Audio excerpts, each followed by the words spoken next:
pebble. My heart shaped a very bully Alice pebble. Hello, motherfuckers, and welcome to my club of Kottontales. I am Kottontale. I am moist. Are you? It is Thursday. It is the 24th, 2023. Tomorrow is the last day of this season, since we did choose to do Fortnighties as what we're going to have in the background. Plus, I just want to pew-pew things, to be completely honest. Pew-pew, pew-pew-pew. And this is the pew-pew game that we can play. Like, I do have my Guardians of the Galaxy thing, but that's more like thinking, pew-pewing, where this is just more like pew-pewing.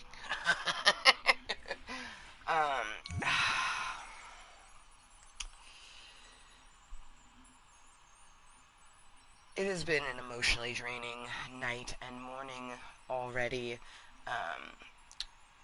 Rainbow got picked up. She's with her dad now. There were, like, see, I'm getting chest pains just thinking about it.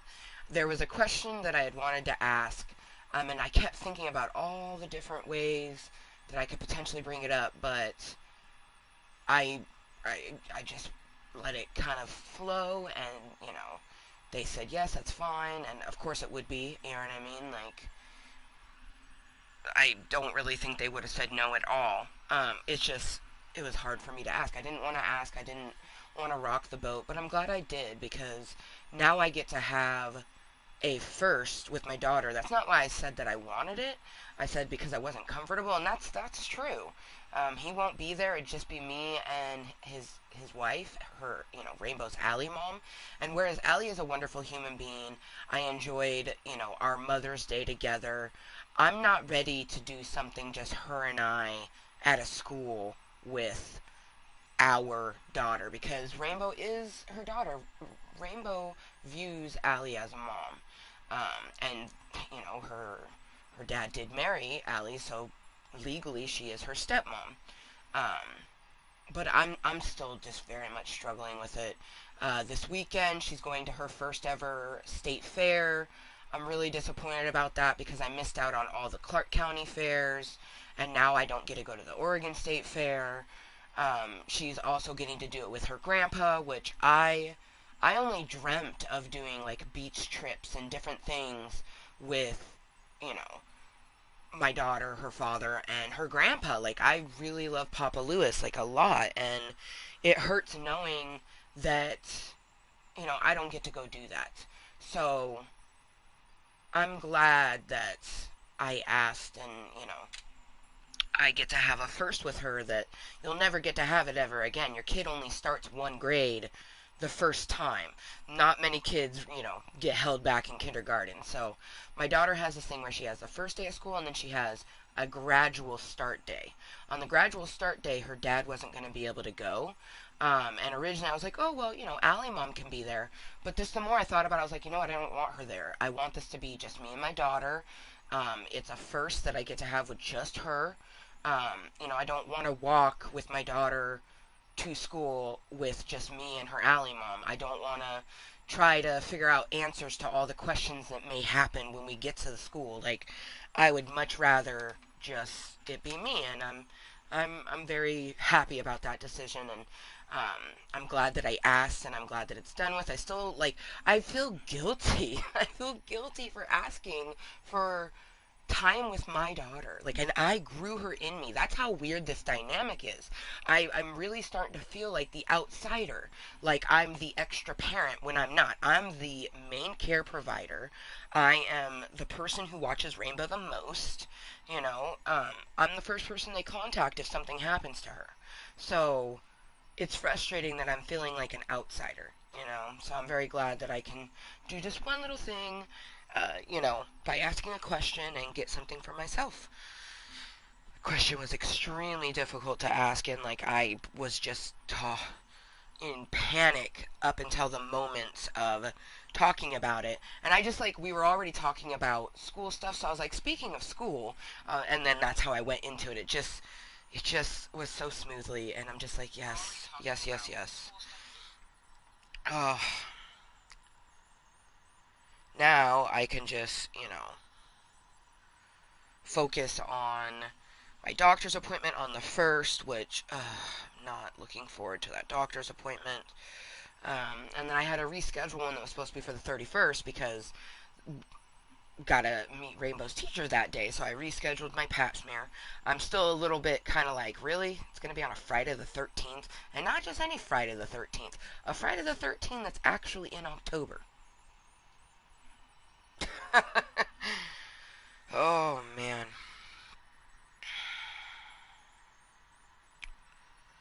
Alright, let's get the moist content spread to hopefully get someone to come actually not just chill with me, but chat with me.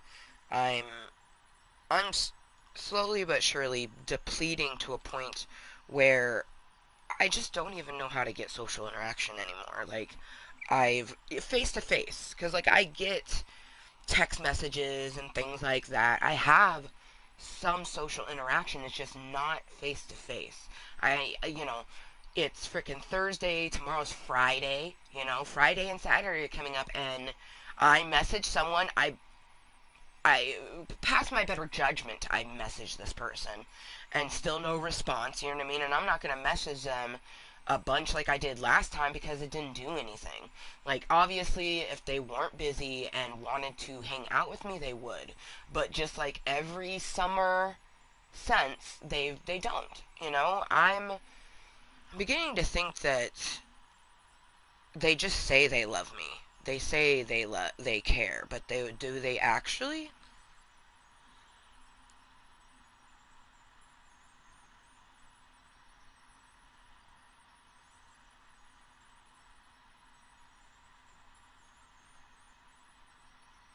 Like, she also knows how I feel. Like, I don't know. I don't understand how you can know what you know and still do what you do. Live right motherfucker now. Come say hello. Say hello to me. Come chat with thee. I'm so lonely. Just lonely alone.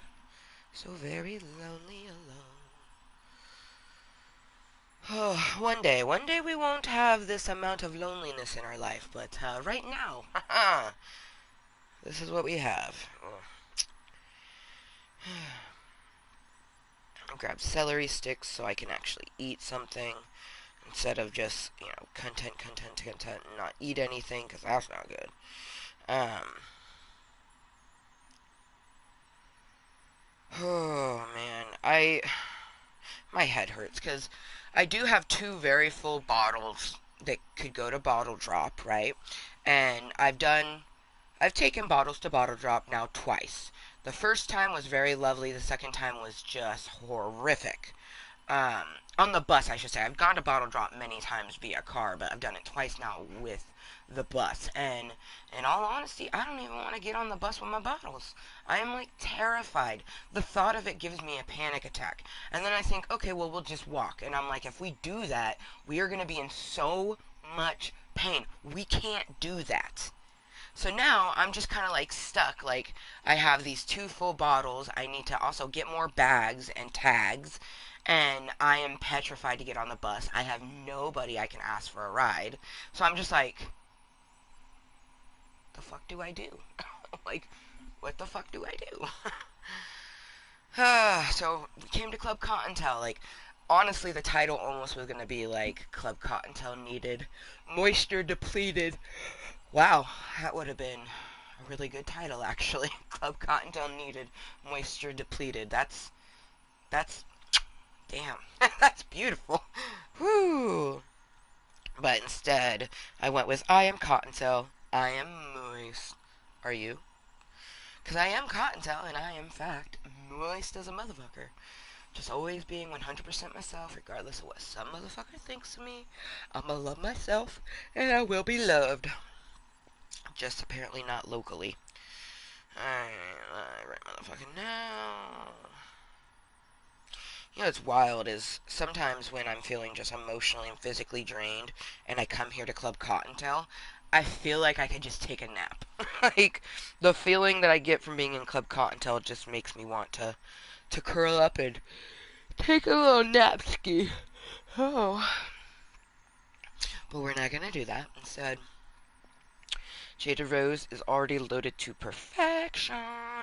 So I'm gonna get some disclaimers up, put some music on, and just, token talk to myself like I do every weekend.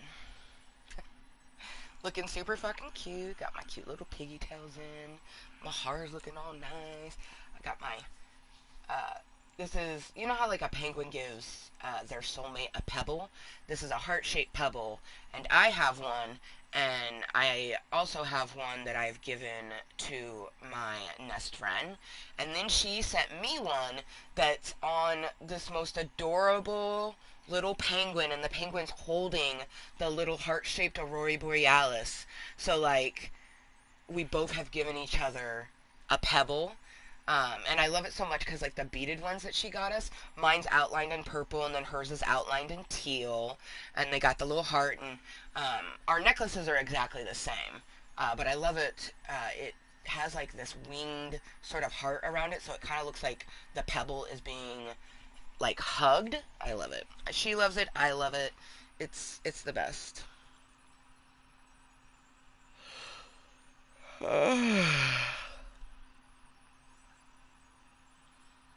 But I know that once I get some of this herbage in me, it will help with the yawns.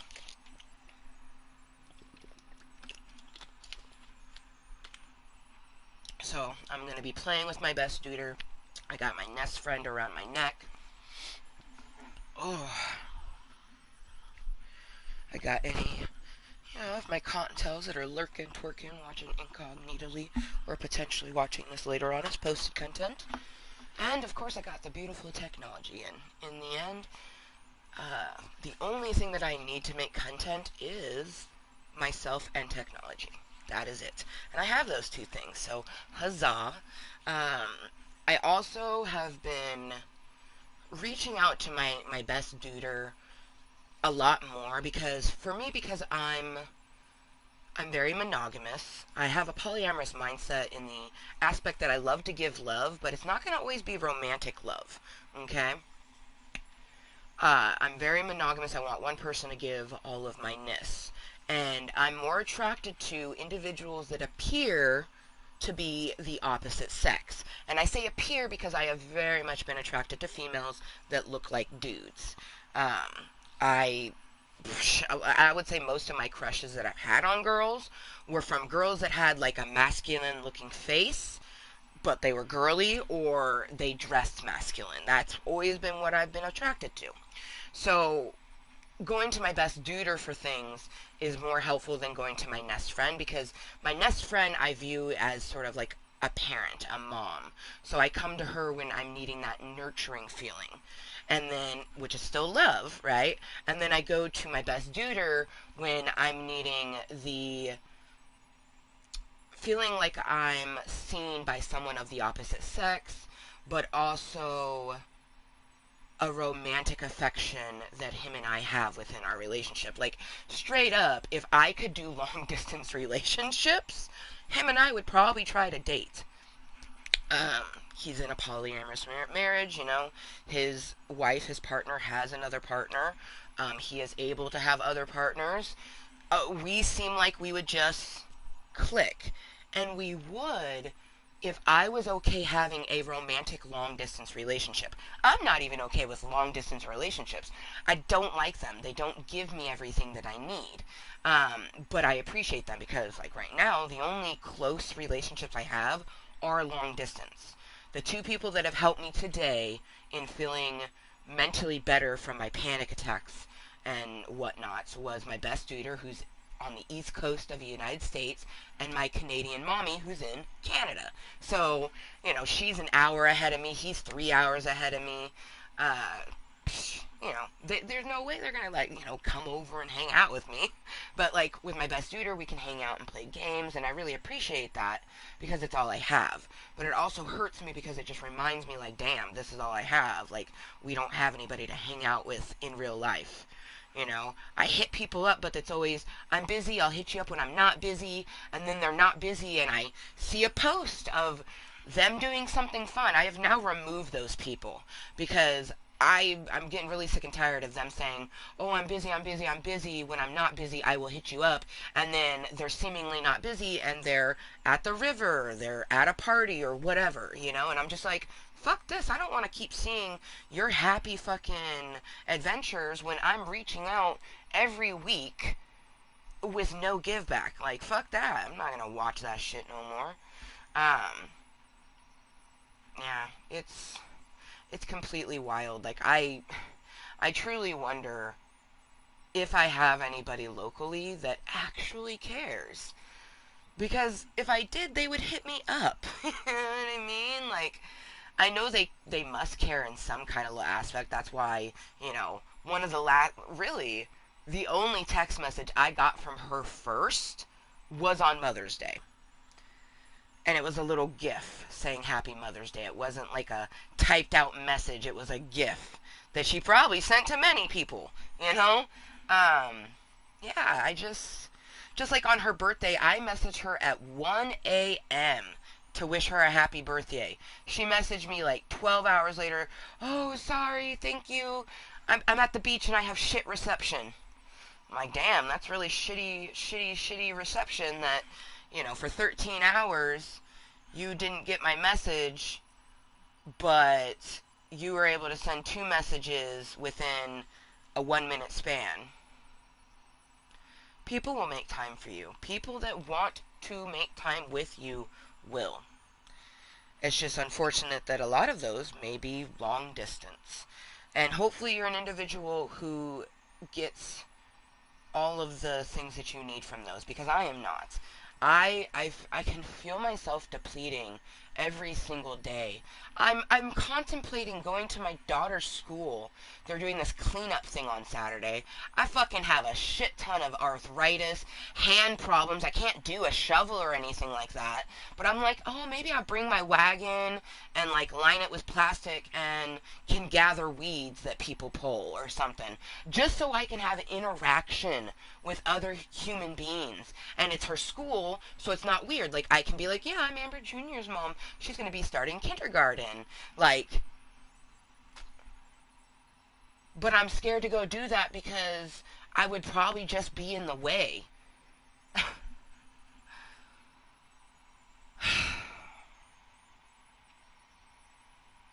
But yet I want to go do it because that's 2 hours where I can have interaction with other adults, you know?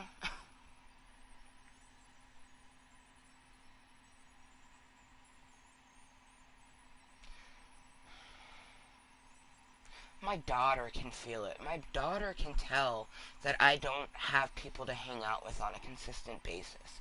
To the point that every time she goes to her dad, she's like, I don't want to leave mom. She's going to be lonely. She's going to be sad. And you know what? She ain't wrong. And I just have to try to pretend like it's not. Like, the other day, I found out that she's getting her first pet. And I had to try not to cry. Um, because Rainbow was there, and if I started crying, she would ask me, why are you crying? And then tears finally did come, and I just had to tell her, something's making mommy sad. I wanted to be able to do something, and I can't, so it's making me sad. Like,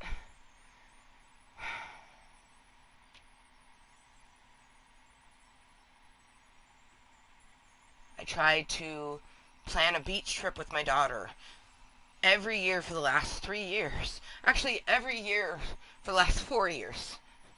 I've I'm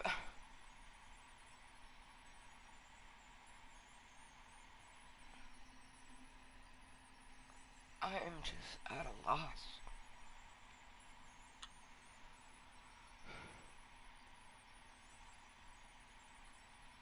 And then you get people that tell you, oh, because you set boundaries and spoke up on something that made you feel horrible or not right, you're the bad person. Oh, that's why you're alone.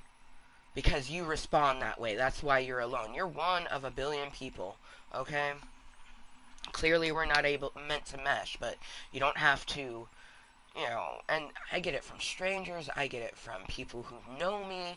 Of course, like when my mother says it hurts the most, and the fucked up thing is that, like, I can still feel my mother's effect on me with certain things. And it's so frustrating. And then I'll have days where I just like, I wish I could call and talk to her. And I can't. And Dream Amber. Dream Amber calls her mom and asks for advice.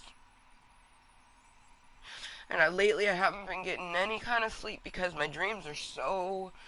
It's like I'm falling asleep in real life and I wake up in my dream. And then I don't get any sleep. I just wake up tired. I'm tired in my dream. Like I can feel myself exhausted in the dream. And I'm...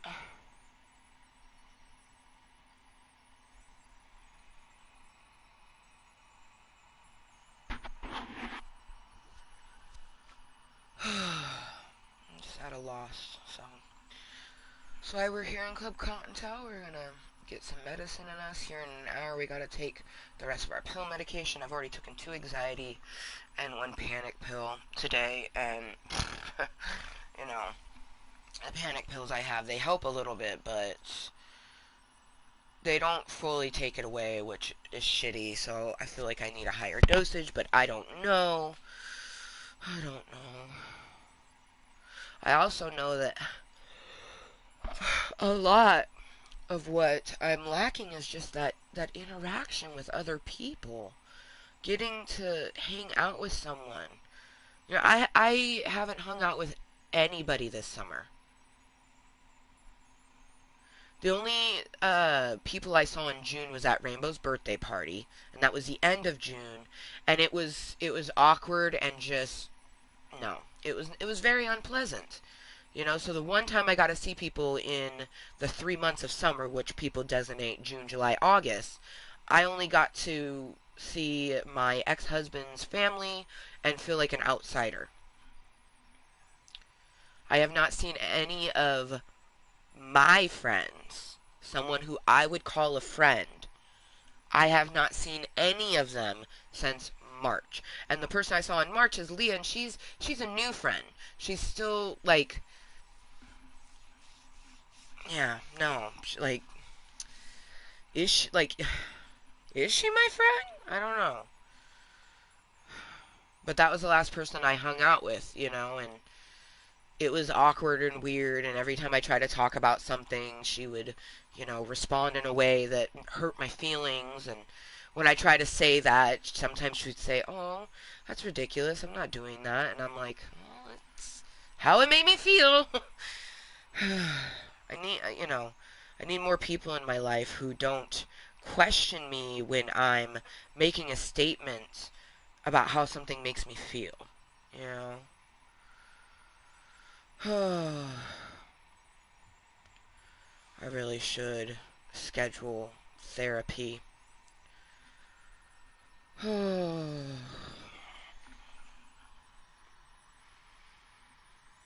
Yeah. I'll text her at some point and set up one for Monday and one for another Monday. Because I have to, and I got my child support, so I have $50. I'm very fortunate to be able to get therapy at a sliding scale value. Because therapy is quite expensive. Just quite expensive. And I have been very fortunate for the last 6 years to only pay $40 per session, which is really fucking good.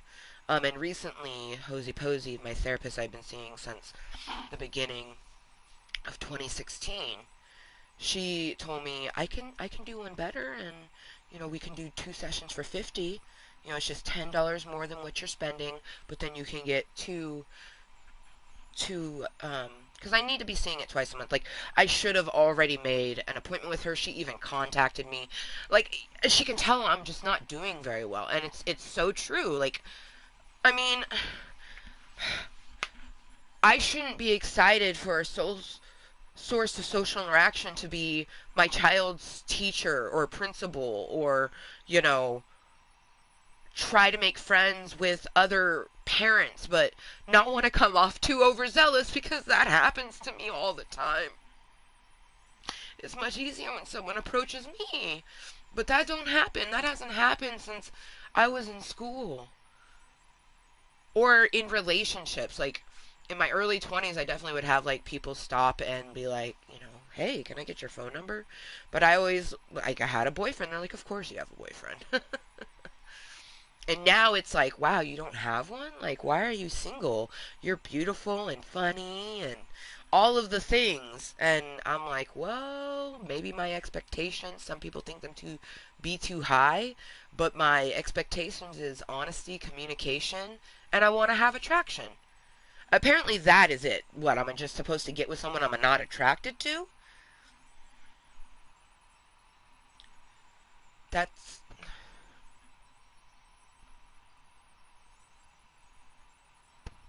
like, I'm the type of person, like, I know who I am, and I know that I want to develop that personal relationship first, a mindful heart and soul and mind relationship before it gets physical. But I'm still intrigued and need to know the physical. You know what I mean? Like, I very much, my future prince is going to like my breasts. They're not going to think they're too small or too big. They're going to be just right. You know what I mean? Same thing when it comes to me. When I look at them, like, I have no shame. If your equipment isn't going to please me, I'm not going to fucking play with it. It's just the way it is. Would you rather me lie to you? Because you get all these people that say don't lie, but then they want you to lie about something like, oh, just tell me my penis is big, even though it's shaped like a goddamn pencil. Like, I didn't know penises could be like that. I saw one in a movie that was like that, and I was like, that must be fake. And then I touched one in real life, and I was just like, I got big hands already, people. You put a tiny penis in this hand, and it just looks so fucking tiny. Like, oh man, like it had length. Like, and that almost was even more creepy. Like, it was a good at least like 6.5, 7 inches, but it was so thin around. I had never, like, it looked like a breadstick, a brown breadstick. Like, I just, no shame, because there's probably women out there, I know there's women out there, they're like, oh, when they're bigger than 5, it hurts. You know what I mean? You're gonna get the vagina that fits well with you. You know what I mean? I'm gonna get one of those guys that are like, I don't know, most women think it's too big. And I'll be like, let me at it. Let me unhinge my jaw like an anaconda. No, just joking. I can't do that. Oh. See, and I need someone who understands that, like, I have a sexual and crude sort of comedy about me, but it doesn't mean that I just want to fuck everyone. I think it's so ridiculous that if you make a sex joke, people automatically assume that you would sleep with anybody. And it's like, I tell people, like, if that's true, then why haven't I had sex since 2021? And they're like, December 2021? I'm like, no, January. And they're like, ooh.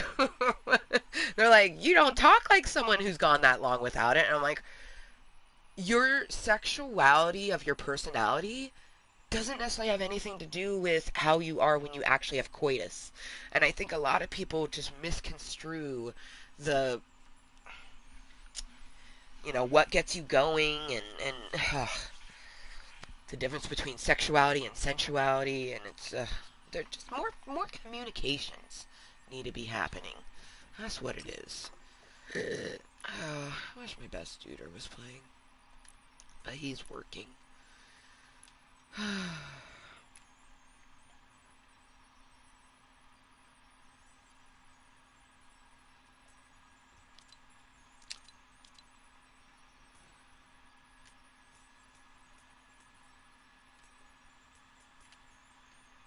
Because I know this person is a infant baby bunny, we're gonna get rid of them. No clue who any of these other people are.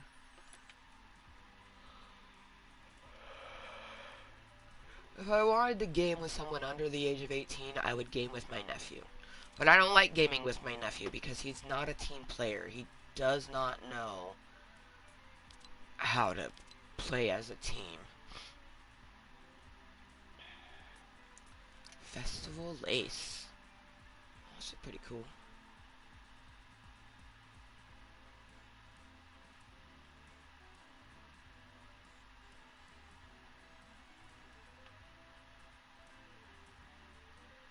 think it's supposed to be like a, like a, it reminds me of like a punk geisha.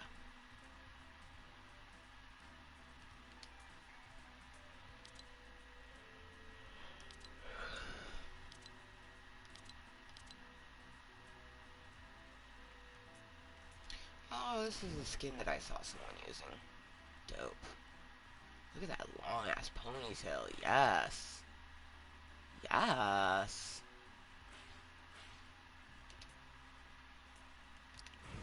Becky Lynch.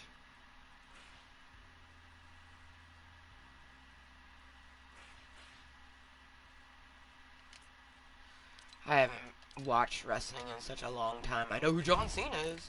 Like, I was more the person that watched in the 90s, the late 90s, and a little bit into the early 2000s. As I went into the 2000s, I very much followed the Hardy brothers, Matt and Jeff Hardy. Ugh, I thought they were both just, but especially Jeff. Something about his high, evil-looking eyebrows that I love. Um, and then Lita. Oh, Lita. And then more into like the 2010s, I came across Beth Phoenix, and I was following Beth Phoenix for a little bit. But in the last like 5 years, 7 years, I haven't really kept up with wrestling whatsoever. So, no clue to whom uh, any of those other ladies were. I feel like I recognize the Lynch lady's name, but I'm not 100% sure on that. I know I don't know who Bianca Belair is, but I feel like I've heard Becky Lynch before. I don't know though.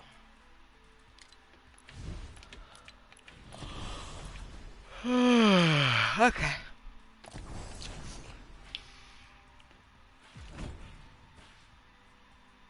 The only thing that I remotely care about getting is this. If we can. Like, it's a purpley version of L. I call him L. He's Lorenzo, but I call him L. And I like this little outfit. I like the little purple fucking tie and everything.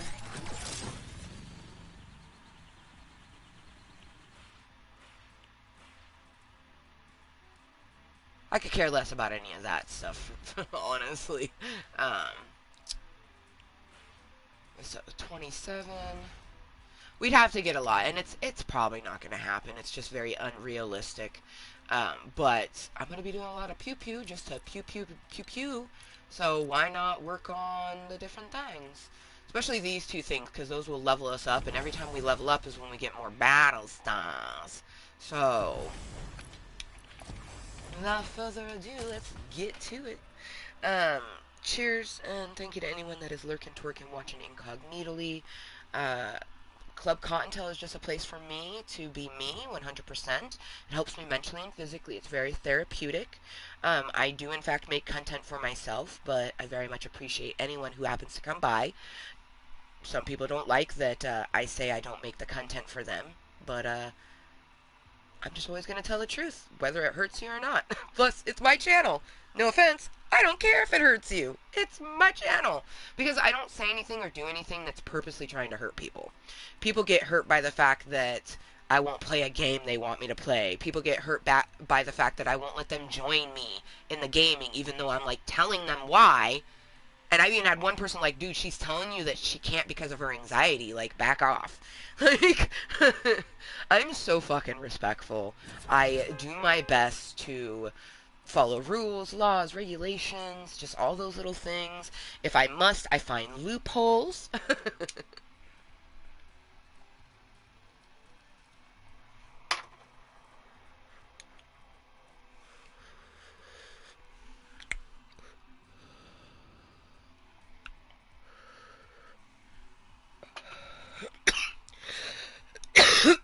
We love a good loophole. I've only lost one of my gel nails so far. And it's because the Midnight Black, the Midnight Black gelays have this interesting malfunction. It's probably just a defect in the batch or whatever, but there's a base layer of color and then a clear gel on top. And those two can be separated. You can separate it. And it happens with these midnight black ones. So I'm quite the intrigued by that. You have to burn shit down. Um, and there's other people that said they've had a similar experience with this particular one. I did find that putting paint on top of them helped it a little bit, but if you, like, this one was slightly longer than my natural nail, and you're not supposed to use it as an extension. It's just supposed to cover your natural nail and make your natural nail stronger. You're not supposed to leave an extension. And it wasn't a lot, but it was enough for it to get caught on something, and it lifted, but it only lifted the clear part. It's separated from the black. It was really interesting.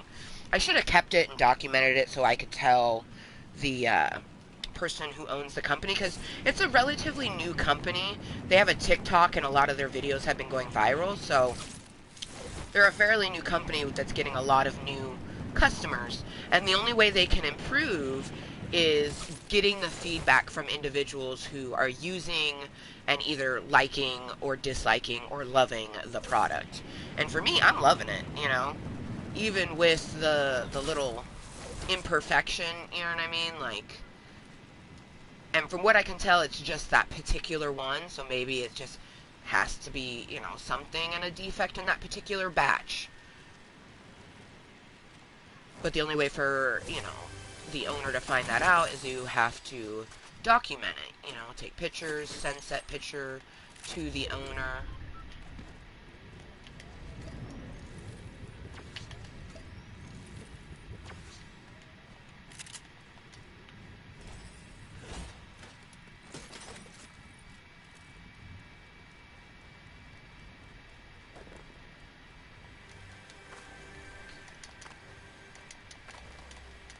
Dang it.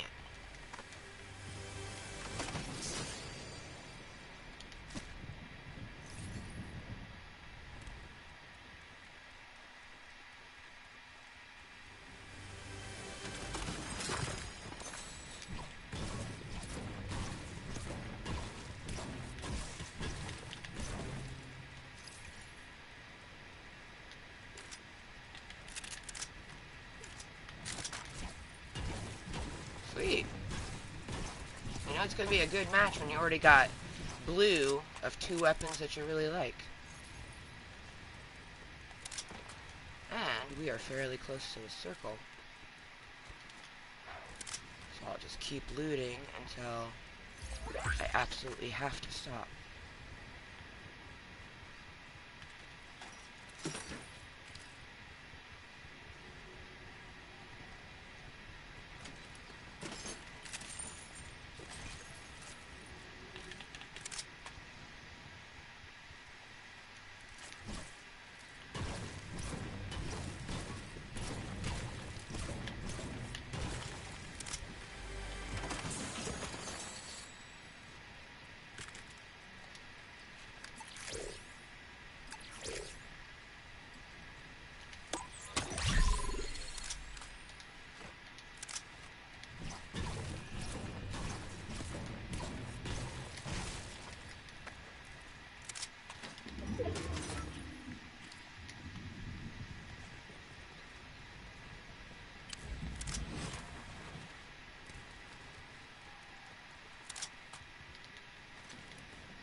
Key at some point. So let's see if anything good.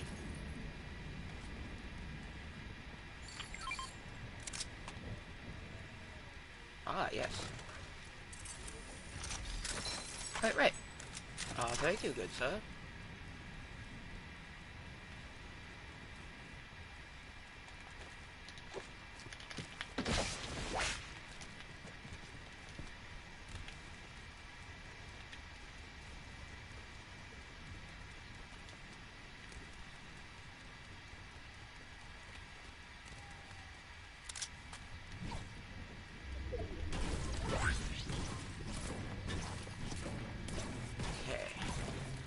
Fireflies.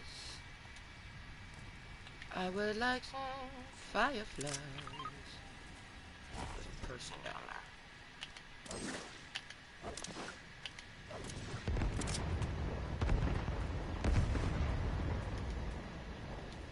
Freak him out. I don't know where the person's coming from.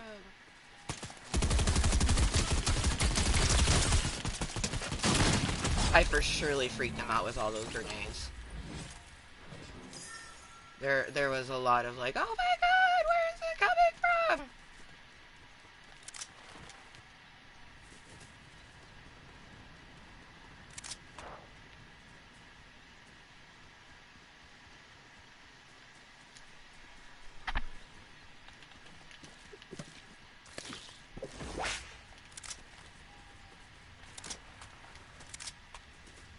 Just looking for some fireflies, so I can ignite. Okay, what do you got for me here? Nothing I want.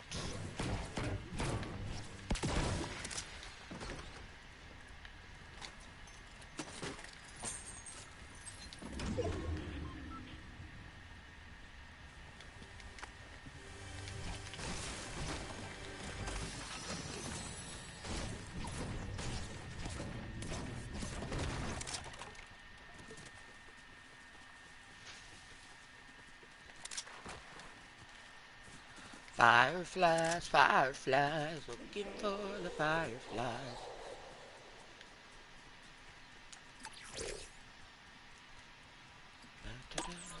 What a gloria.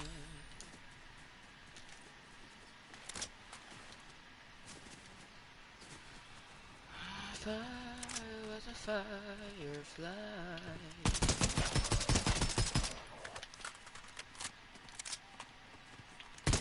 Only I had a DMR. DMR takes everything out so nicely. You know, I find it kind of ironic that whenever I talk about a certain someone in my channel and I mention how I haven't heard back from said person and whatnot, it's kind of creepy. I tend to get a message from them.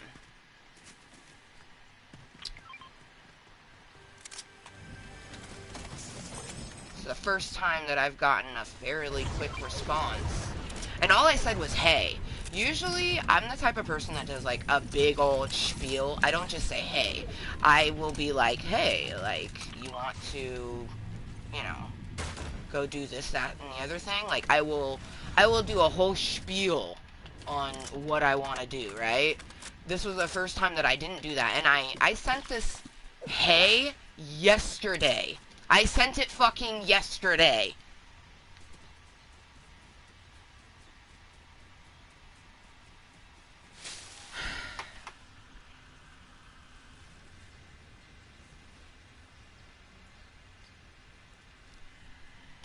The fuck? And then they say, what's up? Sorry, back at work.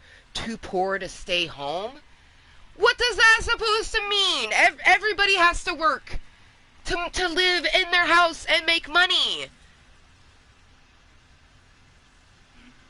Are you fucking shitting me right now? Literally, yesterday at 5 in the evening, so she probably was home, you know, doing dinner or some shit. At 5:07, I said, hey. And they say at 11:21, what's up? Sorry, back at work, ... Too poor to stay home.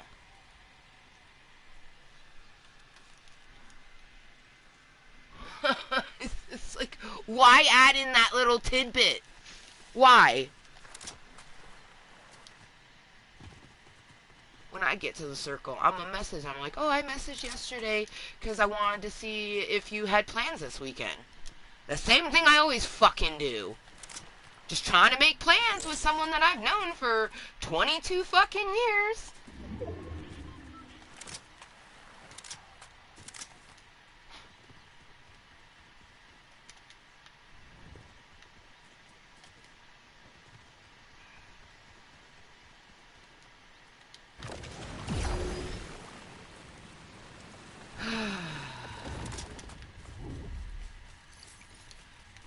never anyone to shoot when you need to shoot something.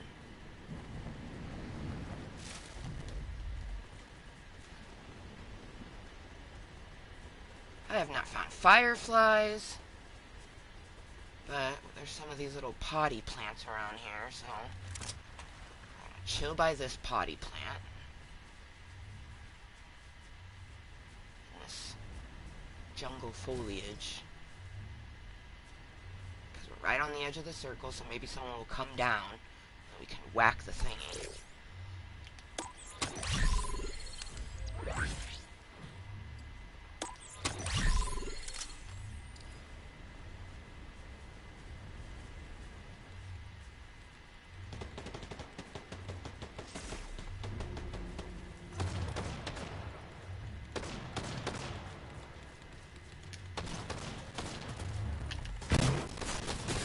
Yes!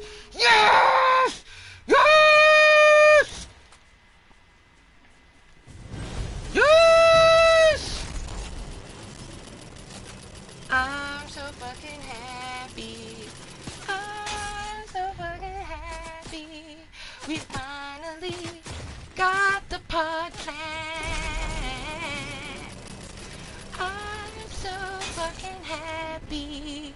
Pod plan damage for me. I'm so fucking happy.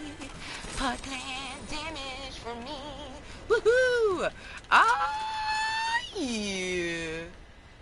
Alright. I'm so fucking happy.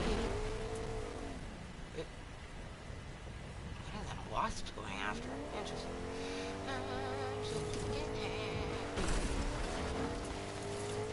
Oh, saw that action and I was just like, oh, that's gonna be me. I'm gonna plop a ploppy plop plop down there and it's gonna go plop plop plop plop plop. Ooh, okay, that was totally unexpected.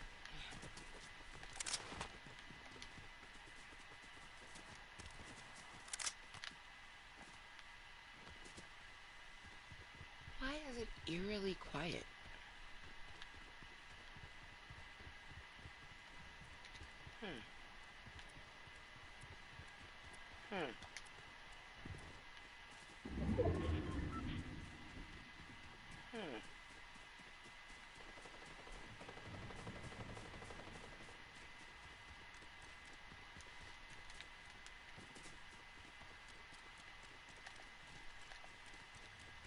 Whee!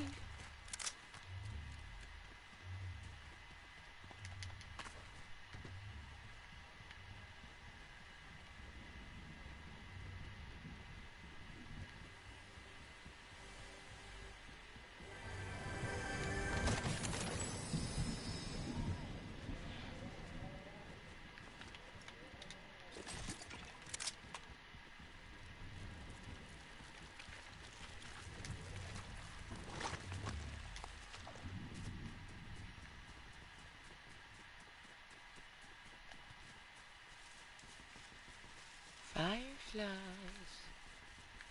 Fireflies or incinerary things I need to ignite stuff on fire. Aw, man, and it's getting to the end game. The chances of it happen now is so slim.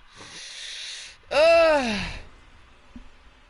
I'm gonna wait to respawn. This is seriously the quickest she has ever responded. I'm like flabbergasted.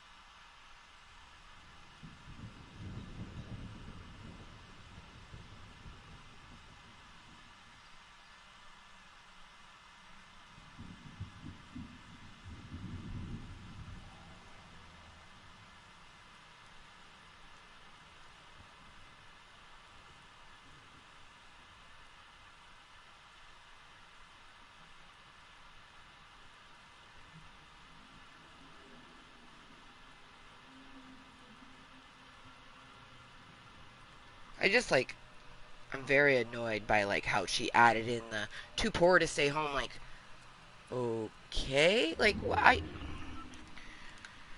But she's the type of person that she says shit like that because it's a quick way for you to basically just like not invite her to do something because she's gonna be like, oh, I don't have money to go do anything, and it's like I did not say you needed money to go do something. We could hang out and watch a fucking movie. Oh, you don't have gas? Let me hop on the bus and come to you. But no, like, sorry, back at work? Like, it's Thursday. Why wouldn't you be at work? Like, I sent that message last night at 5 o'clock when you were probably home.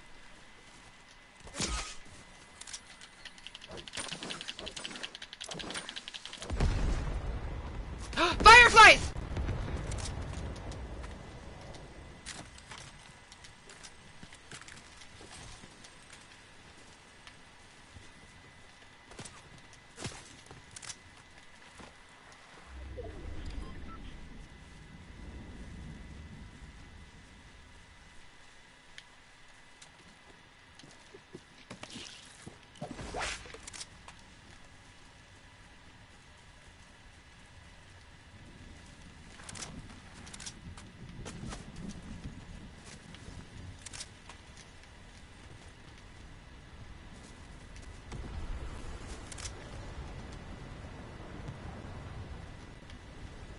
Find structures that I can...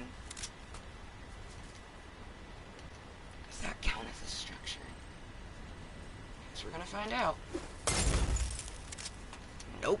And we wasted that. That's okay, though. That one little one was not gonna be able to give us our 100 damage. Took forever to find some damn fucking... fireflies.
Brings up my health.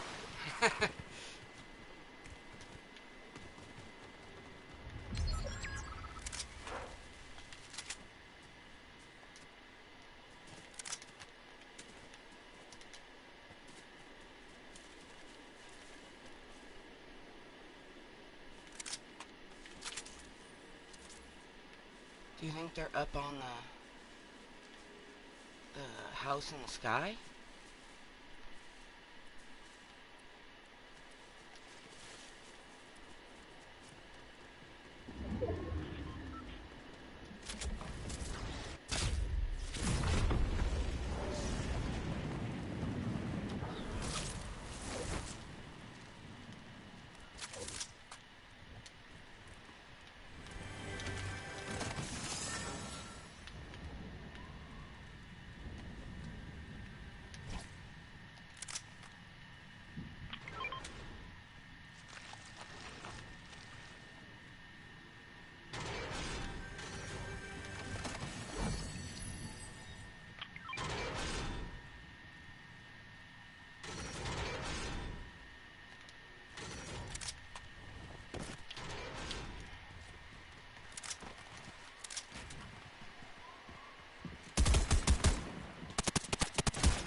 Damn.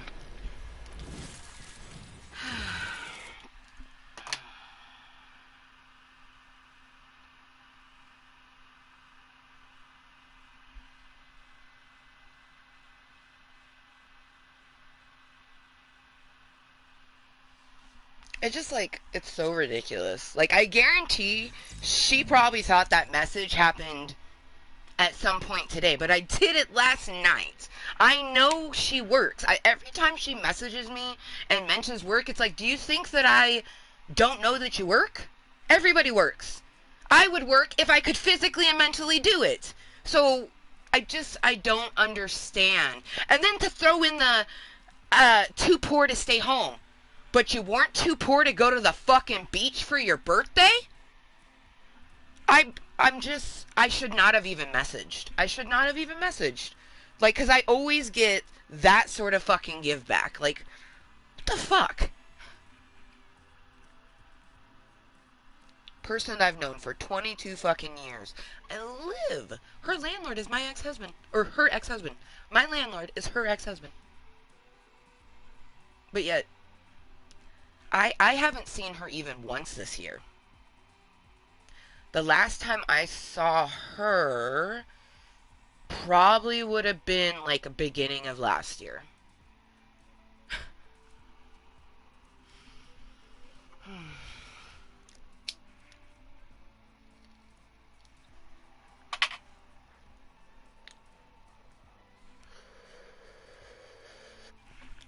I also feel like that's a dig at me. Like, why mention that you can't stay home because you're too poor? Do you think I stay home because I'm rich?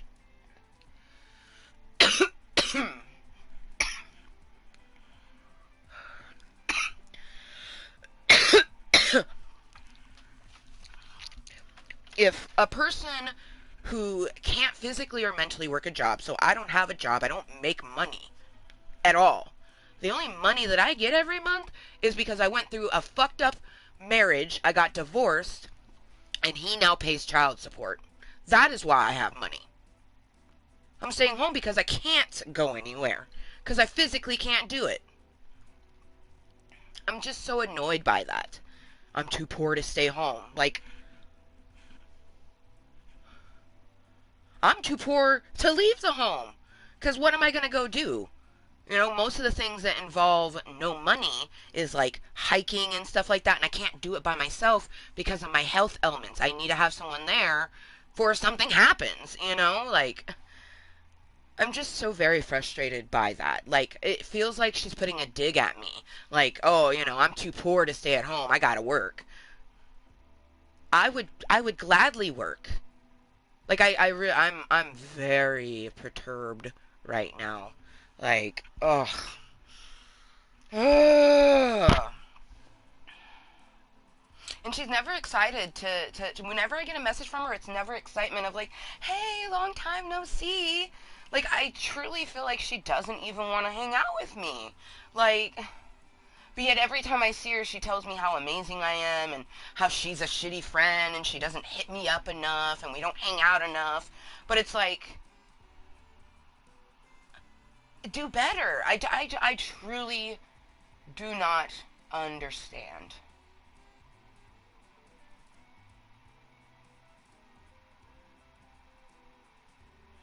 You know, and she has no idea all of the stuff that I go through on a daily basis, and I don't think she cares. I really don't think she cares. Because I've tried to talk to her about some of the stuff, and I just, man. And I already know exactly what she's going to say. It's either going to be she has D&D this weekend, because every other Saturday, so really it's the luck of the draw. Like, is this a weekend? So knowing that she had her birthday last weekend, I guarantee she's busy this way with D&D. But you would think, oh, you know, miss one D&D thing. You know what I mean? To hang out with someone that you don't get to hang out with, like, ever. But I did a housewarming party, a cave warming party, right? It was on a Saturday. Instead of canceling the fucking D&D, She chose to just be late and didn't tell me. She didn't tell me that she wasn't canceling that. She didn't tell me why she was going to be late. She just kept saying, "Oh, it might be a little bit, it might be a little bit." She finally walks on down like an hour after the person had left. I'm just like, you think I would use all of these and think, "Huh, that doesn't really sound like a person that cares about you."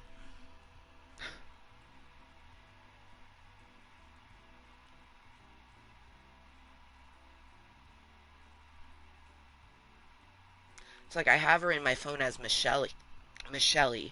Um, I'm the person that started calling her Michelle, and then I'd call her Shelly sometimes, and then other people picked it up, and now those people like to believe that they made it up.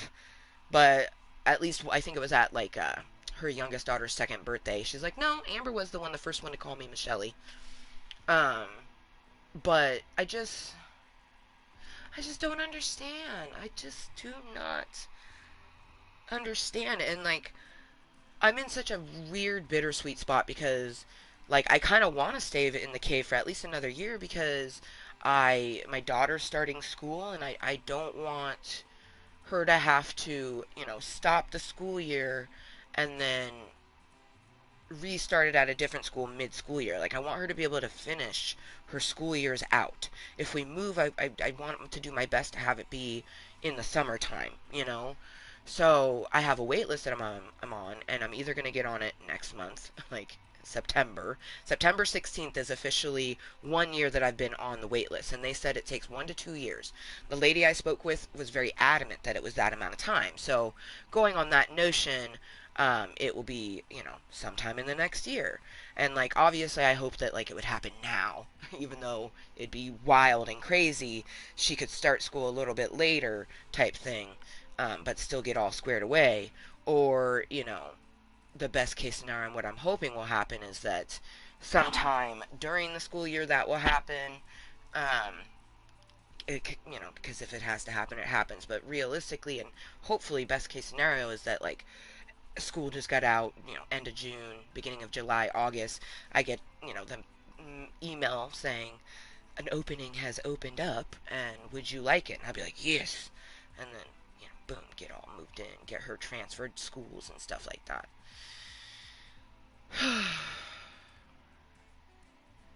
But it's bittersweet, because like I I love my cave and everything it's given me, but there's lots like I have a perpetual ouchie on my head from where I've hit my head on the ceilings multiple times. And then the fact that, when I moved in here it was under false pretenses and I thought things were going to be a lot different than they are. And, I just don't want to be living in my so-called best friend's ex-husband's basement anymore. Like, because then she'll at least have the benefit of the doubt of, like, oh, Amber doesn't live in my ex's basement, so every time I drop off my kids, she's not there, so I don't have to say hi. But I always wondered that. Like, you drop your kids off and you pick them up. Out of all of those moments, why haven't you come say hi to me or say, hey, I'm outside, maybe walk up to the car, or since I have health elements, you're willing to pop down here for even just a minute. Like, I wanted to give you a hug, hadn't seen you, like that's what I would do. But she's not like that, and she's never been like that. But she's with certain people. I've noticed that she um, will always respond to her boyfriends. She'll ignore messages from her daughter and her friends, but she always responds to her man. And I just, ugh, that's the only thing that I can think of that is why she doesn't ever hang out with people because she doesn't want to because she has her person that she can hang out with. And it's so fucked up because I keep thinking about my own future prince and I go, damn, that's pretty much what it's going to be like for me. But the difference will be is when someone actually invites me to go do something, I will then tell my partner, my boyfriend, my prince, hey, I'm going to go hang out with so and so. Okay, I'll make plans with my friends, see if they're not, doing something. But unless I had something super duper planned, I would go hang out with my friend that I hadn't seen in a long time. Like, I don't have anybody to hang out with. Once I have a future prince, that will be a person that I get to see and talk to on a regular basis. So, of course, I'm going to be spending a lot of time with them. Does not negate the fact that I need and want just plutonic friendships. You know, like Ray, but locally. uh, Not someone that, you know, doesn't respond to majority of the messages, and then, you know, when they finally do, they always got to add something. Like,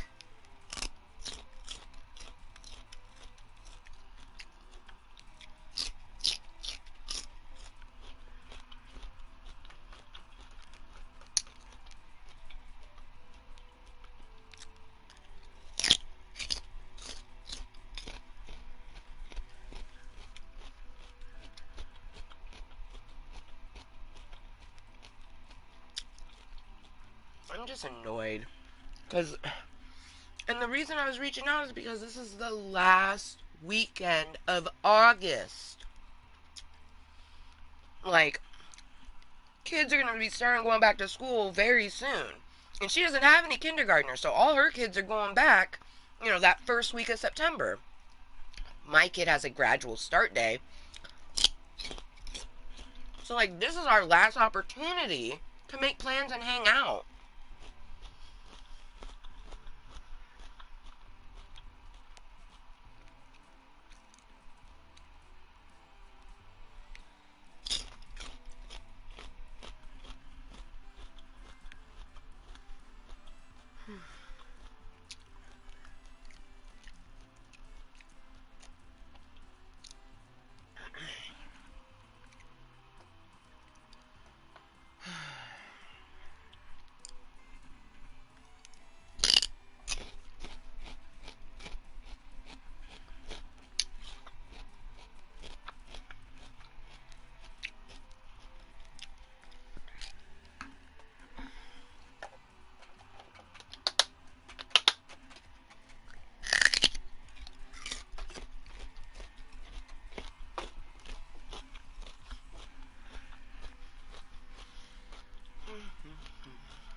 People pass by, always on to the next.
Life. Life, you're so moist.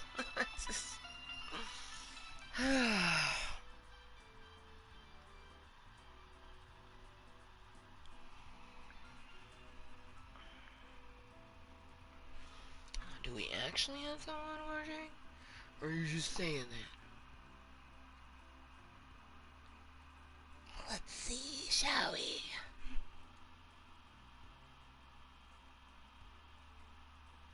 Oh! Ahoy, hoy, lurker. Now I know, officially, that I'm not alone. Because when you do content, there could be anybody watching incognitally or watching this later on as posted content, which makes you feel less alone. Like, there's someone here with you, but now I can see an actual number. I was like, oh, look at that.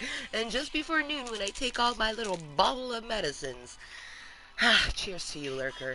Hopefully you are not new to Club Kottontale, and it won't take you a moment to get accustomed. But if you do happen to be new, hello. Welcome to my therapeutic entity that is Kottontale is Mooiisstt here on YouTube. It's my club of Kottontales. How you doing? This is simply a place for me to be 100% me. It helps me mentally and physically. And I also, in turn, utilize this controlled area to help me desensitize myself to the buttload of triggers that invade my lifeline. But yeah, cheers to you. Hope you're having a good Thursday.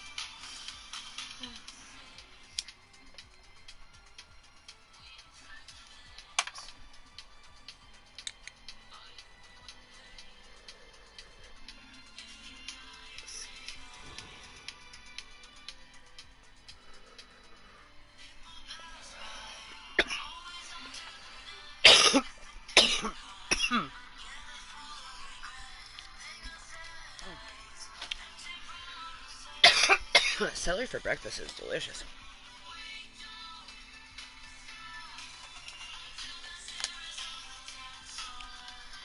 Okay.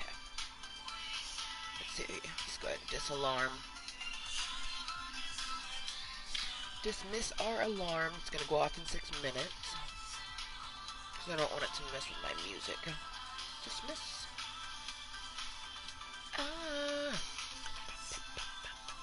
Okay. Perfection. Let's see. Pin the hello, motherfucker. There we go. Do a little bit of this, a little bit of that. Ahoy, hoy. Alright.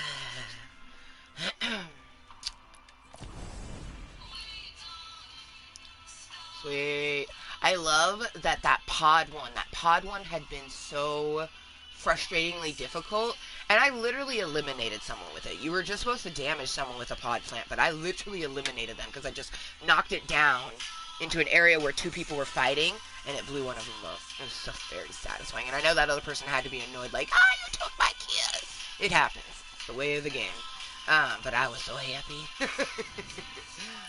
Because we do have until tomorrow, and I've already gotten, like, truthfully, Paradise Meowscles. That was the only thing from this battle pass that I wanted. And then Lorenzo. I do like Lorenzo, and this chick is pretty cool. But other than Lorenzo and that chick, and the wrestler chick's pretty cool too. Meh. You know, she's kind of cool, but, you know, meh.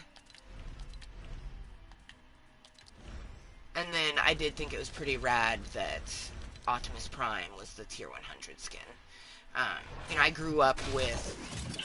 I definitely was more Beast Wars than Transformers. I feel like Transformers would have been more like my brother, who was born in 82? Or 83. I think he was born in 83. My oldest brother was born in 83, and then 85, 86, 88, and 92.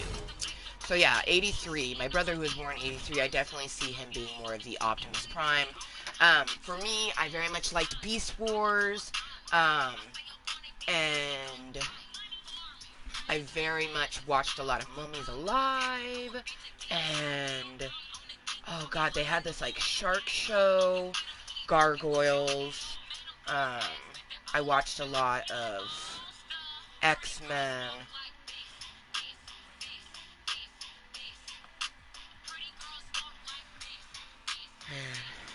To be a kid watching cartoons on a Saturday morning, right?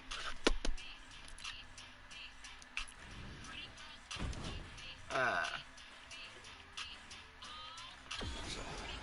get this one, because...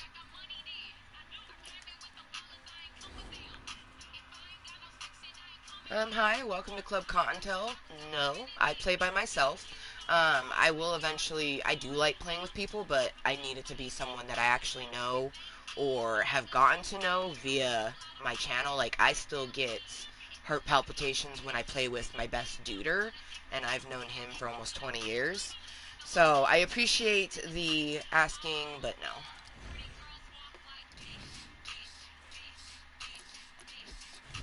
Pretty girls walk like this. Hence why I'm using my best duder. I call it Spider Duder. I'm using Spider Duder.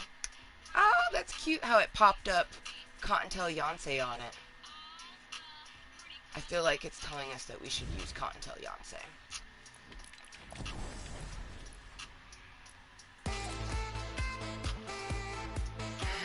Cheers.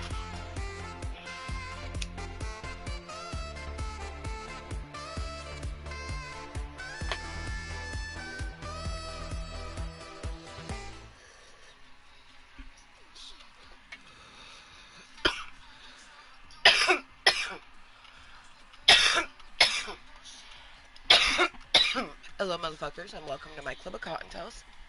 This is a place for me to be, 100% me. It is very therapeutic, mentally and physically. Uh, I very much look forward to having tons of people to play with, but I can't just play with strangers. If I was going to do that, I would just play with randos that, you know, it paired me up with. I would fill the squad or whatever. Um, but as I had mentioned, I still very much get anxiety when I play with my best duder. And him and I, we're like the same person. We are such a great duo. Like, we pair off of each other really well. We communicate really well. Like, woo! But, you know, basically noon. It's 11:59. Time to take the rest of our medicines. I already took some anxiety medicine earlier before Voldemort got here, so we don't need to do that. But we got our mood stabilizers, our no baby pill, and our vitamin D.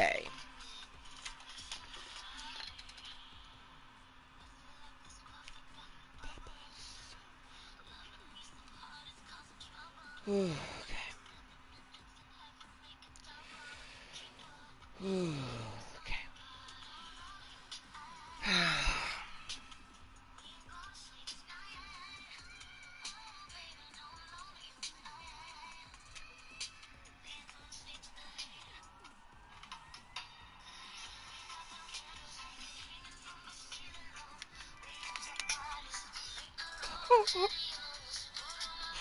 Oh, that's so precious. B-Day twins.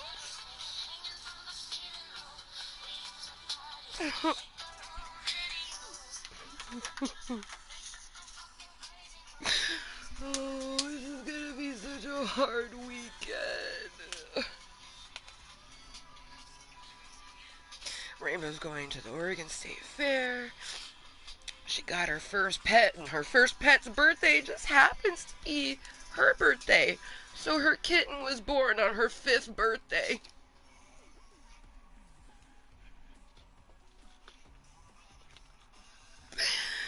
And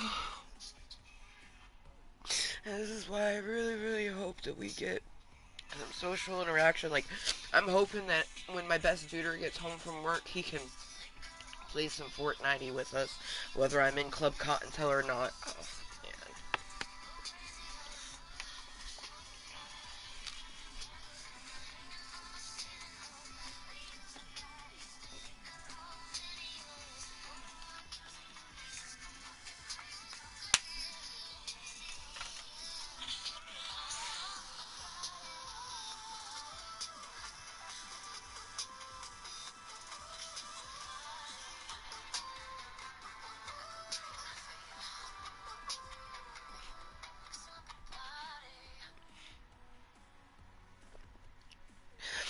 It looks like her kitty has blue eyes. My kitty Naomi had blue eyes.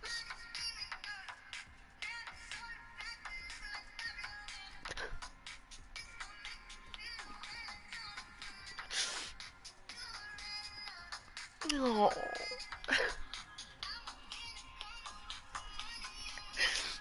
Oh.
Of course the kitten's birthday is gonna be on Rainbow's birthday, like, because as if her getting her first pet, it should be super special.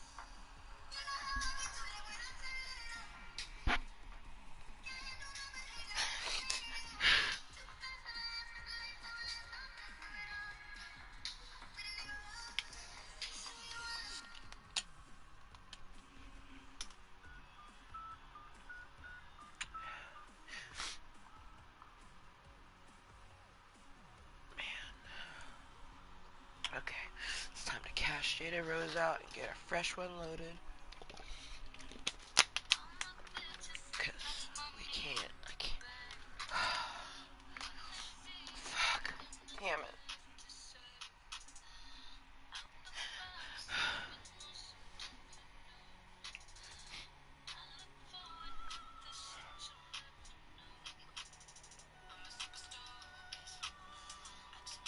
How hot is it gonna be today?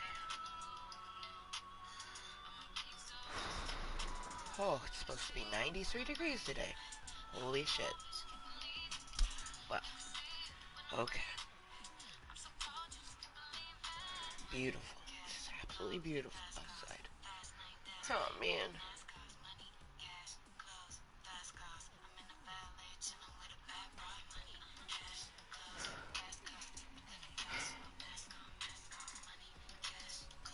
Reload this and pew pew people.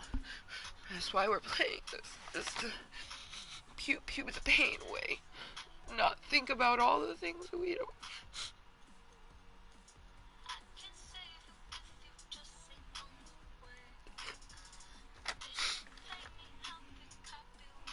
Mischief. That's Rainbow's kitten's name. Born on her 5th birthday.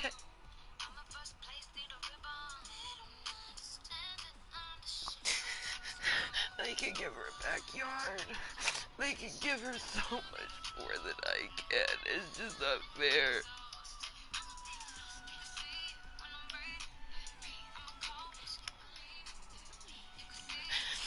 I get outside with her, but we have stairs, so every time I do the stairs, it hurts me. So then when we get back downstairs, I'm just in pain.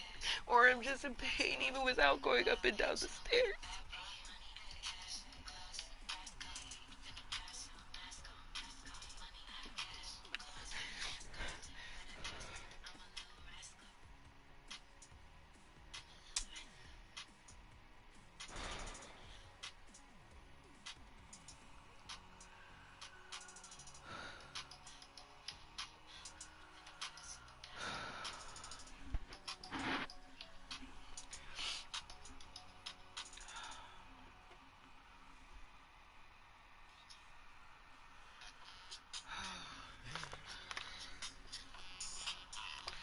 And all I get is infant baby bunnies that ask if I can add them or if they can join because they see the game of Fortnite. And the only reason I put Fortnite on is because I want to pew pew things.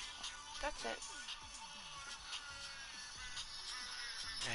I don't get any social interaction. The only social interaction I had today with another adult, because when my daughter's here, I get to interact with her, but I'm her mom, and she's 5.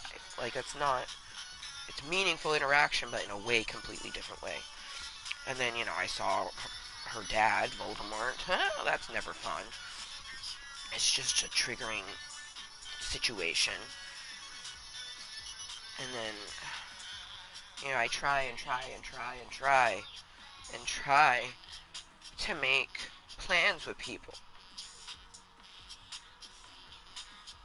And then, like, a friend that you've had for 22 years, and you message them every day. You even tried to call a few times for 2 weeks straight.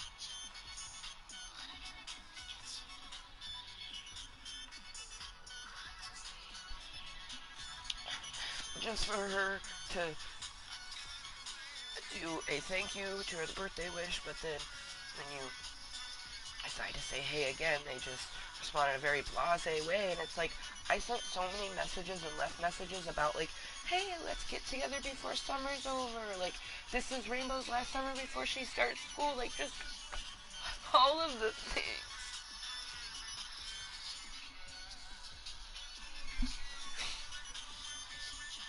And she just goes, hey, what's up? Sorry, I'm at work. Too poor to stay at home. Like, what?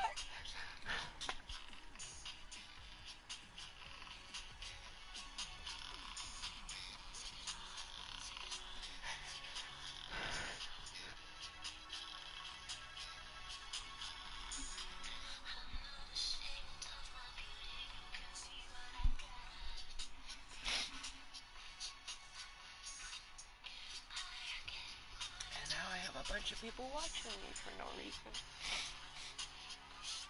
Hello and welcome to my club of Kottontale, a place for me to be me. This is a place that I created 7 years ago to help me mentally and physically.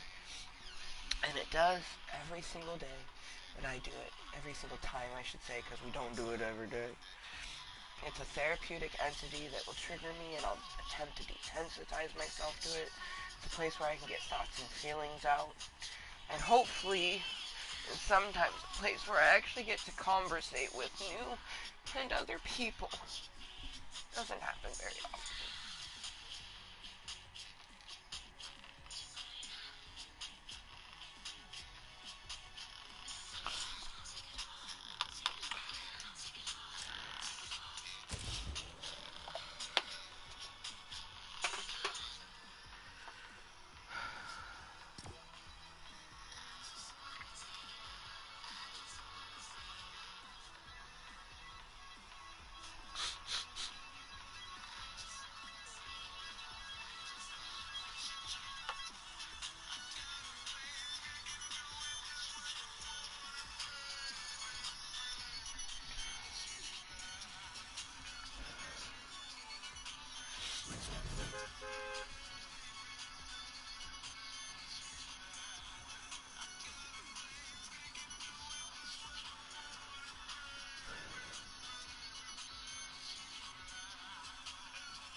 Cheers, motherfuckers. To anyone lurking, twerking, or watching this incognitally. A special cheers to those watching this later on as posted content. You could be literally watching anything else. There is thousands, if not hundreds of thousands, of different content out there. Different things for people to tune into. So, thank you to anyone that tunes into mine.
Rainbow knows that I'm her mom, and that I grew her in my belly and stuff like that, but I also know that she very much just views her dad and her Allie mom as mom and dad. Like, whenever she gets on the phone, I was like, say hi to your Allie mom. She always just says, hi, mom, and I'll never discourage it because it's something that she's chosen to do on her own.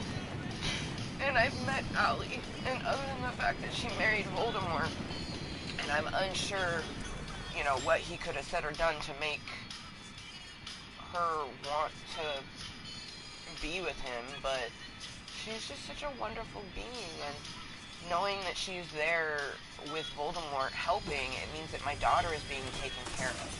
And even though it's triggering for me, I'm still very thankful for it. Because Voldemort, I could never trust him to take care of our daughter.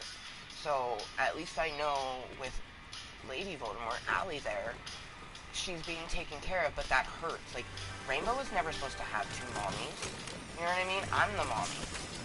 And that's why I'm glad that, I did ask if for her, it's the unofficial first day of school. It's a gradual start. So for the gradual start, her dad wasn't going to be able to make it because he has to work. So I was like, can I go ahead and just me do it type of thing? And I fucking, just, overthought a whole portion of it, and I was scared, and I felt guilty. And she didn't care. Allie's texting me, showed me pictures of the cute little kitty that Rainbow has gotten, but I can't tell Allie, it hurts because I wanted to be the one to get her first pet, but I also want to be the first person to take her to a pumpkin patch, and I didn't get to do that.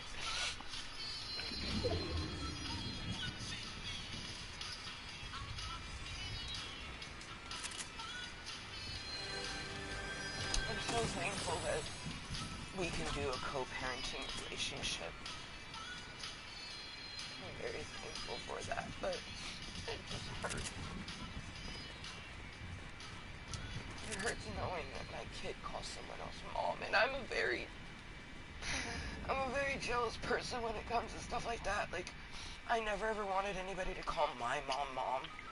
I hated when my brother sort of put it to that way, where other people would call our mom mom, and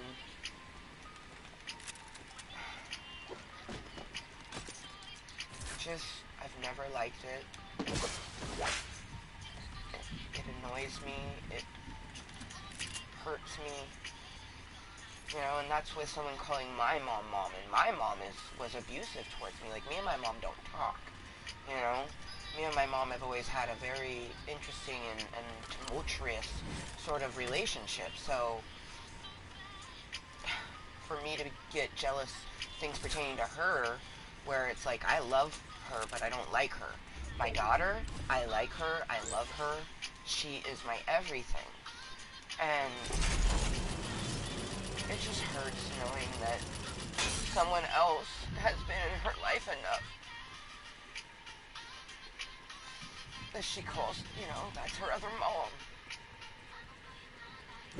It hurts especially because the house that I bought, the house that I picked out, that I found,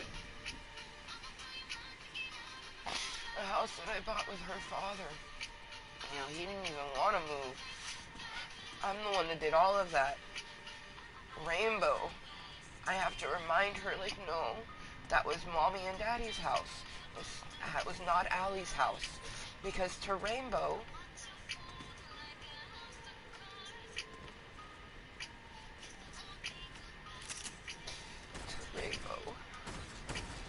it's her Allie mom and Dad's house.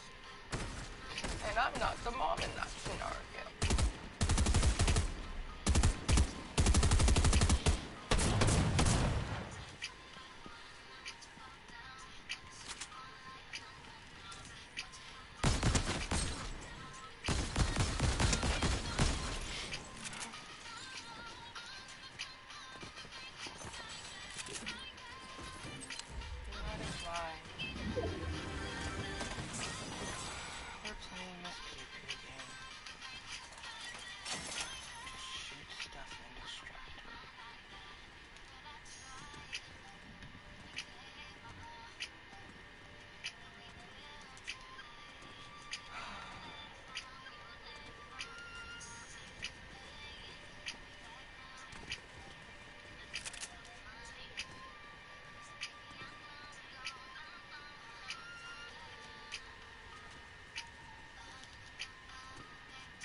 Person in pain, Keely. You had no trust, hope.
Ba-dum.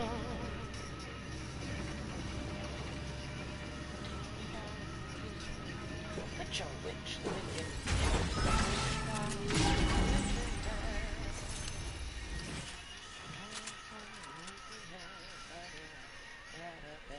There is absolutely nothing I want here. That was disappointing. I was hoping it'd give me an assault rifle. It did not. Oh yeah, it does tell me where all the titties are at, though.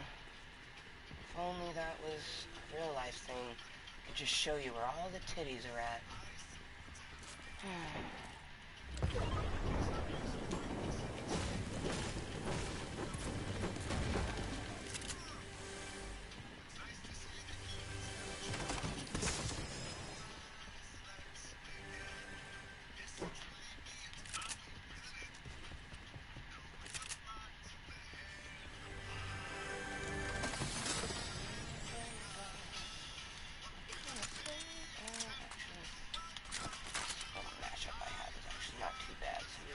Trade it out for purple or better.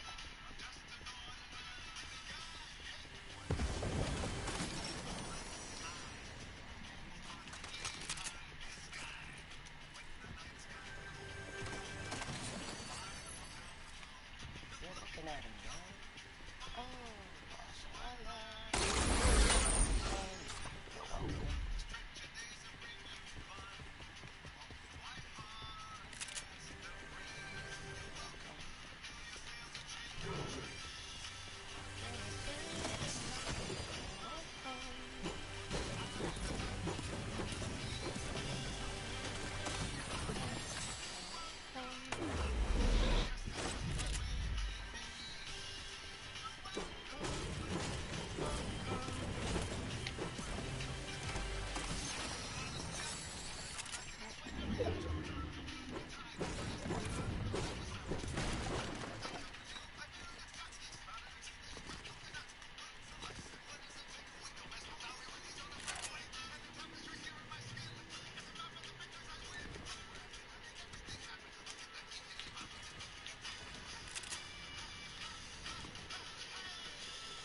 welcome.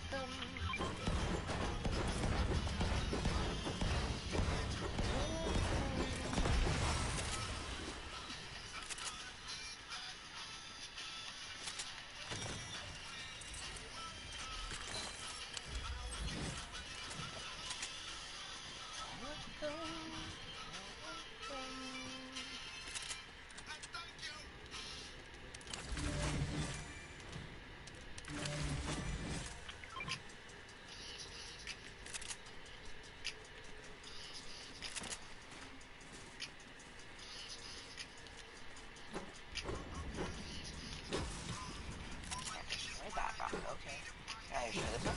No. They're aesthetic rocks.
offense if that's an actual language, but it looks like gibberish to me because I do not know what it says.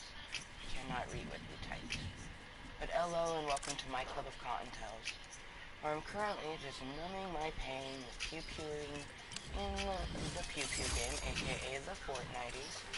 And,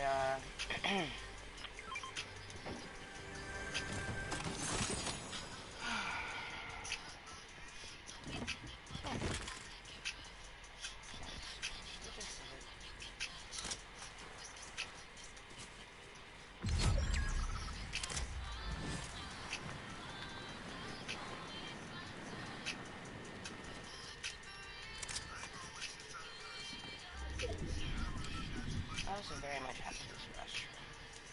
So we are going to attempt to find a place to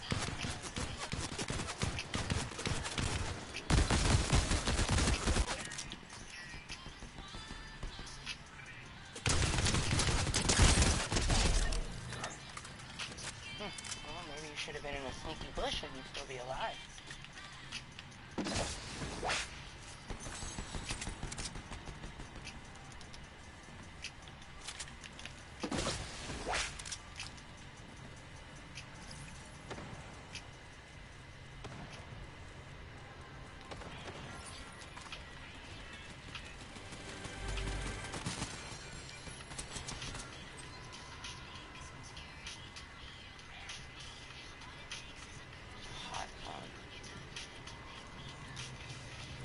Probably just gonna have to wait until and go pate.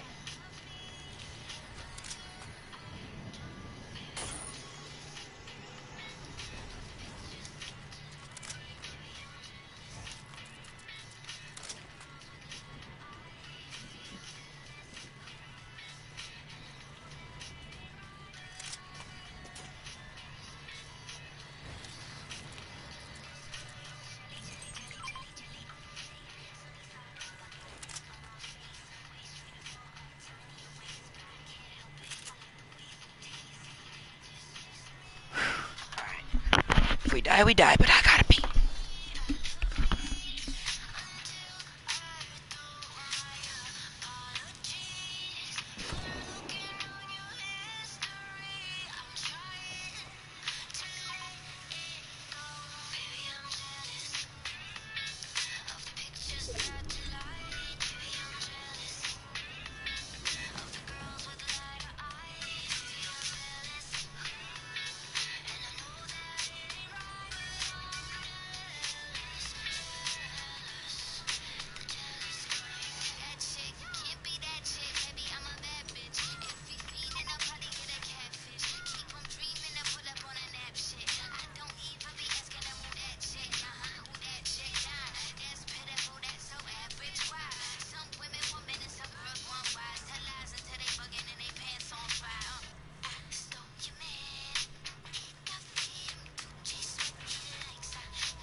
Not only are we not dead, no one else has died in that time. I think everyone else is hiding as well. So we got a sweet little 47 going on. But we're in the current circle and the next circle. So I'm going to chill, toke on this bowl, let my nerves calm a little bit.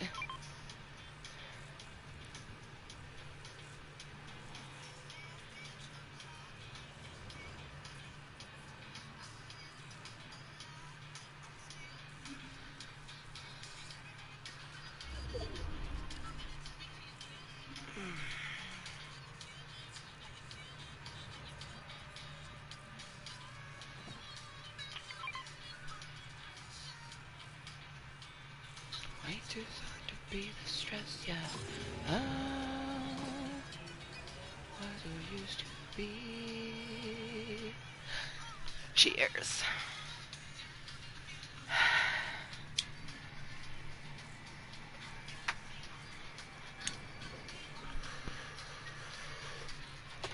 Time to move.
Way too much going on.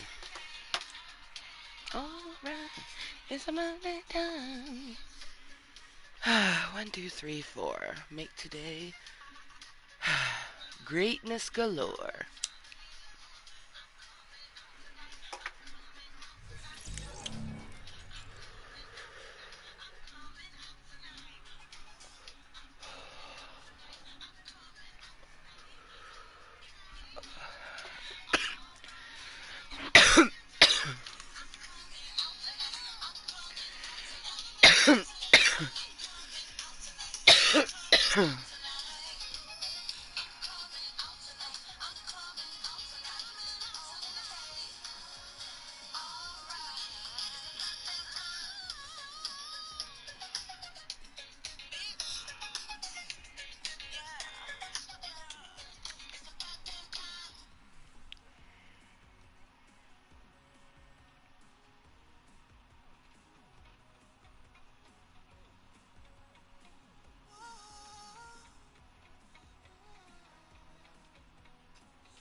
From the start.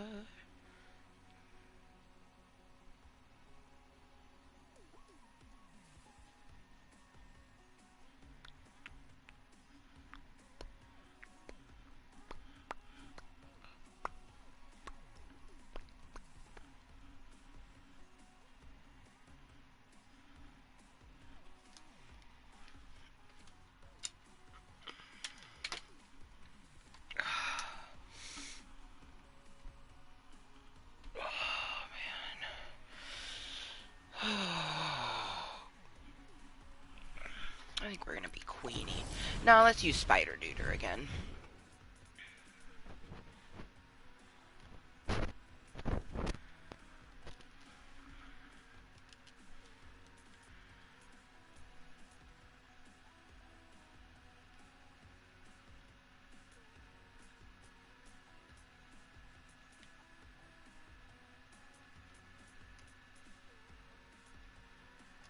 Princess Fishy.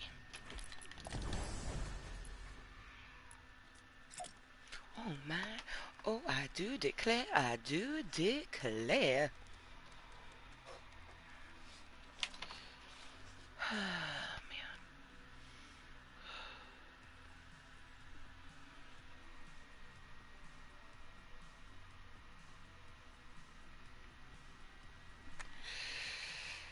Man.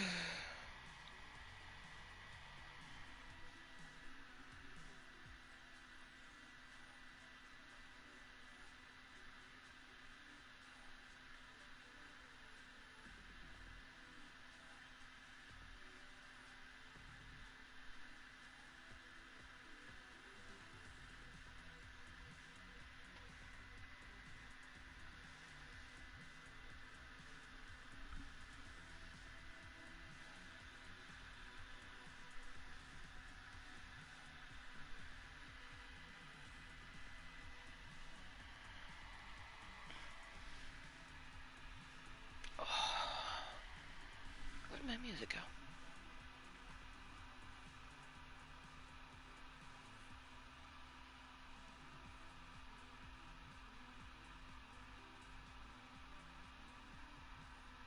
Here we go.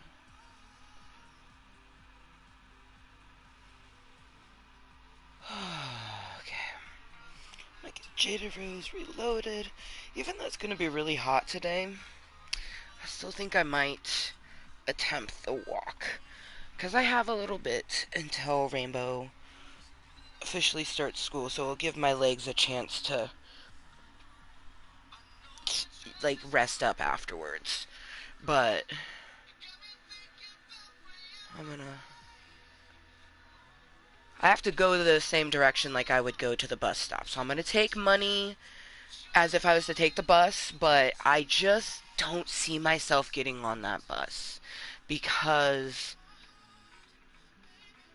of that driver. Like, oh, or I might do it, but if it happens to be him, I'll just be like, I'll wait for the next one, you know.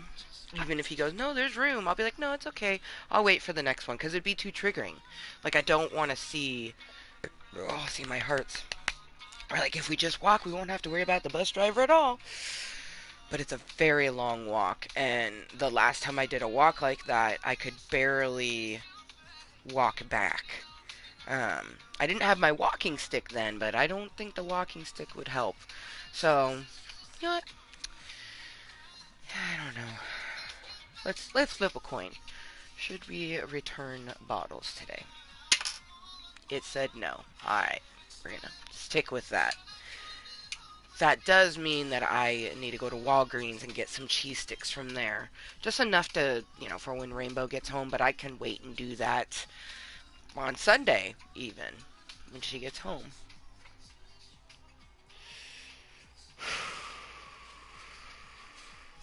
And next Thursday, 1 week from today, we meet her teacher, which I am excited but also nervous because I'm one of those parents that, like, I don't like doing babysitters because it's a stranger watching my kid, so there's going to be this stranger watching my kid for 7 hours every day. You know what I mean? Um, yeah, I'm scared about that. Like, I have so many very, like, normal, and they're all valid, but I have very normal ones that, like, every parent may or may not experience. Like, some parents are just excited for their kid to go. Some people are scared, like me, because it's like, it's their last kindergartner, their first kindergartner, any of the above.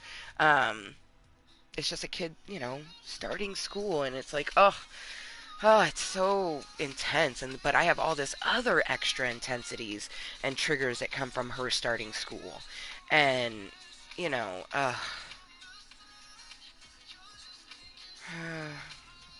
that's why I'm glad that I did ask the question, and on the day of her gradual start, it will just be me and her. It will just be Amber Senior and Junior. And I am just excited for that. I am over the moon about it, really. Uh,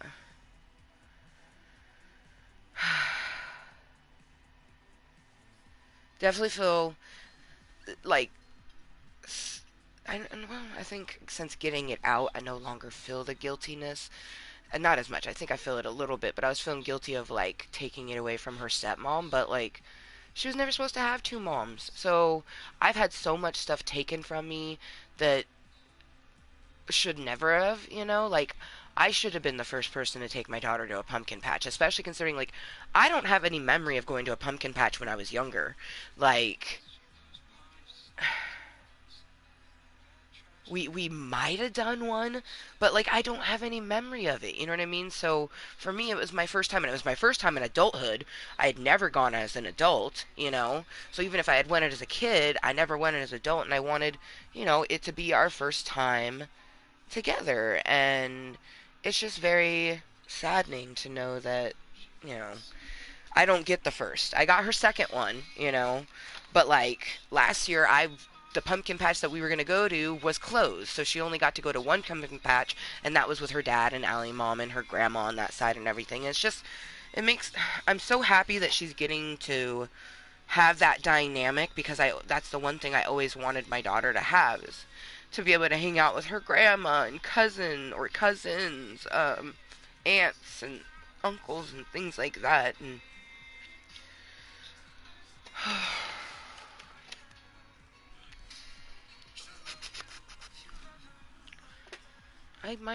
my family was never close growing up, so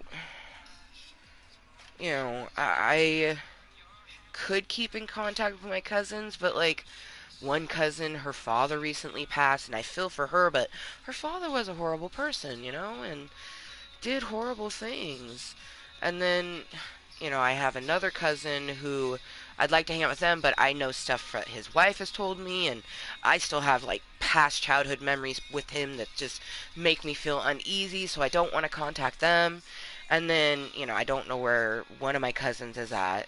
The other ones, I know where they're at, and I follow them on Facebook, and I hope that, like, when she eventually gets married, I'll get an invite, and, like, you just give kind of, like, the blanket of what you've been going on with your life. Would be fun to, be like, this is my daughter, Amber Jr., like, and I'm sure, like, my mom would be worried about, oh, they're going to judge you because you're divorced. I could care less.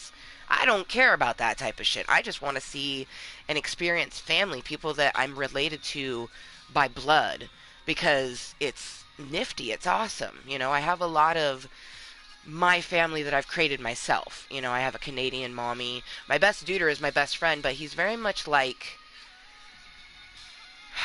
he's just a soulmate. You know what I mean? Like, it's the aspect that I know that, in this life, we weren't related to each other by blood, but I'm very sure that in other lives we were. We've always been connected.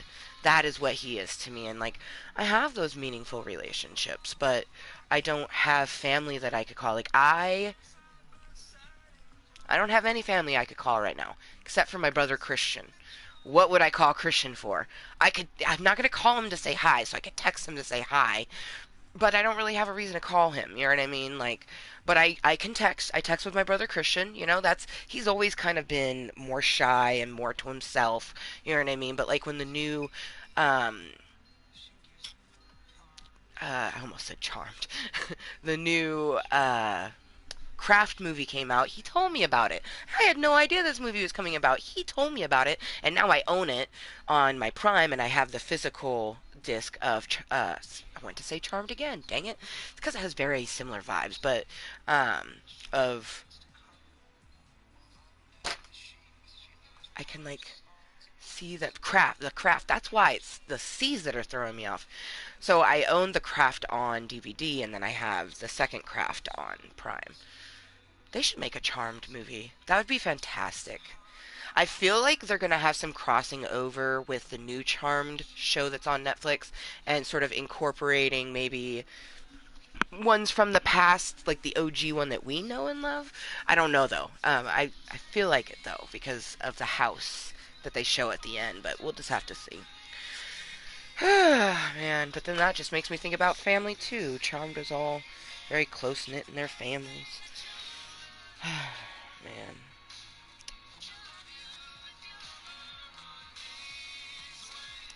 My mom and my it's not my dad, it's my sperm donor. Um, my mother and my sperm donor are both alive. Both of my biological parents are alive. But I don't talk to either of them. Yes, by choice, but also not by choice, because I firmly believe that it's the parent's duty to reach out to their child. Like, when my child is older, I will always make sure to reach out to her. You know? Like, no matter what. Like, I usually am the one that would call my mom, and honestly, a lot of times she wouldn't even answer. If my kid called me, I would answer. Because what else am I doing? You know what I mean? Like, if I missed a call, I'd wash my hands. I'd be like, I was painting, my hands were covered in this. And you're like, oh, okay. Put me on speaker, continue, tell me what you're doing, you know? Like, I just.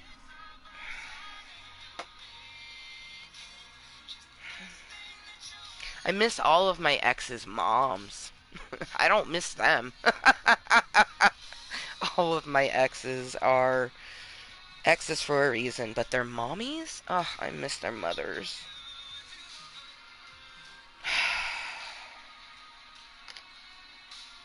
It's one thing I've noticed is that all my previous boyfriends, because I haven't had girlfriends, so of all my former princes, they've all been males. They had a biological penis. I would date a woman though. Like sometimes I think like maybe my future prince has ovaries, but I don't know. But anyways, all of my past princes had family dynamics. Like places they could go on the holidays and fun things they can celebrate and crazy trips that their family would take them.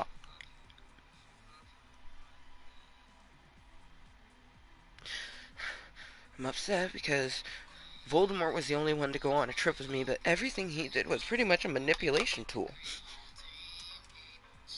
And my other two people, they never. I could have gone to Alaska, but the one didn't want to go, you know. And later he went by himself, which was frustrating, and then had one that, like, their family did, like, this trip around the United States and saw different things, and I wanted to go on that. They said I could go on that. He didn't want me to go. You know what I mean? These are, red flags that, yes, obviously I ignored. Like, my. I haven't really experienced true, deep, meaningful romantic love. And sometimes I start to think, like, am I? Like, because you get those people that go, oh, you know, you're young enough, you'll do it. And then I go, well, I'm 36. And they're like, you're 36. And I had one person tell me, just tell people you're 26. I'm like, so lie. Let's base all my future relationships off of lies. No.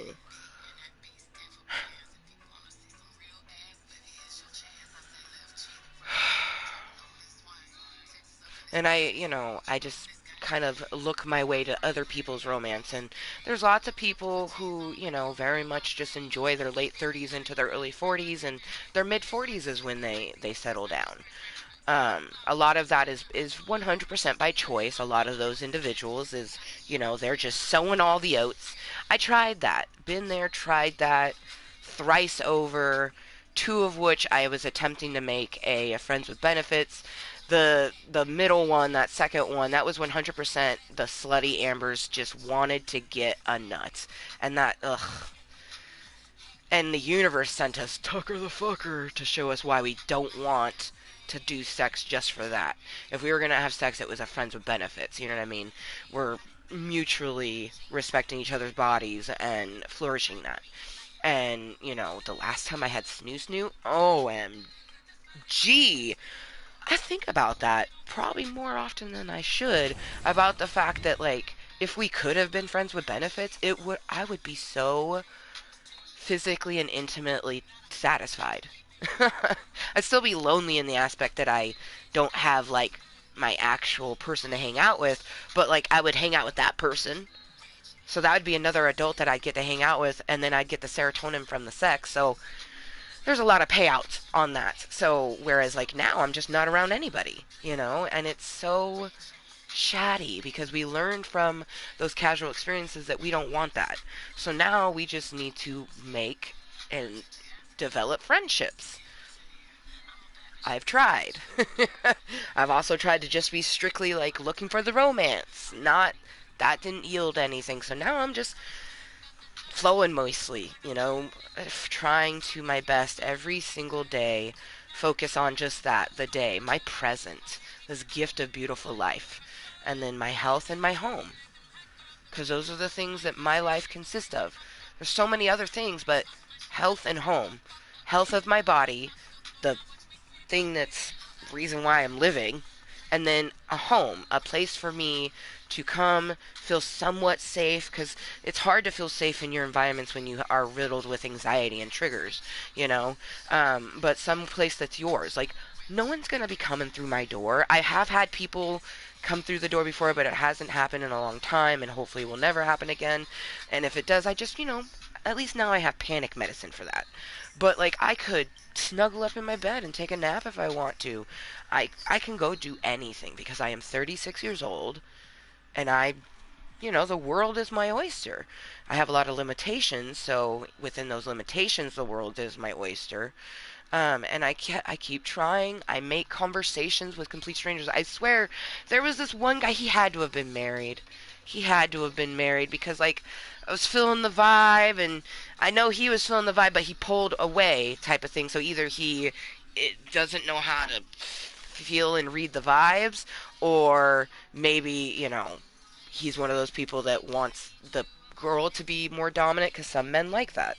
But for me, I can be that, but like initially I can't because I am just in a place where I'm terrified. And honestly, the more that I'm secluded just from plutonic relationships, not even romantic ones, I get more shy and more just like kind of scared if someone was to touch me.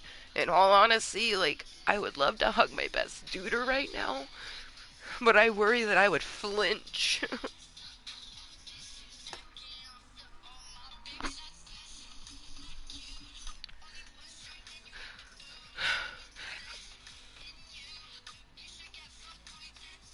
I really hope that if you're alone as much as I am alone, you're doing it because you want to, because you enjoy your alone time. There's nothing wrong being a loner. Be yourself. That's beautiful. But if you're like me and you're not a loner and you are just been begging really for social interaction for the better course of the last 7 years, you know, almost a decade of just needing, desiring, wanting face to face social interaction. And now it has to be more meaningful because I've had, blase hangouts. Even when, like, I was spoiling a person, they were very grateful and I could tell they were extremely surprised. But, you know, I don't know, it just quickly went from, like, oh my god, this is so amazing. Okay, I'm going to spoil myself, and it just went back to normal. I don't know. And then, like, I could tell the gifts that she gave me was just like she felt obligated, because, like, for one, her birthday was after my birthday, and she was like, oh, this birthday gift was late. I could tell it was all re-gifted stuff from her kid's room. Like, I'm not a daft individual. You know what I mean? But I didn't care. I love all those things. I really appreciated it. Especially because they gave me owls, specifically the owl from Harry Potter, uh, Hedwig. But I love owls, just even without, it being Hedwig. So I appreciate it, but I also could tell that it was just a very rushed sort of thing and almost felt like obligatory because I had given them gifts, but that's not. You give a gift to see the reaction. And then I also very much hope to like have conversations with her, but every time I tried, just she would give a very like cruel response, and it's because she doesn't feel that way about that sort of thing, and she'll have conversations. Oh, I want to do that too. I wish I could, but then I just end up fucking someone, and I'm like, oh, that's not me. So unfortunately, her and I like, even though like I text her, she responds. We're just not super compatible, and it is what it is. But that's the person that I've got to hang out with at all within the last couple years. Like, last year in June, I took her on a friend date. You know what I mean? We went and we hung out. I found out that a lot of the reasons that she was able to hang out more is because she wasn't working. I later, process of elimination, learned that she was living on like something because she was disabled from work because of things that had happened at work. I don't know because she never told me the full story, but she started working again, and now she's very busy, which is okay. But yet again, it's one of those individuals where it's like, I'll hit them up, and they're like, oh, I've been so busy. But when I'm not busy or I have time, I'll hit you up. And then I'll see something fun happen that I could have totally gone to, but, they didn't think of me. So, it's frustrating that that's the last person that I hung out with, and that was in March. And then before that, it was in November. And then before that was like maybe some of the days in fall. But then, last June when I took her on that friend date. So I haven't even had like here and there hangouts since last year. Like, this year has been so extra lonely. Like, just. Last time I hung out with a friend was March. It is fucking August. Like, yo.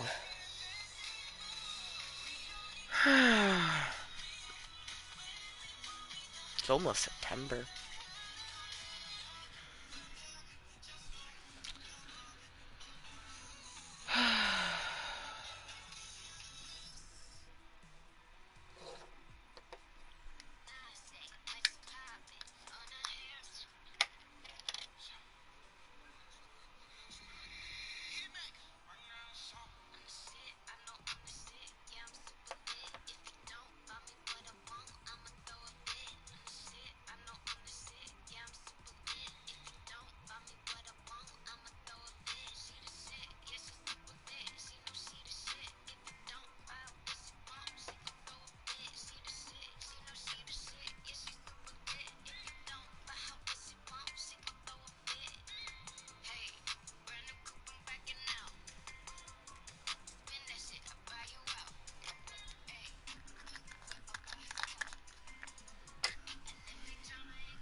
Alright, I'm gonna do one last pew pew match.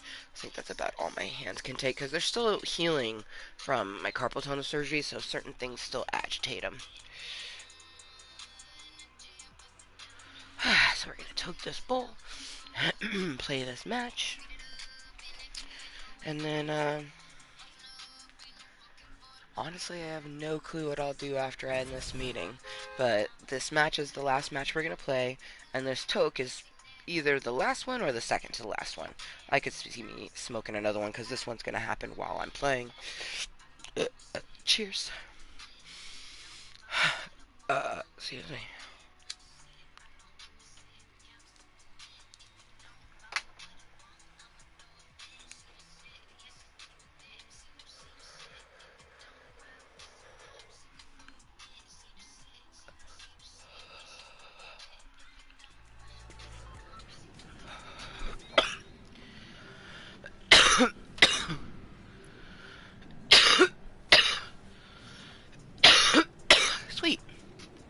my, I like to call it Orson limestone.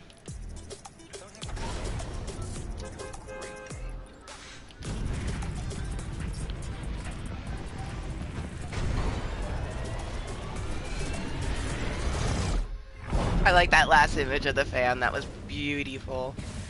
Booty footy beautiful.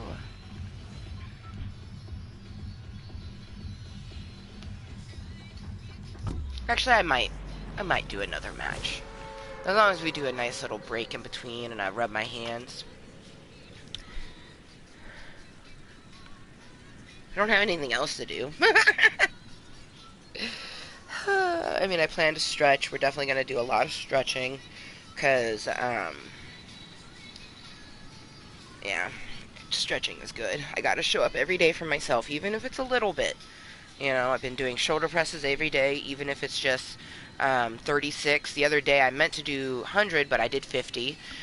2 sets of 25, because you could do 4 sets of 25 of anything, and boom, you've done 100.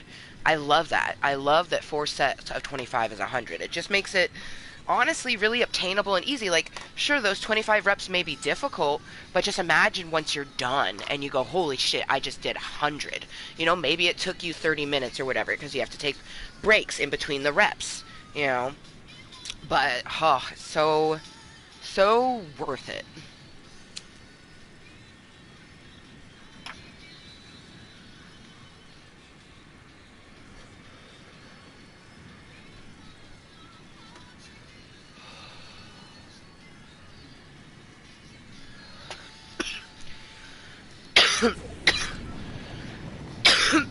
So, I was doing a search find with my daughter, and it wasn't even one of her school ones, because she has a school book that has some search and finds, and they can be pretty challenging. This one's just a Dollar Tree fun book. She found everything except for this pan. I couldn't find the pan, and I, like, inch by inch, looking for specific shapes and stuff like that. I truly believe that it's not there. Like, and Rainbow goes, yeah, the guy just forgot to draw it in. And then she starts to draw her own little one in. I'm like, you're probably right, because I do not see this at all. Like, it is gone.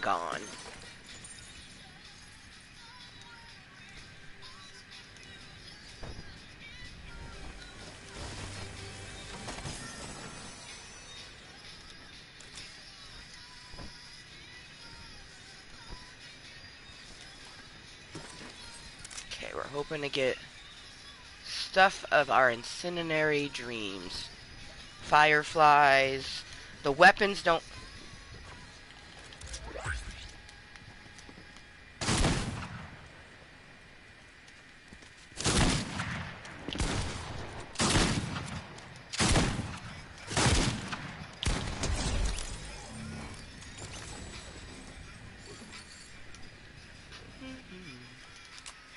He didn't hit me once. I'm kind of surprised. He did have a key, though. Which I feel like he got out of one of those chests or something.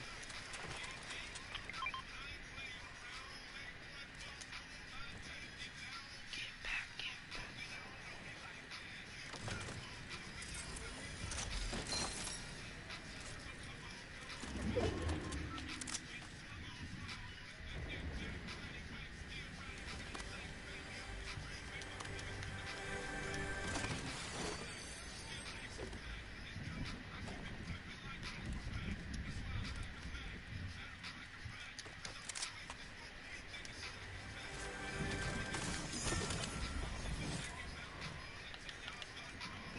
Another key. There's nothing else up there that I wanted, though. But there is a village not too far away. It's all the deliciousness.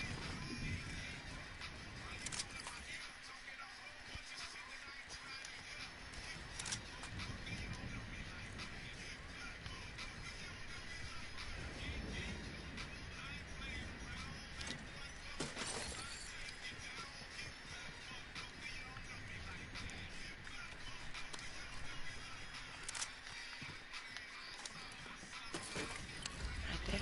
jaw, in the jaw. I came, I saw. In the jaw, I came, I saw. There in the jaw, in the jaw. Oops. Dang it.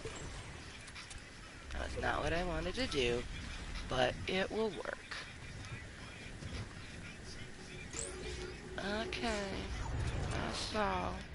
I hit him right there in the jaw.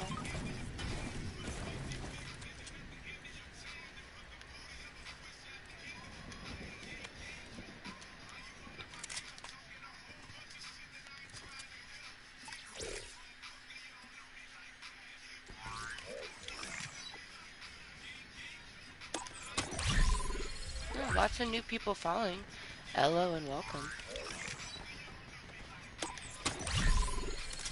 I had a couple people that started following when I was crying, and I'm just like, but, you know, I'm sure most people tune into this because they enjoy seeing people pew-pew things. I mean, I enjoy it too. I understand the joyability of the pew-pewness, so I get it.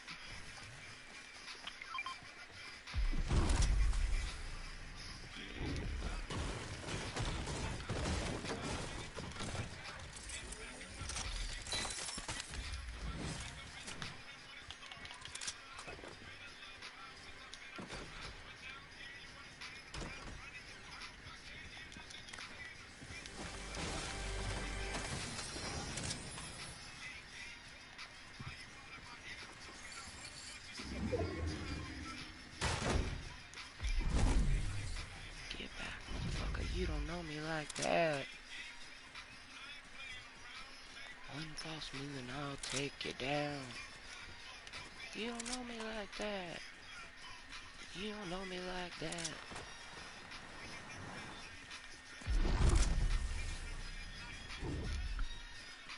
Okay. Fireflies, fireflies, need a search around the trees. Fireflies, fireflies.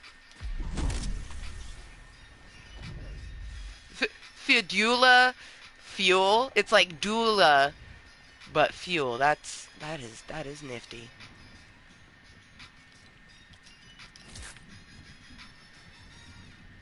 Get back, get back. You don't know me like that.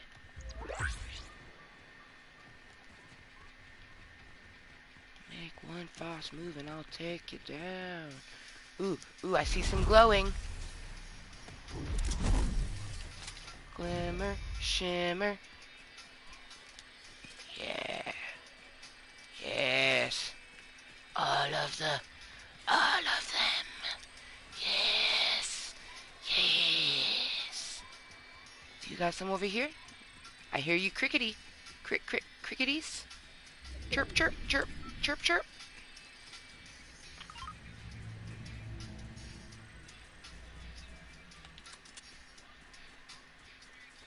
Okay.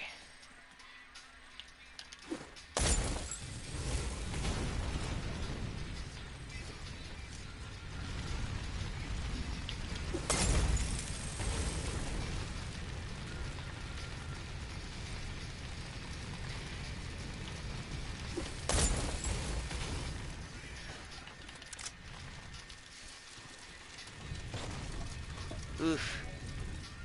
Yeah, collect. Thank you.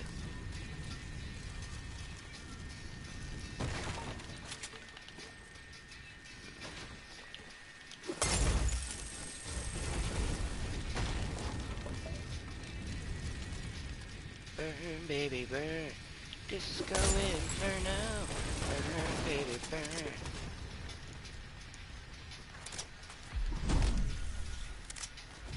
Thought I saw some more over here. Damn, this is gonna be hard because, like, that only got me 36.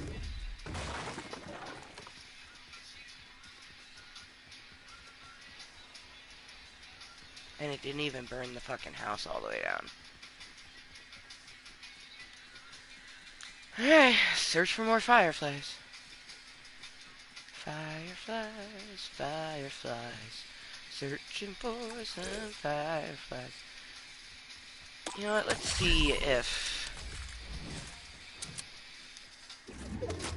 Does that count towards my structure? I think it went up.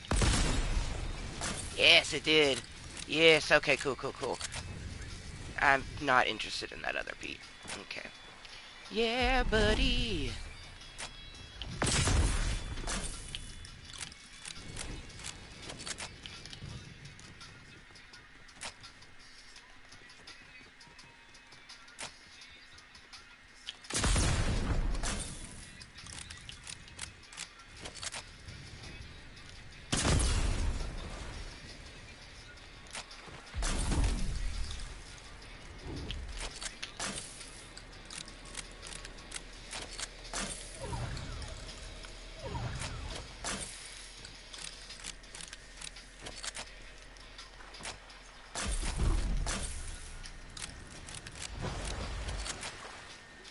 Are you fully reloaded finally? Okay.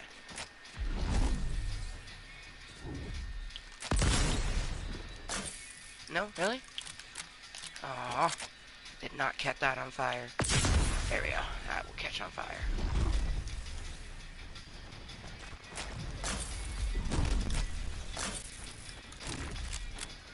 Okay.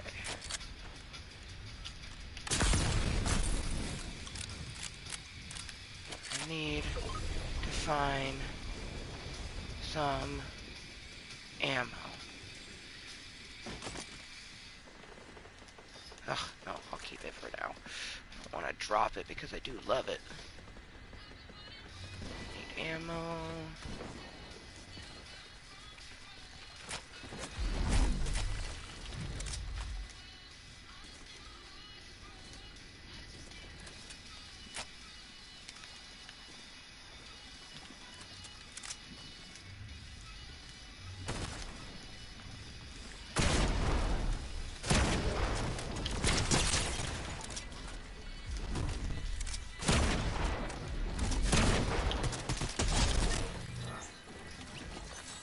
Yeah, baby, give me your ammo.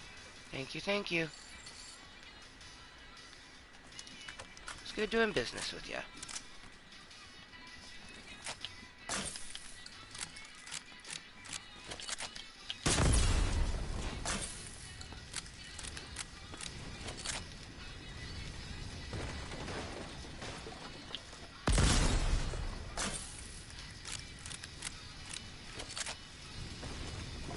Burn, baby, burn.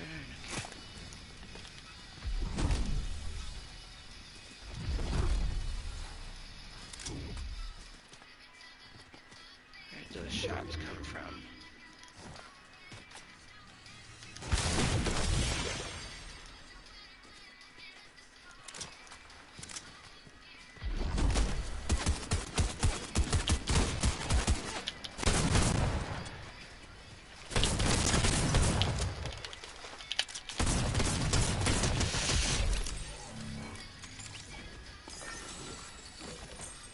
Yeah, you had all the shotgun ammo. Yes, thank you, thank you.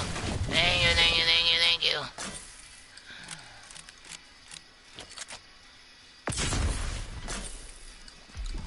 I need 75. I'm at 75, so I just need...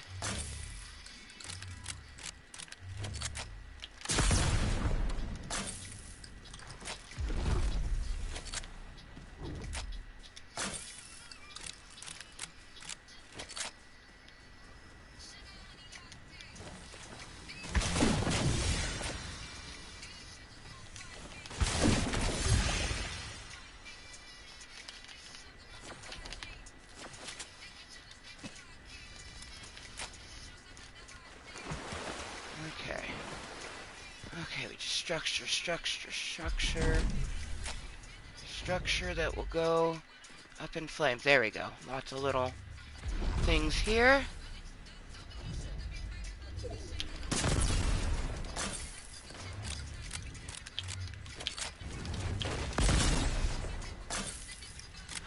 Yes!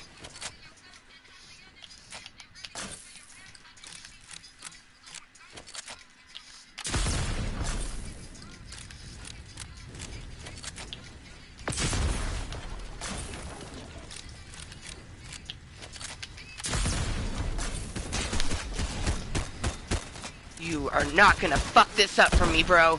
You are not gonna fuck this up for me.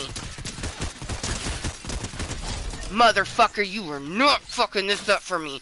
I have 2 more. 2 fucking more. You are not fucking this up for me, man. 2 fucking more. That's it. That doesn't count. Son of a bitch. Does that count? Yes! I am the champion. I am the champion. Yes, Raptor, I love you too. Oh, it looks like she is the Raptor. OMG. It looks like my Raptor's wearing a dress and I love it. Oh, we look so beautiful and majestic together. Oh, we did it. That motherfucker wasn't gonna take that from me. Woo! Yeah. Yeah, we going. Yeah. Man, about a bitch up in this motherfucker. Like, whoo. Woo. Woo. Oh. I don't want to kill you, but you won't leave me alone, will you?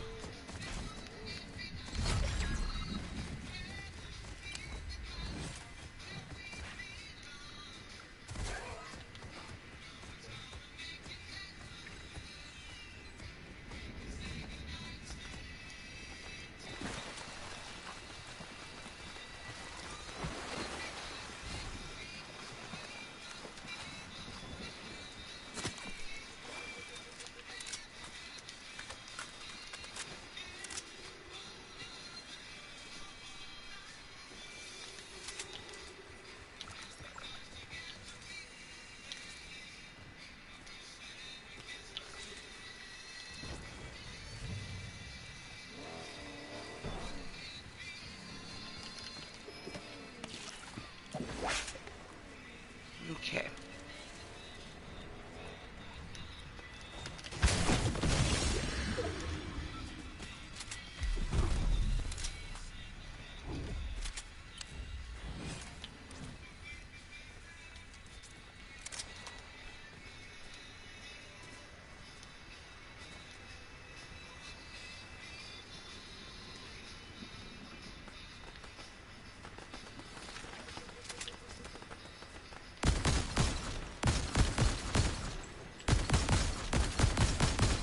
Motherfudgers.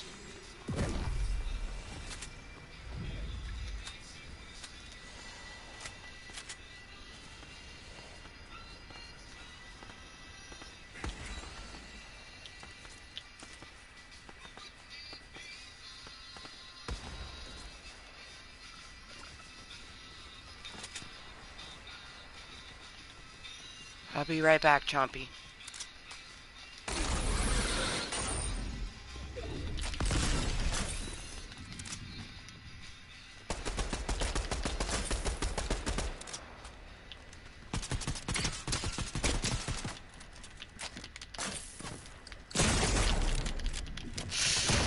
Ooh, he got them shots. Damn.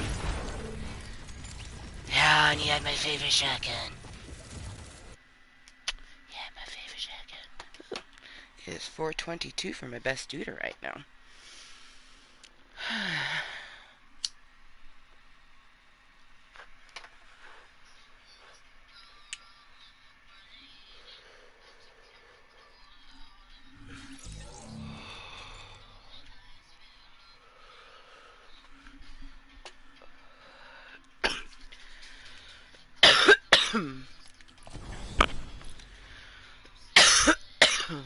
Sweet, we have completed all the weekly quests.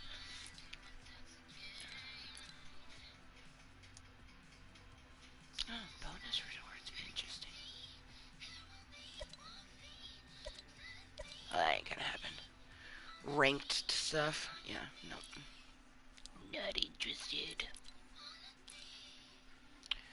It's you, babe, and I'm a sucker for the way that you do, babe.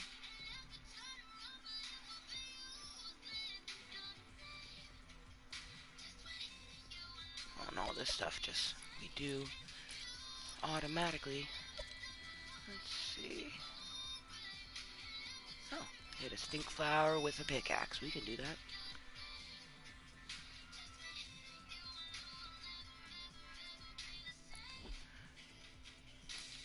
Never be the same. So we need 6 more to get her. And then, so 6, 26, 30, 41, 48. If I did that math right. We sometimes know good at math. But we need 6 more here. 26 plus 4 is 30. Plus 11 is 41. Plus 7, 48. Yeah. And that turns in just leveling up, because that's how you get the stars. Because I don't think there's anything that designates like, ooh, you'll get stars. I think it's just, you level up and you get stars. So,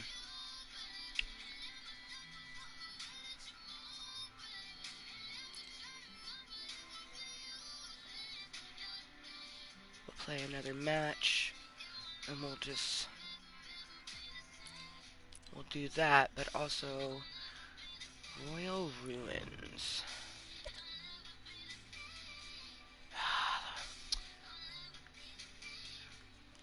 That's Rumble Ruins. Is there 2? At Royal Ruin. Oh. Okay. Let's do that, because I don't even know. I probably can remember to hit a stink flower with a pickaxe. It's just one of those little flowers, which is funny. I thought about hitting one, but I don't like the stink ones, because they stink on you too. Let's see. We should be... Bun here for fun.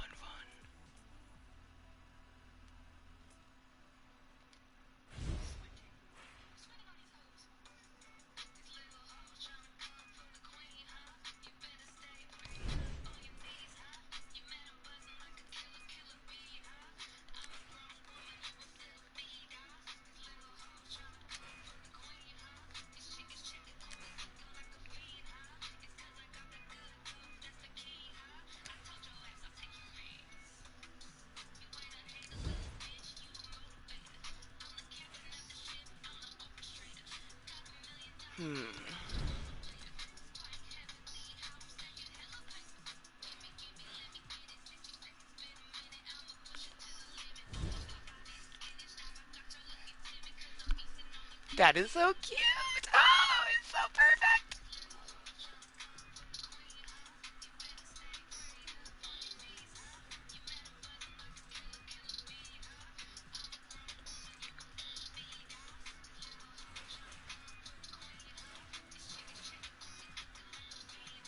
I do love the Rainbow Rodeo one a lot.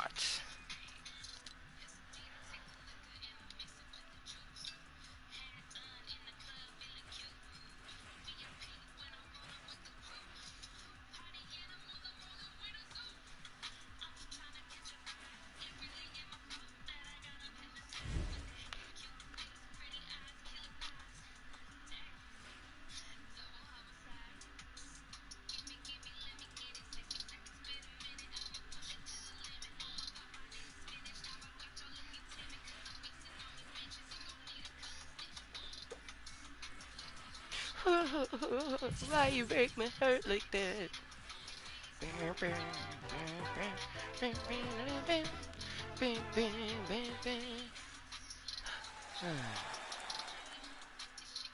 Yeah, I'm happy with their preset.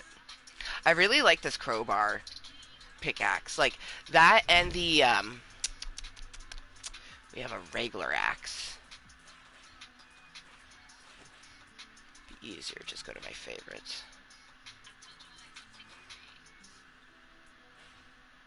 right here. Yeah. Old chopper. You know what? I feel like Boxy should be using old chopper. I love the pickaxe, or pickaxe, the crowbar as the pickaxe. Like, I just, something about it, I just love it. But the same thing as this. I think it's because it's a real life object that could break things. I think that's why. It's gotta be why. Beautimus.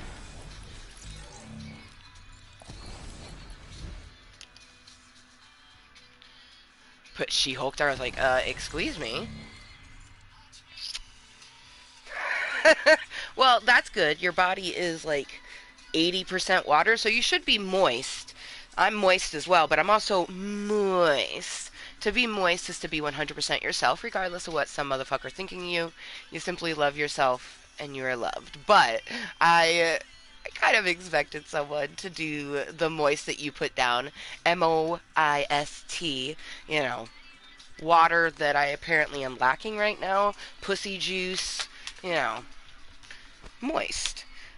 But MOOISS22, that is my moisture indeed, and it's, like I said, to be just 100% yourself, regardless of what any motherfucker thinks of you, especially those motherfuckers in your own brain. I know mine can get really fucking nasty sometimes, but I still love myself, and in turn, loving myself, I am loved by myself. But when I love myself, the people who I attract towards me love me for who I am.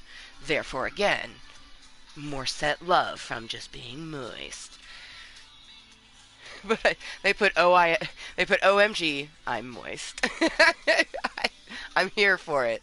I wish your name was not just a bunch of, because it's PSDK. Like honestly, it makes me think of PS Donkey Kong. That's what it makes me think of. Because PS stands for postscript, and then you put PS and you write some stuff. But yeah. Anyways, hi. Or is it pstick? Pstick. That would be great if that was it too.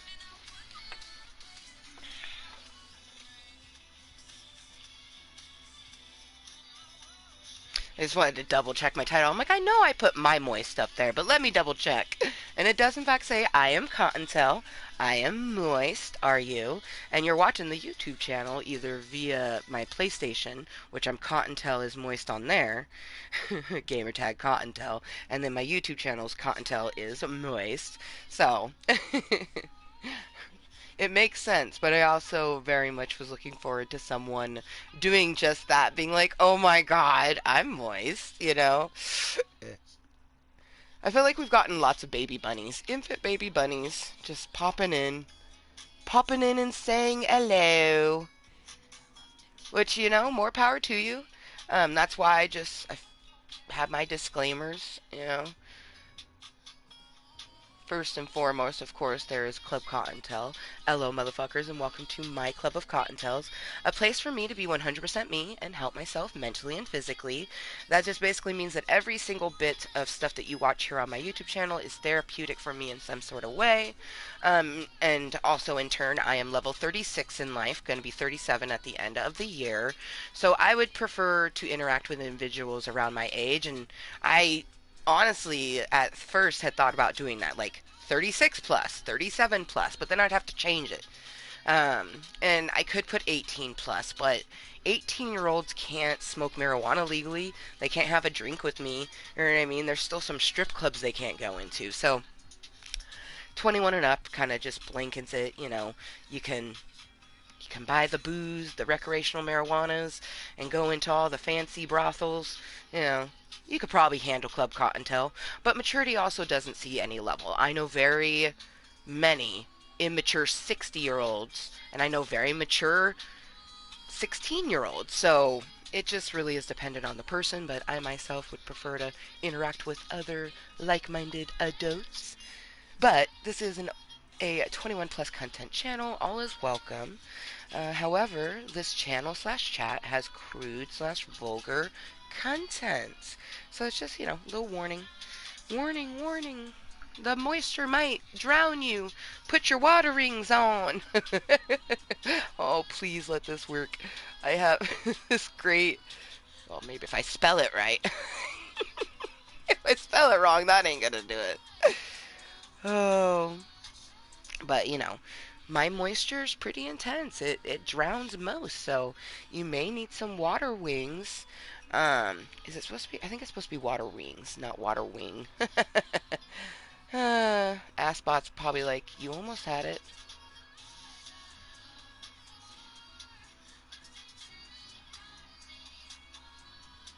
Which, speaking of it, the term water wings is very interesting.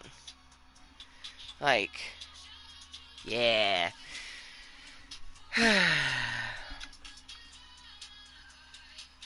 But water wings are like those little floaties that kids put on their arms to go swimming, to ease them in to the water. Doesn't work. I'm gonna have to double check it.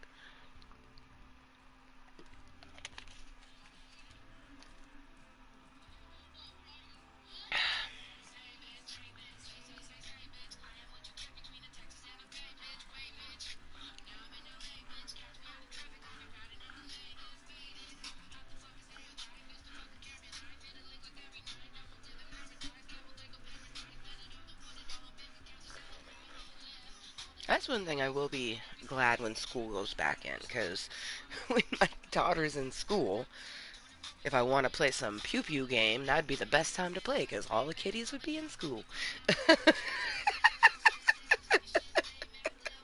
It's still summertime right now.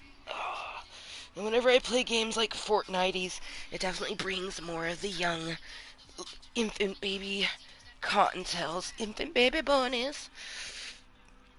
But that's to be expected. But that's just it, is I'm a content creator. I'm not a content creator, and I don't make content for just anybody. I make content for myself or those of a like-minded set or 21 plus. You know what I mean? At no point in time do I make content for people under the age of 21. I don't even make it for 18, 19, and 20-year-olds because they can still be very, very immature. And, like, you could be 20 and still be in high school because you got held back twice. You know what I mean? So,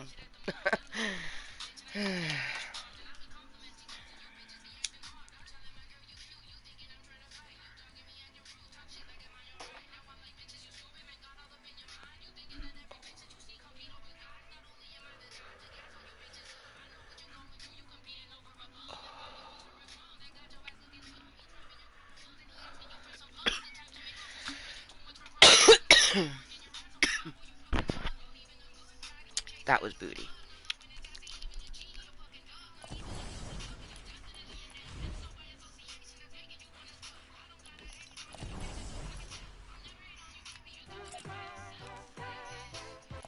Yes. Alright. Chill. Here, let our hands rest for a bit. I'm gonna reload Jada Rose here at some point.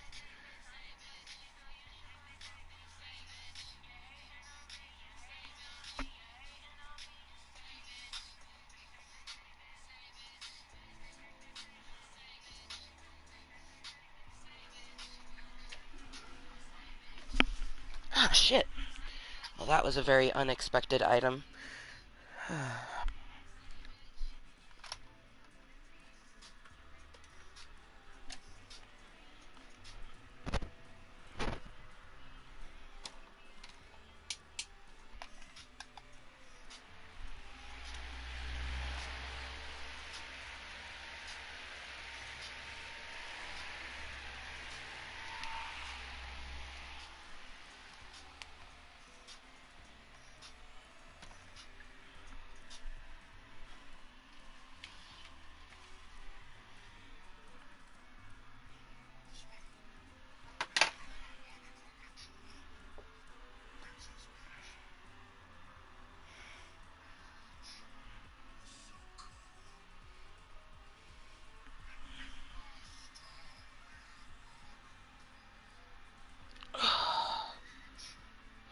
Understand. Gonna love you till the very end of Peaches, peaches, peaches, peaches, peaches, peaches, peaches, peaches, peaches, peaches. Love you. Oh. Peaches, peaches, peaches, peaches, peaches, peaches. I love you. Oh. Rio, Luigi, and a Donkey Kong too. 1,000 troops of Koopas couldn't keep me from you. Princess Peach at the end of the line. I'll make you mine. Oh, peaches, peaches, peaches, peaches, peaches, peaches, peaches, peaches, peaches. I love you. Oh, oh, peaches, peaches, peach. Oh, yes. Get that good rub. Oh.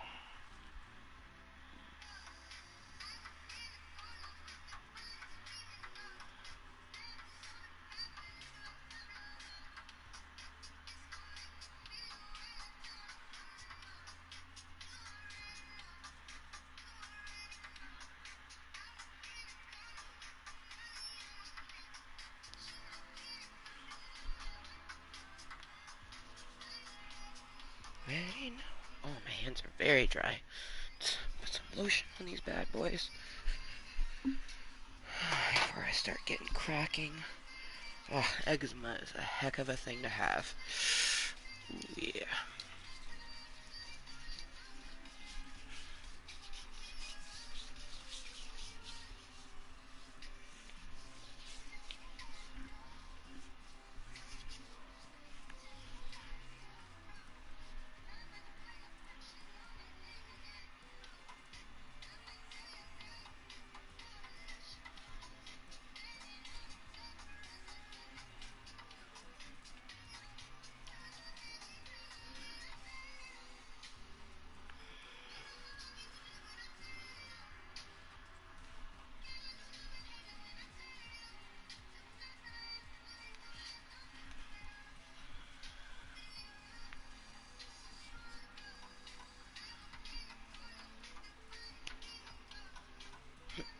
Ship out and send them packing.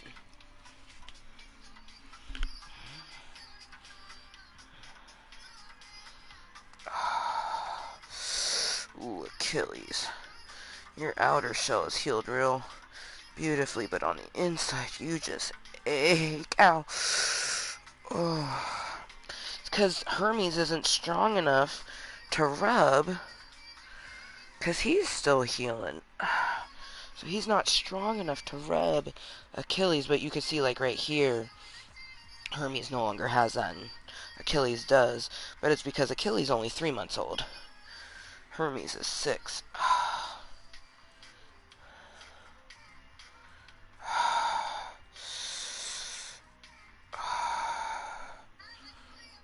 Just gotta remember to rub. Rub, rub, rub, rub, rub. Especially when I'm playing games that I know exacerbates my hands and makes them, like beforehand, when I had carpal tunnel before we got the surgeries, our hands would go numb. We wouldn't be able to feel them. We'd have to, shake our hands out. So I gotta remember to do my little rubs. Oh, there we go. Use my palms. Like rub each other. Oof. Ooh, man. If I could get someone else to rub this for me, it would be so amazing. Oh, yeah.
So cute.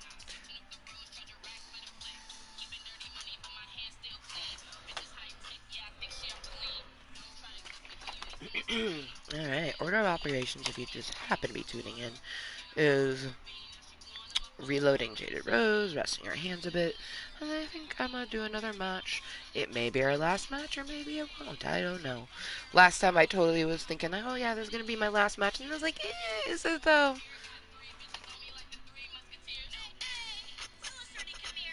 But we're back out, talking funny for the year.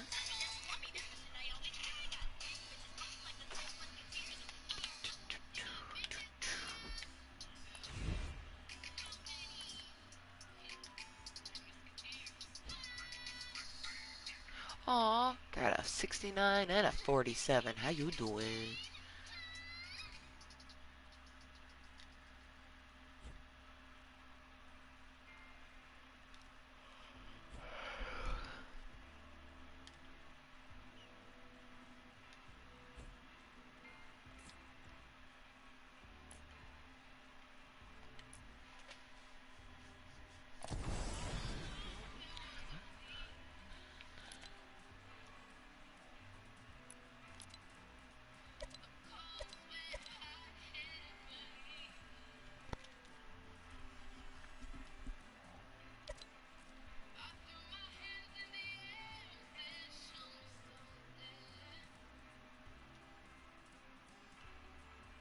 In creator-made experiences. Oh yeah, that ain't gonna happen. Not for me. not my brand of Fortnite that I enjoy. Like for me, Fortnite was just like a cutesier Call of Duty and less intensive on the hands. Still intense, but not too intense. Um, when I first started showing signs of carpal tunnel, even before my fingers would go completely numb, I had to stop playing Call of Duty because it was too difficult. My hands could not keep up. Fortnite is a bit more relaxed. You know, you can hide more and stuff like that. Like Call of Duty is just go, go, go. Like, if you stop to do something, you need to be like watching all portions of your angles. Like, it is just played very differently. Very differently. But I love Call of Duty. I love shooter games. Like, I just enjoy pew-pewing things. I feel like that comes from the fact that we did arcades growing up, and there was always this, like, police academy game where you had to shoot targets and stuff like that. So, you know, you grew up shooting a fake gun, you're gonna think it's fun to play a shooting game as you get older. But it is also a way to distract, to digress from your day, to put energy somewhere else. You know, for me, I've been dreading this weekend. I have been dreading this weekend more than anything. Um, I originally had planned a pap smear tomorrow, but I had rescheduled that for the 31st, which I had to then reschedule because of Rainbow's meeting the teacher thing. But the first cancel was because Rainbow is going to the Oregon State Fair, and it was just affecting me so much, and I didn't want to put myself in mental and physical pain for a medical thing when I'm already feeling that way because of something else. So, and then just to add to the course of it, Rainbow got her very first pet, and just happens to be born on her birthday. You know, Rainbow just turned 5, and this kitten, Mischief, was born on Rainbow's 5th birthday. And I'm so happy for her, but I'm also very hurt, and I cried because, like, I really was hoping to get her first animal. We had been talking about getting a fish, so then that could be, like, her first pet. You know what I mean? But, you know, they beat me to it and got her a really cute kitty that, you know, was born the day she turned 5. So when the cat is 10 years old, she'll be 15. You know what I mean? And that's going to be so cute because at that age, she'll, you know, be chilling and her cat will just want to chill. And she'll get to grow up with it. And it's not fair. But it is fair. It's fair for Junior. It's just not fair for me. And then I also just, like, I just try my best not to think about it because then I'm just going to get upset again. And, you know, I really wish that I had plans. Like, I've been striving all the time there's been maybe 1 or 2 weekends in a 365-day period where I'm like, you know what, I need this day for myself. Because I don't need days to myself. I need days with other people to hang out. And I've been trying so much this summer, especially because this is the last summer before my daughter starts school. Every summer after this is going to be very, very different, And I'm just so sad that I haven't had meaningful hangout in over a year. And I know that for my birthday, I planned myself a epic photo shoot, a nature photo shoot, and it's gonna be just amazing. I wasn't even cold in my negligee, so I know I won't be cold in my getup that I'm gonna have this time. Of course, I'll be barefoot, and my feet are more susceptible to cold, but um, I already know what shoes I'm gonna wear. Like I already planned that they can get dirty, because I'm gonna be putting them on and off. Like I don't plan on like a portion of it. I'll walk around barefoot, but I obviously to get to the area where we want to be, I'll want to have shoes. So I already have shoes. I'm either gonna go with the blue or my gray ones that have this bright orange on it that I feel like will just show up really well. But I might go with the blue one simply because whenever I think of the color blue, it makes me think of Blue Bear. Blue Bear. And he's chilling with Princess. This is my most recent Squishmallow buy. There's also a Sonic the Hedgehog right there that I got with Princess. And before that, I had gotten myself a jellyfish that is right here. That's Eric with a K. And he has a little gimpy jellyfish tentacle, which I think is so cute. Um, I like getting the Squishmallows that maybe have an imperfection because those tend to be the ones that no one buys because they're like, no, I want the one that's like perfect. And I used to be that way too. But then, you find that either no one buys it or it ends up, getting purchased at a wicked discount because someone finally goes, well, if you take it off because this imperfection, like, I'll buy it. So I like to buy the ones where, he's imperfectly perfect. I did that with my B one. It had a crinkle wing. I did that when I picked out uh, Sunshine. There was one that had like a crinkle on the face. And then I did that. I didn't purposely do it with Eric. I just went with the first one I saw, and it was meant to be. So if I had gone through him, I would have ended up picking him because of that very same reason. Like, sort of like the Island of Misfit toys. I am that kid that will take all those misfits. The toy that someone's like, oh, it's supposed to have a longer ribbon. I don't want it.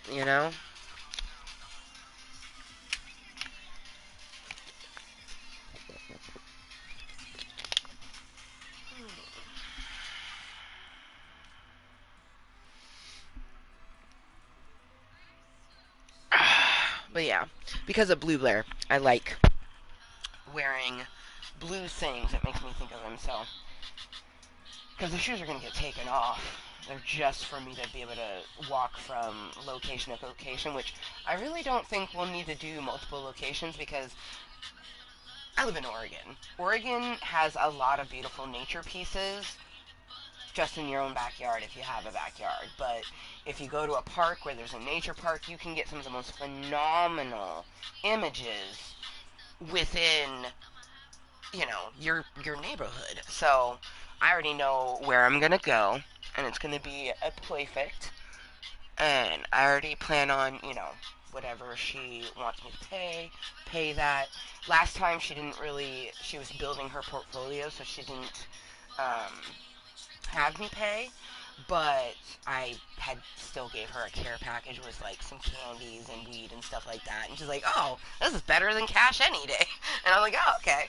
I might do that for her this time.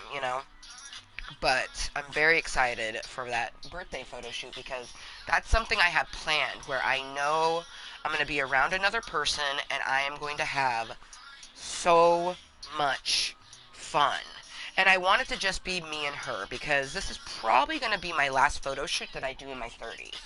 The first one I ever did was in my 30s, and now, like, I have a professional photo that I got when I was 14 because we had to get some modeling shots to do this. I did a plus size open call my 8th grade summer. Um, and I had gotten a call back, and we went to Seattle. And for the callback, you had to have headshots. So we went and we got these headshots done. Because I wasn't 15 yet, I wasn't able to do, like, Origins Modeling wanted me, but they needed someone 15, not 14. Like, because I was 14, there were certain things I couldn't do. And it's so messed up because when I bring up this story to my mother, she remembers it as me not wanting to do it, right? I was like, no, I wanted to do it. You told me we didn't have the funds for it. She's like, no, no, no, no, no. We had the funds for it. I was like, I know we had the funds for it, but you told me no. Like, I have a very vivid memory of us standing on the landing in our house and, like, me showing her the mail and her being like, oh, we don't have the funds for it. When really, I just don't think she wanted to go do that because my mom was like that when growing up. She would say she would want to do something and then last minute cancel or not do it. So, I already know, like, it is what it is. But I wanted to. When they sent it the next year, like, offer me back, like, I was like, oh my god, yes. You know what I mean? Like, yes. And she's like, are we gonna have to get new headshots? I'm like, well, probably. She's like, no, that's too much money. Too much hassle. You know, but if it would have been for my brother, she would have done it. But I didn't have that experience. I grew up, even though I was the middle child, right? And I grew up the oldest with my two younger brothers. I was still treated like the middle child, like straight up, even though I was the oldest in the house that we grew up in. My brother Nathan had way more things that he could do and get away with more. And it's still to this day that it's like that. You know what I mean? Like, it's wild to me.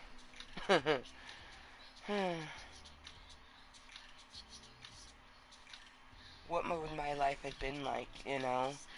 Would Amber Jr. exist if I had done that? You know? I don't know.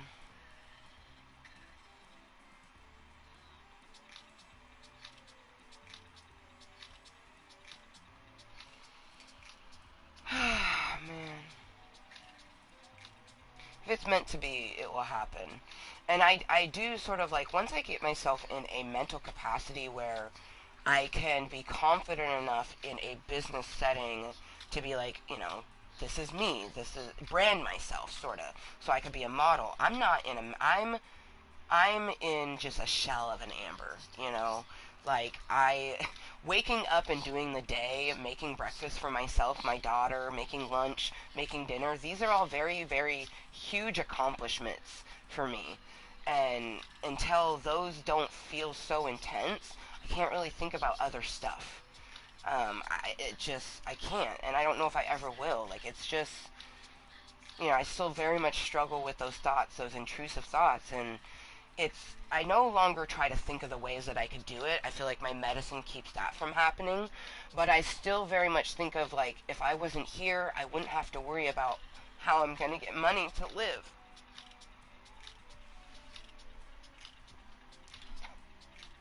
And I don't like that. But I don't know if that's like an irrational thought or if, like, there's lots of people that feel that way.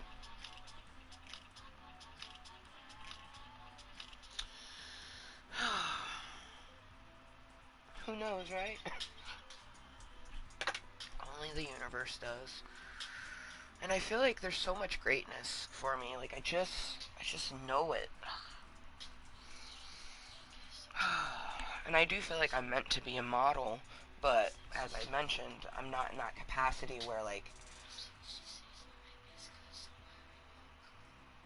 build a portfolio type of thing. Because if I was, I would have done it with the money that I made from selling the house.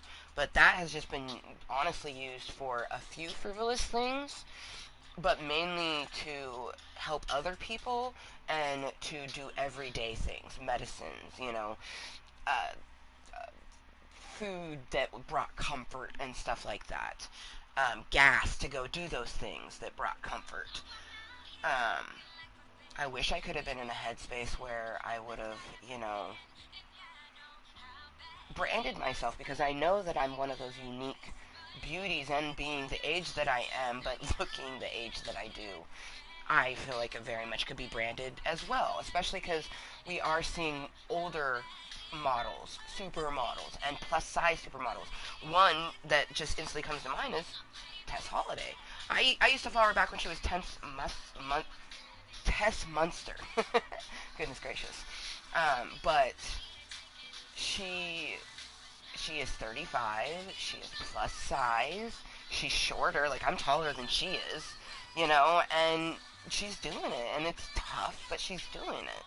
And, like, I want to be in a mental place where, like, I could do that. Where I could work. Just anything. Like, I'm not even in a mental capacity where I could work, like, I can't do a receptionist. I can't I can't because the interaction with people, like, sometimes I just say and do things that make no sense. And then, you know, physicality wise, there's lots of things that I can't do. It's why I've been filing for my Social Security for a long time. I've struggled with the fact, I still probably will for the rest of my life struggle with the fact that I can't work. And if I do find work, it's not going to be anything enough to sustain me. Like, I don't even have enough really to sustain me and Rainbow right now. The only reason I can sustain it is because we had asked our best friend, who was married to our landlord at the time, who later became our landlord, asked if, hey, you're moving back, because she was living in Texas at the time, you're moving back. Are you going to be renting out the basement to anyone? And she was like, oh, actually, we've been talking about that. And I was like, well, I'd like to be considered, And then, I moved in. Shortly after she moved out, a year later, my rent went up, which gave me so much anxiety of, like, is my rent going up? I thought this was an under-the-table thing. Like, he understands, like, I only get this much money a month. Like, if you keep raising my rent, I won't be able to afford to live here anymore. And that's constantly in the back of my mind. And I can't just, like, get comfort from my best friend because she's not here. But even when she was here, I would always be like, hey, if you're going grocery shopping, let me know because I want to, catch a ride with you. And she'd be like, oh, also, I have this auntie thing, like, you and Rainbow should go. I'm like, yes. I remember one day she came back, I was like, oh, where you guys been? She's like, oh, we just got back from auntie. I'm like, auntie, I would have loved to have done that. She's like, oh, I didn't even think of you. Like, she just said that. And she was the one that offered it to me, and it just, like, if you're struggling so much mentally that you're doing that sort of thing, you probably should be looking into medicine of some sort. Like,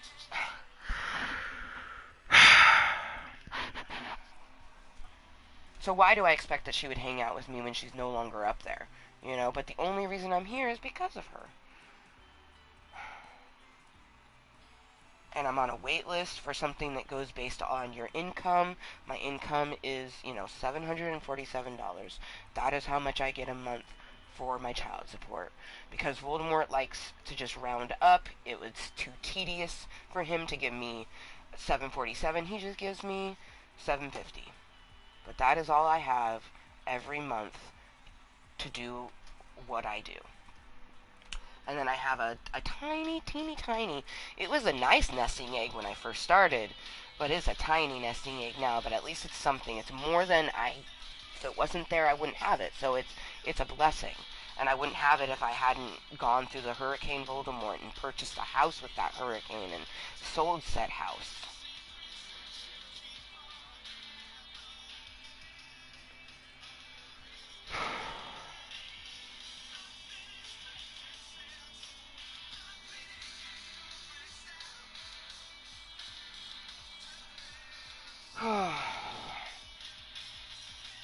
Last weekend I did a lot of, moving stuff around and purging stuff from the cave, and I'd like to do that this weekend, but we overdid it last weekend and we hurt ourselves, and we're still recuperating from that, so I'm just like what the heck? I feel very just at a loss, because I wish that I had someone that I could hit up, and know that they would actually want to hang out with me, but I mainly wish, like, why hasn't anybody hit me up all fucking summer? Like, did they not think about me? Not even once? Did they not even wonder how I was? I had 2 surgeries this year. I still very actively am going, trying to heal from my divorce and everything that I went through. Like, and I have friends that care, but they're not close by. Ray cares, but he's in Maryland. Kayla cares, even though I've never met her face to face. She's never even met Voldemort. And she cares, she's in Canada.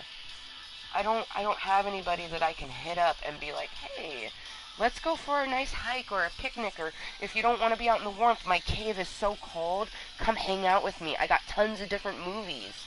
Like, you want to play a board game? Let's play a board game.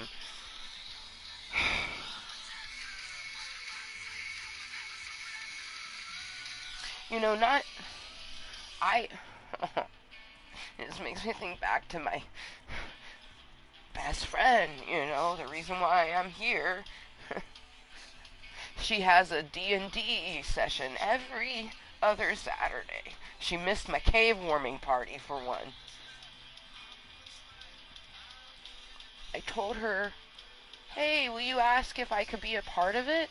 She's like, oh yeah, I would do it. And then she mumbled off and said something. But that was the last I ever heard of it. And I've tried to bring it up again, and she didn't even respond. So it's like, I'm trying to hang out with her, and she's making no effort to hang out with me. Like, I am so confused. You know what I mean? I'm living in a place where she used to live 16 years ago with her child. And she says she knows what it's like to live down here, right? And then I just, I literally am asking, like, hey, okay, what if I can hang out with you in this every other weekend? And she never even asked. And it's just a D&D session with her parents, who I know, and some of their friends, who I could get to know. They smoke. They literally just chill, game, take a break, smoke break, drink beers while they game. Like, it's, like, it would, like, why would I not want to do that, And it's just, I'd like to believe that, it's just going in and not processing and not coming back out. But that doesn't negate the fact of, like, does she ever think about me? Because there's got to be times where you think of someone and you hit them up, but that never happens. So when I hit her up, she's not actively trying to respond. But when I don't reach out, she doesn't reach out to me at all. And it's very conflicting, considering I'm living in her ex's basement. Like, that's the brass tacks of it. And I'm so lonely. I'm so lonely all the time.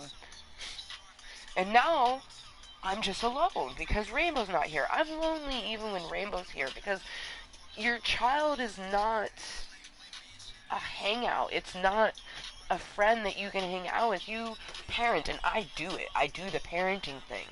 Like, I set boundaries with her, like, no, mommy's not your friend. Like, I'm your best friend, but I'm your mommy. You gotta listen to me. You gotta, pick up after yourself. Like, I'm the parent. And, I don't even have, like, the only consistent little interactions I get is with a cashier. And, like, I'm pretty chummy with the people at the dispensary, so I'll chat their ear off, or the people at Walgreens. But, some of the people aren't super chatty. It's only every so often there's one. There's one lady that works at Walgreens that just looks at me like I'm not meant to be on this planet. Like, I don't know why maybe it's just a resting bitch face, but I always smile at her, and, like, she's never smiled. She just reminds me of the Crypt Keeper, and, like, I don't know, like, my brain just instantly go to, like, she thinks you're a waste of a human mass because you're young, and you don't seemingly work, but then, like, I can see you're judging me when I'm putting money on my Chime card, and it's like, they don't know that the only reason I have that extra money is because I've been pulling from a nesting egg that I wish I wouldn't have. Because I had to sell a house because I couldn't live there. And this is why I try to be kind to everybody, because you do not know what someone is going through. And there's so many people in the world, and they all have different varying personalities. And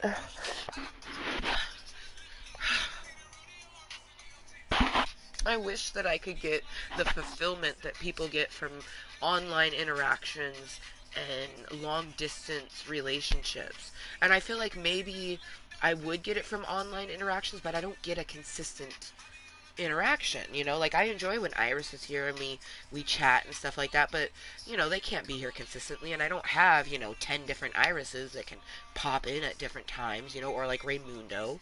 Like,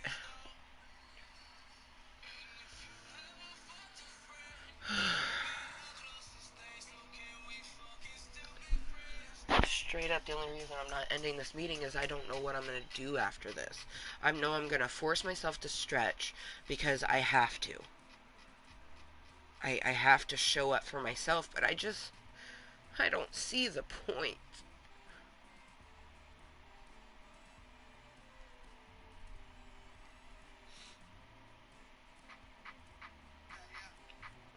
I love me, but I don't want to spend all my time with me. I'm so opposite of a loner, man. And it's so frustrating, like in school, people always thought I was a loner because I didn't talk to people. And I was like, every time I tried to talk to someone, I would get made fun of or bullied. So why would I talk? You know?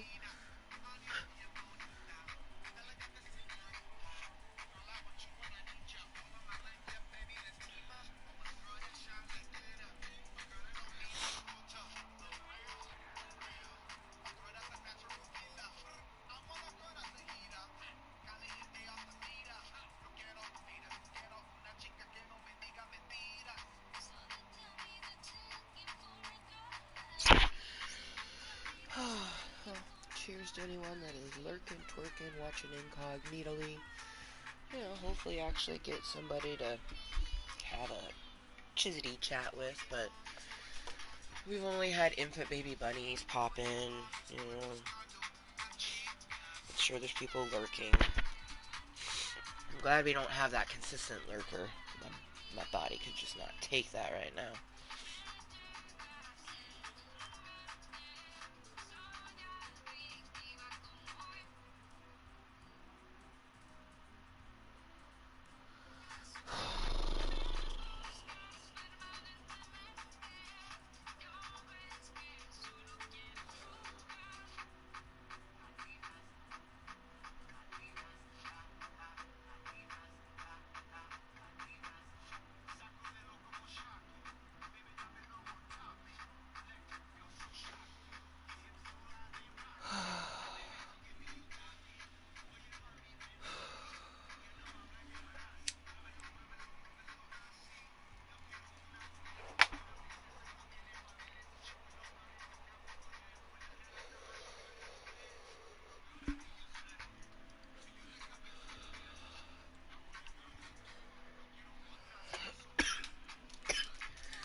away. Okay. 2 minutes to 4:20 somewhere. Excuse me.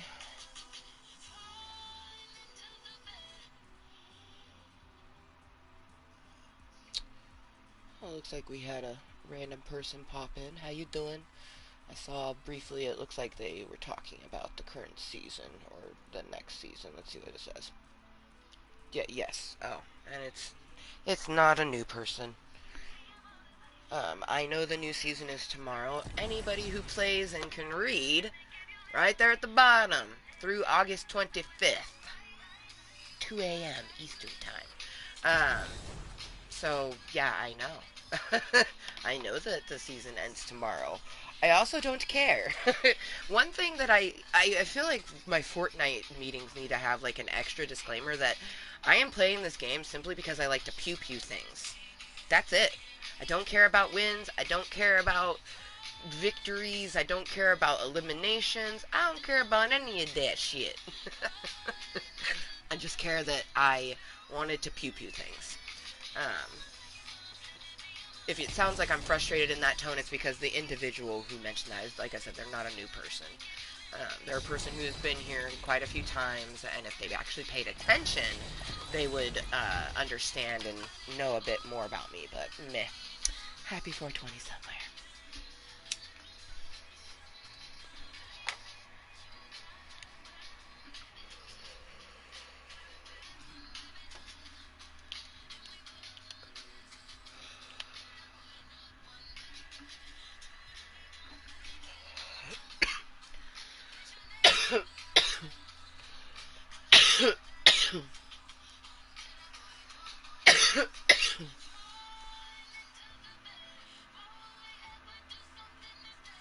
Well, that is something I should do.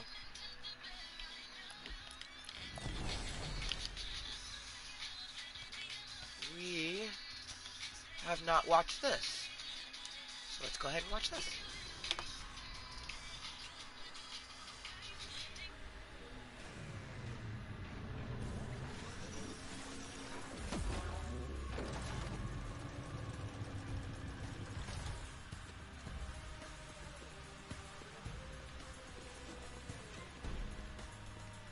He's got the Aurora's chalice, I think, or like a relic. I know exactly what it's called. Ooh, okay. We got a muscly fishy up in this battle pass. Okay. Pizza? No?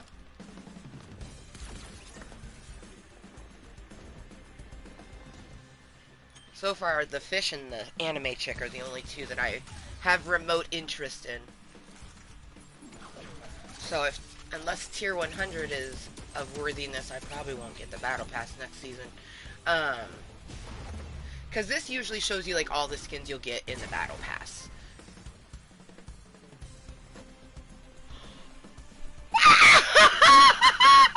That's great. That's great.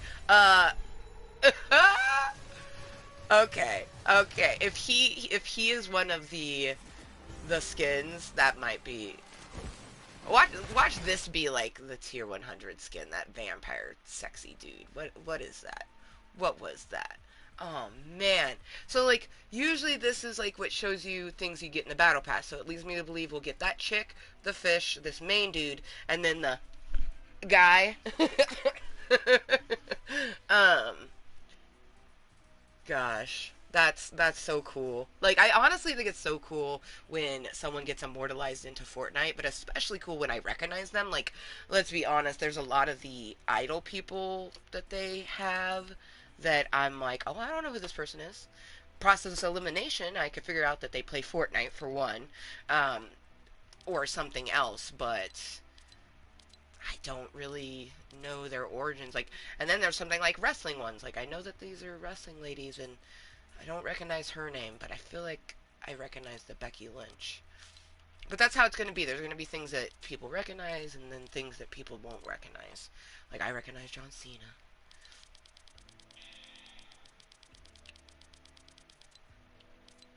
Let's see if they have. Oh, looks like right now we got lots of Marvel stuff. They. I do not have... Damn, that's so cool. The other day they had the icon stuff, so clearly it's, Damn,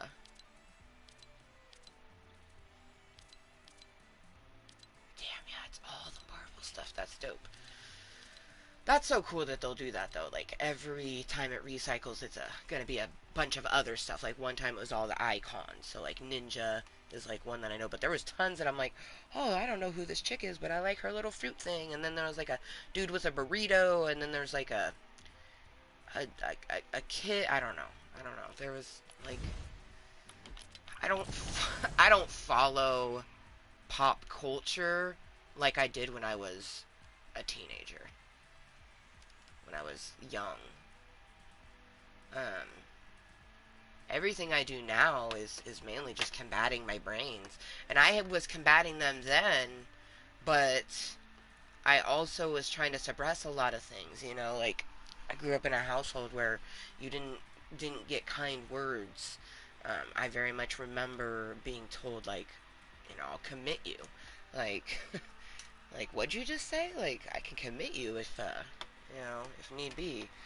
Or like threatened, and I brought that one up to my mom, and I swear that it's like some things she acknowledges, and then other things she's like, no, you're just lying, you're trying to make my childhood yours. And I'm like, no, I'm like, the stuff that I know about your childhood I shouldn't even fucking know, and I don't want it. So no.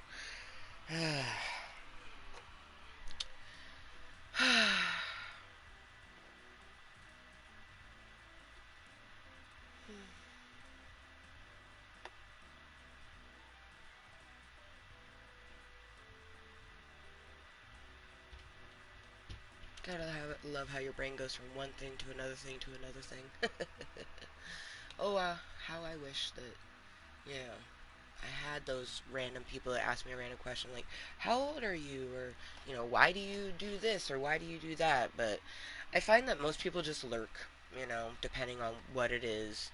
So, it is what it is.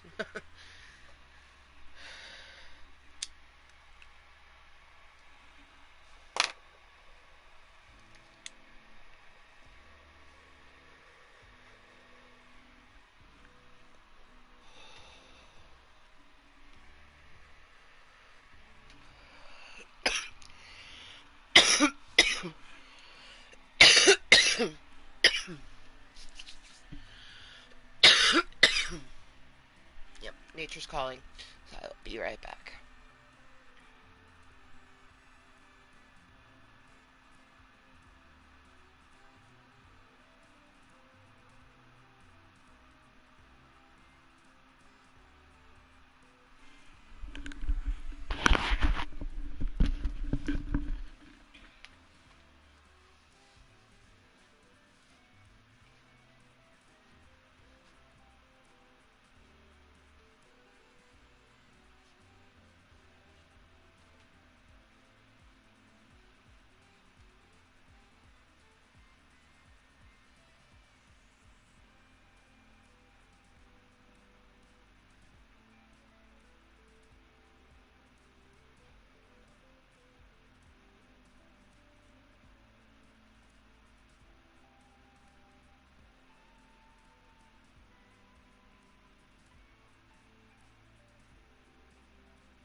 now I don't have to pee. My brain's hurt. I was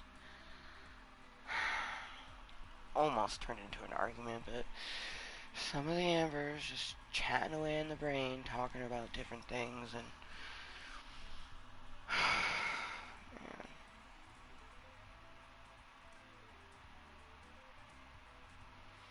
Try to be positive. It's like how do you be positive when you have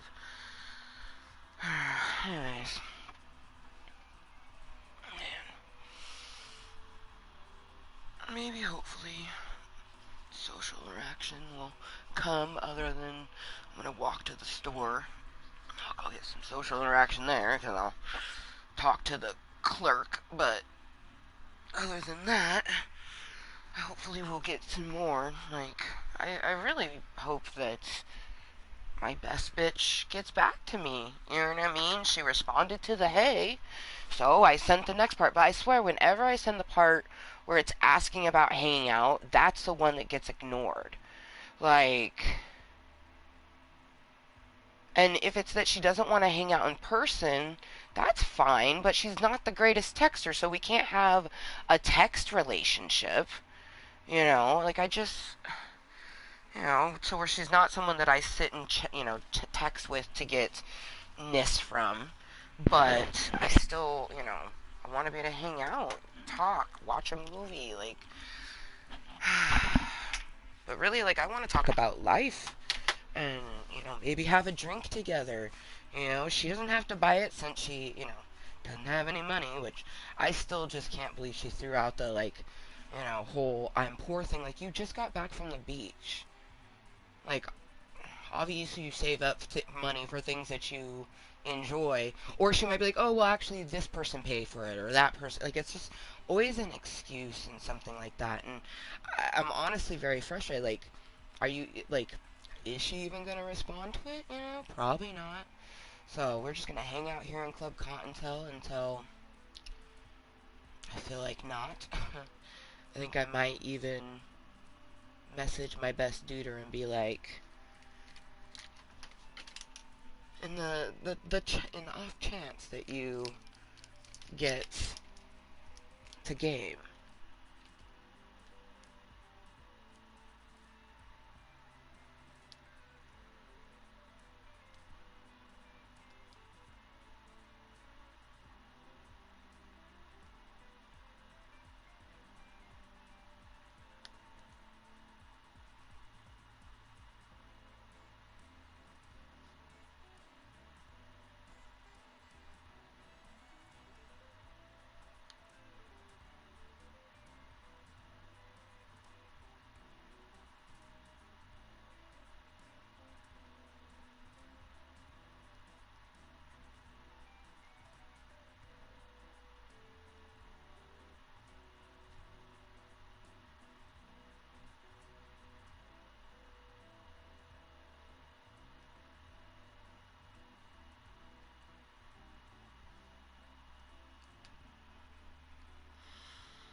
booty?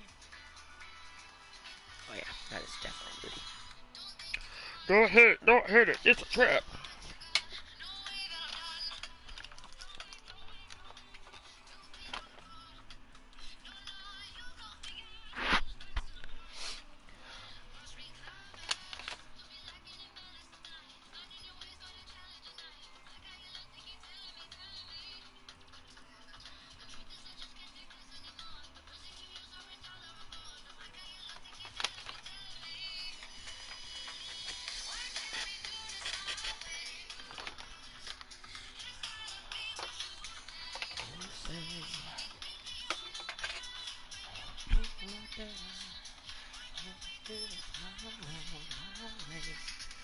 Can we do this? we do this now? Can't we do this? Why can't we do this? Do this?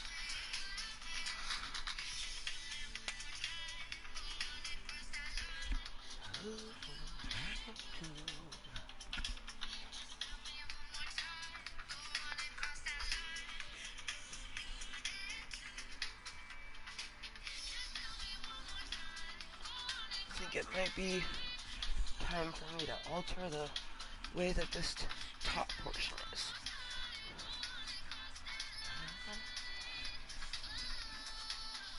Wonder.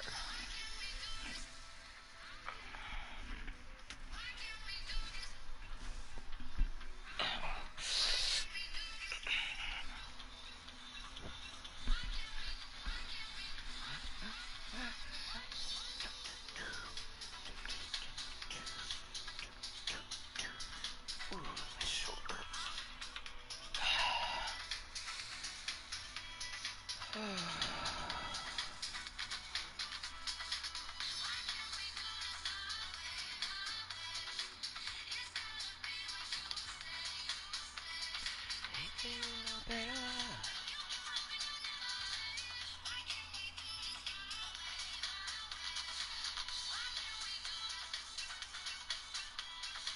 Why can't we do this my way, my way?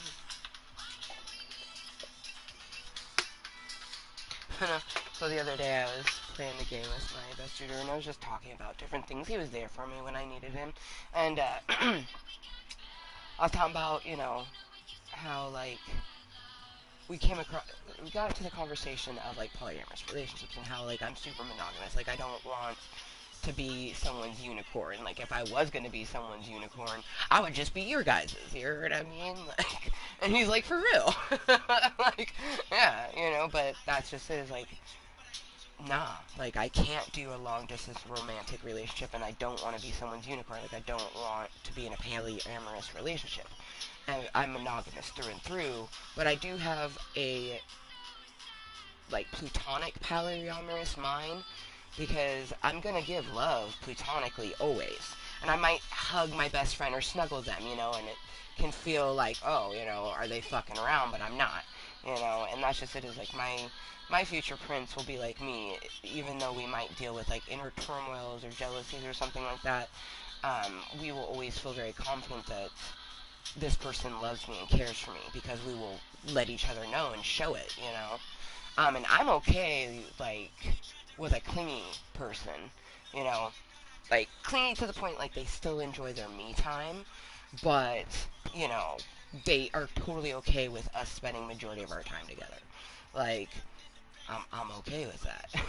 If they don't want to, I'm okay with that. I just have to, like, I am definitely the sort of person whom, you know, I don't even have plutonic hangout, and I just want that. You know, I just want someone to hang out with. So if I'm in a romance with someone, I gotta see them at least once a week. You know, if that's not capable, you know, every other week, once a month, regardless. Like, if I'm going months without seeing you and you're not like a truck driver or like off on some crazy business trip, there's some issue. But I don't think I'd ever date someone like that. You know what I mean? Because I need someone that I can see every weekend or every other weekend. You know, I don't expect to spend every single weekend with someone. But if they did, oh, I feel like my future prince and I are tailor made for each other in that aspect. That, like, you know, they're like me. It come Friday and Saturday, like, damn it. Like, yet again, another weekend where I get to hang out with the most amazing person ever, aka myself. But I'd love to hang out with someone else, you know? We will find each other, my future prince. One day, someday, somehow, some way. Cheers to that. Oh, wait. Put some crumble on that first.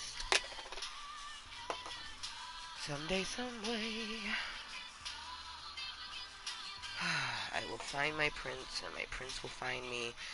You know, I came across this thing, and I thought it was so great because I like to say, you know, my prince is probably looking at a tower, and I'm in a cave. And it was this thing where someone was like, why does the princess have to be in a castle? Maybe she's in a cave. And I just, like, I forget what it is that I heard that from.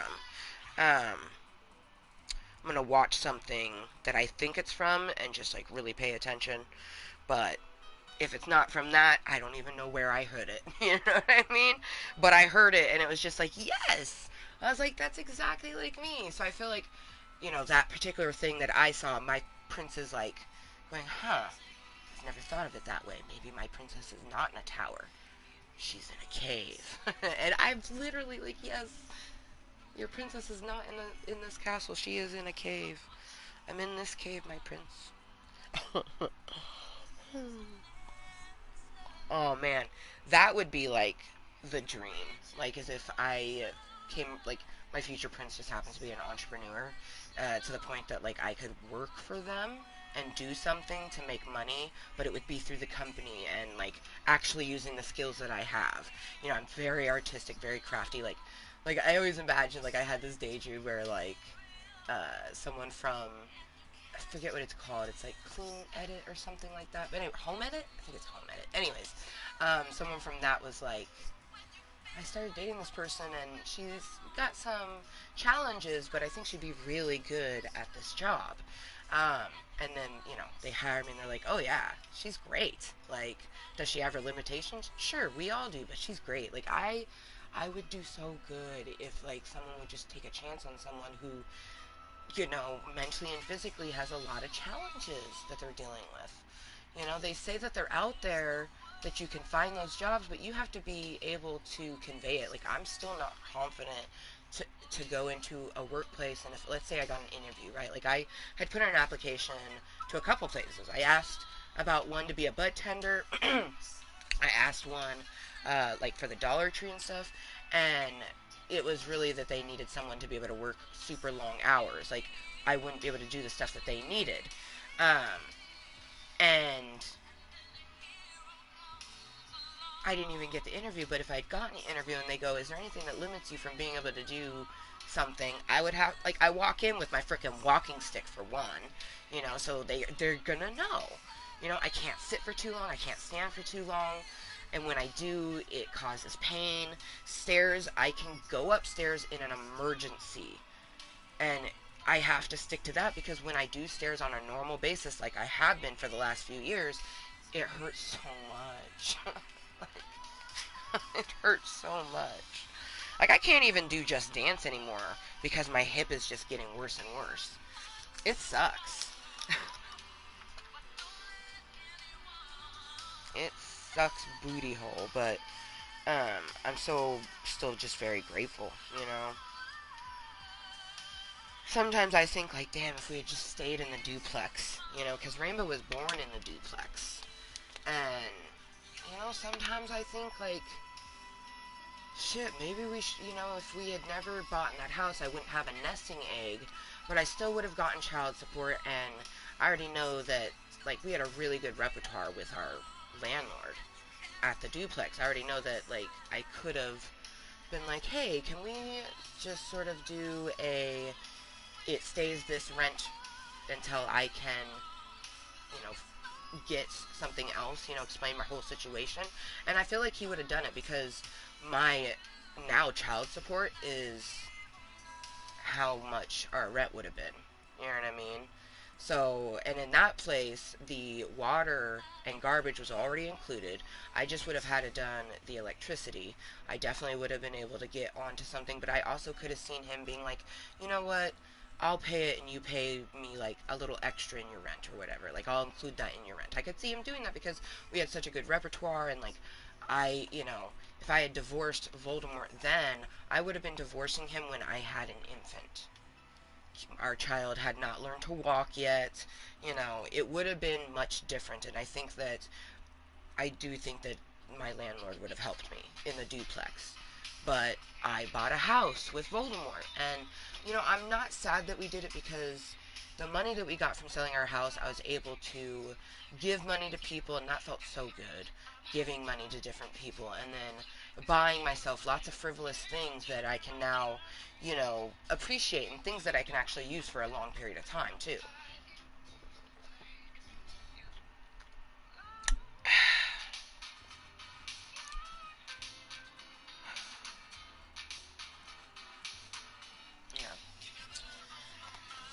I still have some of that nesting egg. You know, I'm actually going to be using a little bit of that nesting egg after I'm done with this meeting to go get myself some noms. Would I rather wait for my food stamps? Sure, but that's not till the second. So it's worth it to me to, get the string cheese that I need to get, which I think instead of getting some at the Walgreens, I think I'm going to do like one Amazon Fresh order, just be like a little one, so I can get Rainbow's yogurt, um, her cheese. There was something else. But anyways, Amazon Fresh it. And I'll just have to use my regular money, but I'm okay with that. It is what it is. Like, I'm always been the person that's like, money is meant to be spent. It's important to keep some savings for important things that might pop up, but you're saving it for something that might pop up that you have to spend. You know what I mean? Money's meant for spending. So, sure, I have food in my cave. I have food in my cave. I don't need to go get myself anything from the store. There's things that I could get. My child, however, she does. But I could have, like, gotten less frivolous things for myself with the food stamps. And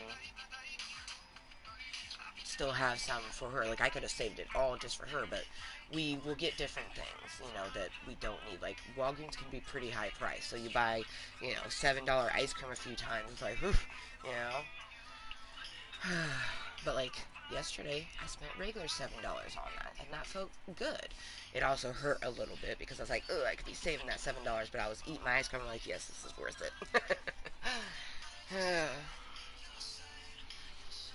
I just wish there was a way that I could keep the money flowing coming in, That's where my bit is I know how to save money, I know how to budget, but I don't have a lot to budget with. And it's only because of my nesting egg and every so often pulling from that has made it possible to, get the little things. And it will always be at a certain number that I feel will be enough for me to move. Hire some people to load up like either a U-Haul that I've rented or, just hire a moving company, which is what I really want to do. But, I pack everything up and I hire people to gently and pay attention to how they're packing my U-Haul because I can't do anything. The last U-Haul that I got to load up was the one at leaving my mansion, the house that we bought. I loaded that up pretty much 100% by myself. And I paid for it physically. Yeah. So this next time I hope to hire a moving, company that has the trucks already. They load it up. They take it to the new place. They unload it. Bada boom, bada bing. And if they break something or scuff something or drop something, it comes out, it gets reimbursed, There is quite a few things of mine moving into here that got dropped and scraped and, like, it still annoys me. You know what I mean? Like, I'm just glad it was that thing instead of something else, and then but it also makes me wonder, like, how many other things did get broke, like, jostled around or not handled in a kind way,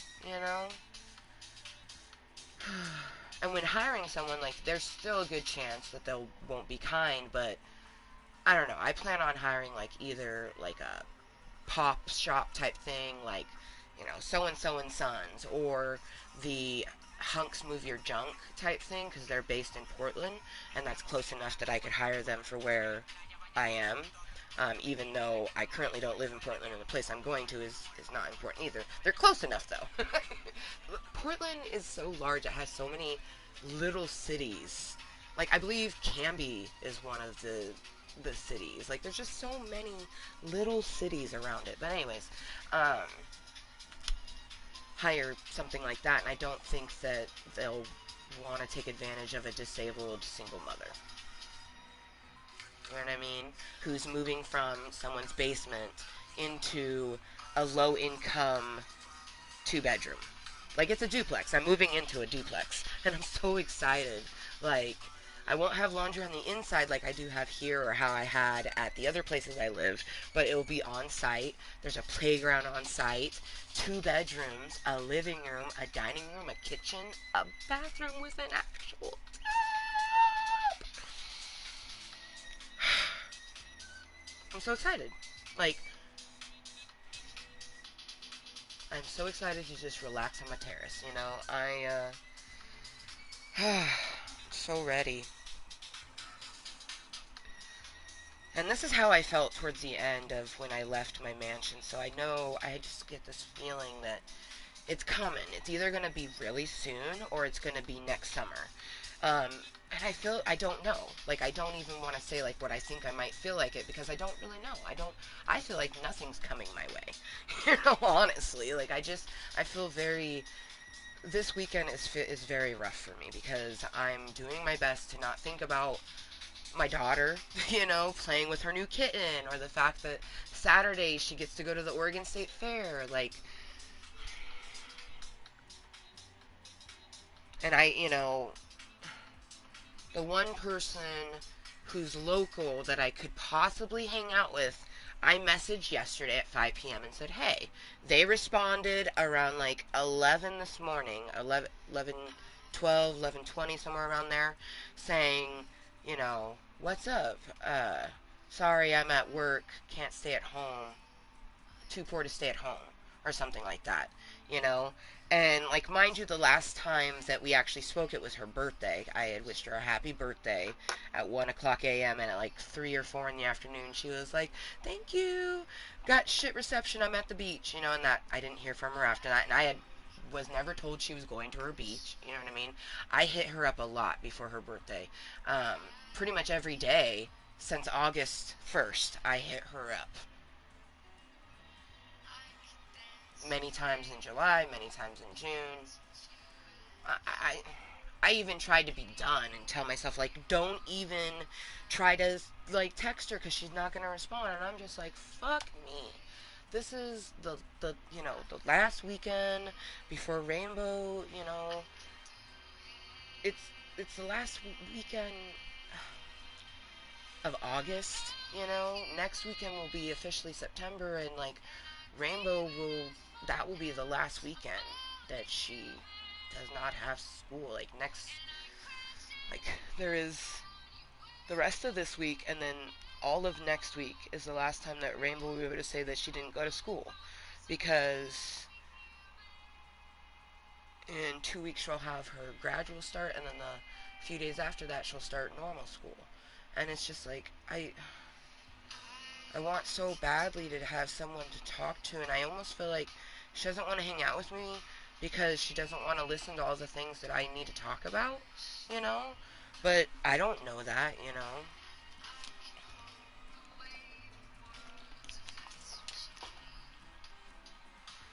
Because, like, I had so many panic attacks filling out the school forms, and, like, I've been just really struggling with so many different things that you would usually talk to, like, a close girlfriend about. And, like, really, like, I do talk to Kayla about it, but I mainly talk to Ray about it because he's the one that I've known the longest. So even though he doesn't got ovaries, I feel comfortable telling him. But I wish that I had someone with ovaries that I could talk to, you know? And I always wonder, like, I get people that tell me that they watch my channel randomly, and I'm always wondering, like, you do. So you hear me talking, and they're like, yeah, and I'm like, oh, okay. And that's it. It's like, I talk about a lot of random stuff, but there's also a lot of, like, I just am spilling my thoughts and feelings, emotions, all of it out. So it's like, if you tune in for an hour, there's no way that you're not curious or wondering about something about me. But instead of messaging me or asking me, you just think about it. I don't understand that concept.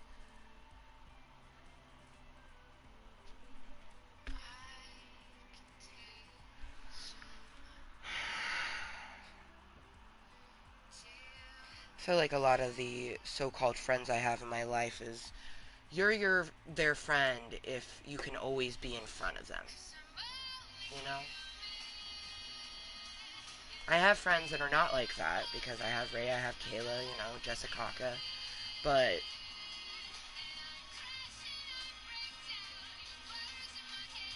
We will one day though.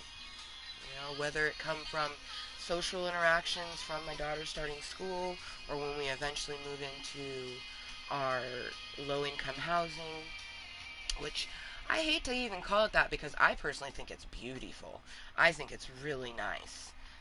But that also just goes to show you, like, I haven't lived in the greatest of places. Like, the place that I lived before here was the most beautiful home that I'll probably ever get to live in. And I'm so proud that I owned it. But I don't think I'm ever going to live in something that nice. I hope to. I hope that I'll be able to one day buy me and my daughter a house so that, when I'm gone, she can either rent it out and, you know, earn money that way, or maybe she chooses to live in it, just whatever she wants to do with it, you know? A consistent place that I can make memories.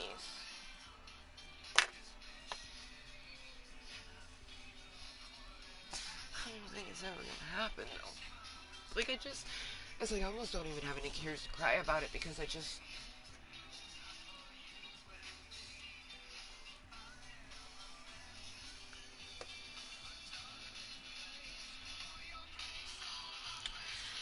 I still have tears. And tears mean you have hope. Because I do have hope.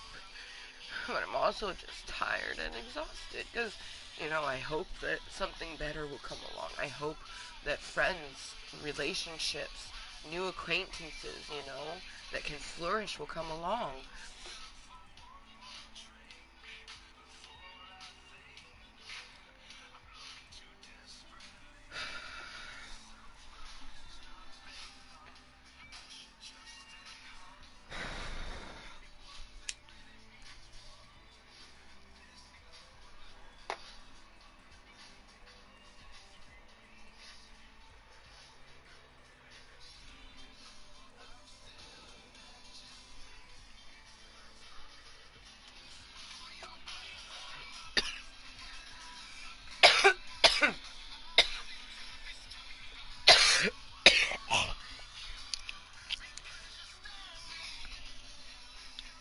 Oh, it's 2:57, the time my daughter was born, and today is the 24th. So, my daughter is 5 years, 2 months old, exactly right this moment.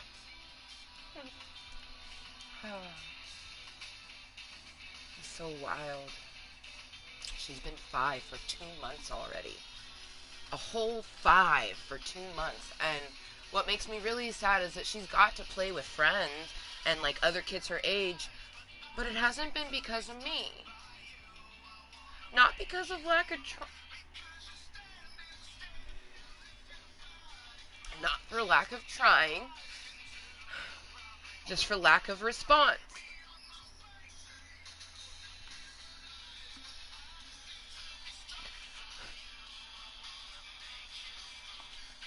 She's been 5 2 months. And even before then, she just didn't. She's so excited for school because she's going to be around kids, and like she's not going to be able to socialize like that. And I feel so bad. Like I tried. I moved us into a place where I thought that my best friend, who has a daughter who's only 2 years older than my daughter, I thought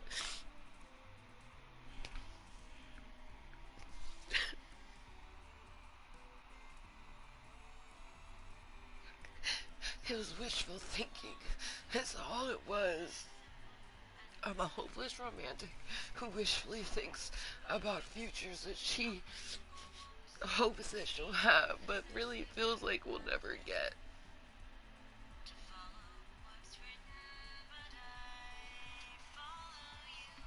And that's why we're just gonna pew pew things.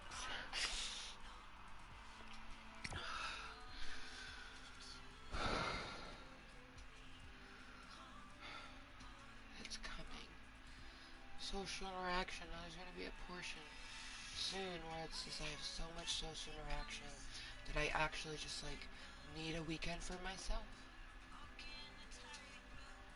I don't We're gonna have hugs, more consistent hugs, and not just random like, hey, how you doing?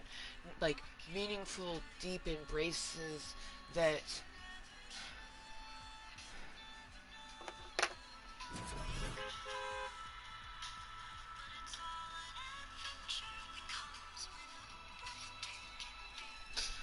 I'm crying because I don't remember the last time I had a deep, meaningful hug.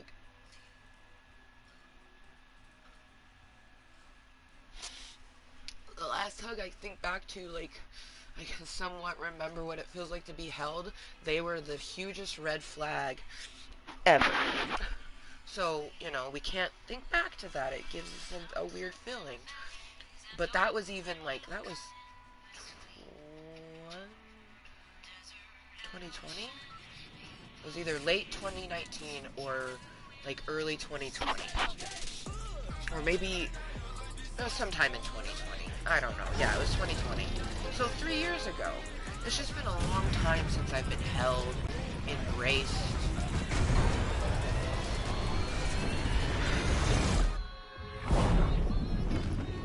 Other than someone who's teeny tiny.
Yeah, that's not gonna happen.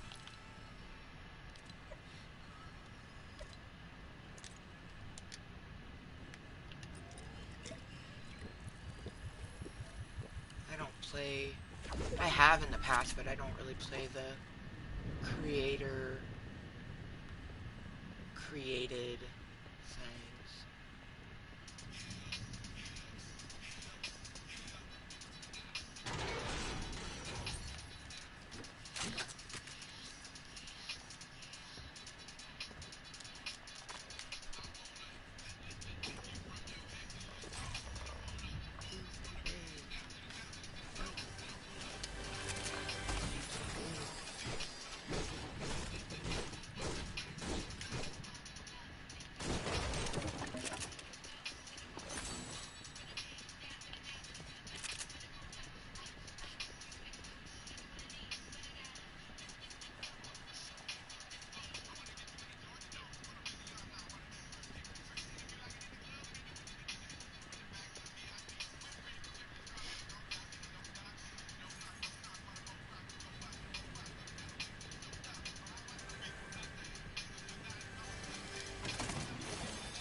I like how Piggy Smalls is just vibing to the music.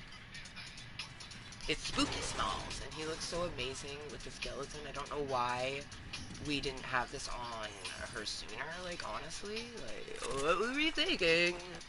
I don't know if we were. Whee! Hello, Fox. Where was this when I needed... Man, if I had known that I could buy some frickin' fireflies from homeboy the Fox over here, man, that would have been a game changer. That would have been helpful.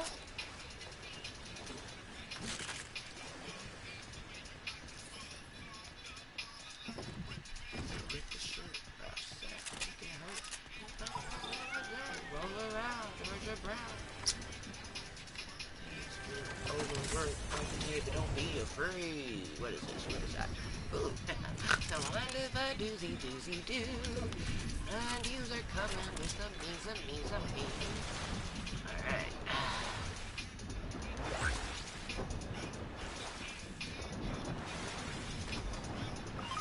La la la la la. La la la la la. La la la la la la la. Shoo doo doo doo doo doo.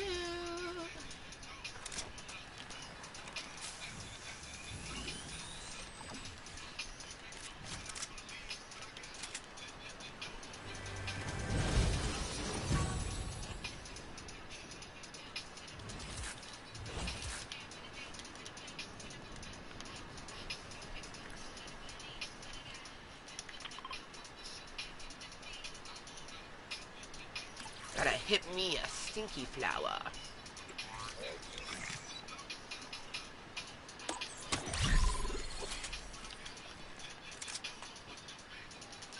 Splishity splash, taking a bath.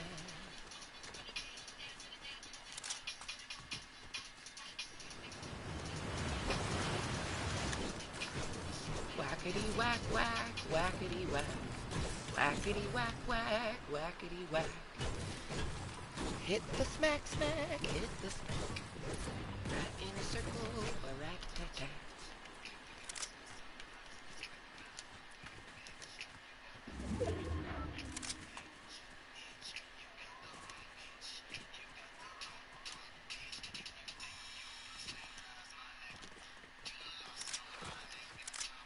You know, I slowly but surely understand how therapists have told me that I utilize singing as like a verbal therapy or like a way to calm myself.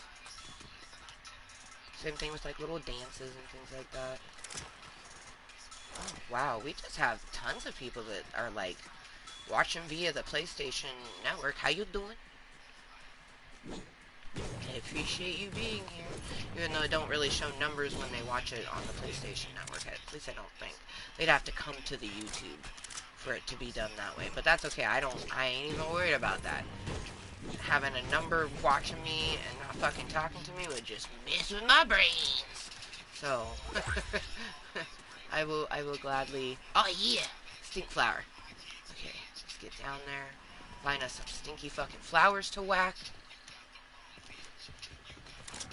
We brought our chopping tool. Chop, chop. Oh, there's some titties over here. Let's get the boobies. Whee!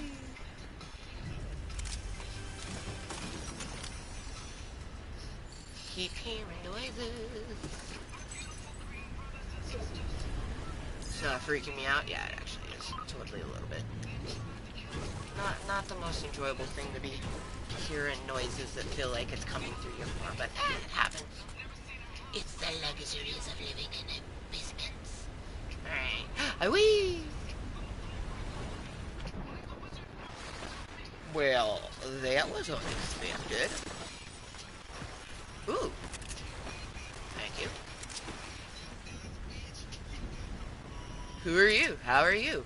Oh my gosh. It's frickin'... Ah!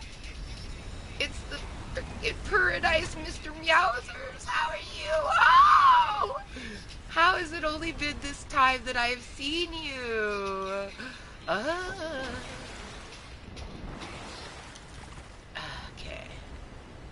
Come up here. Come up here.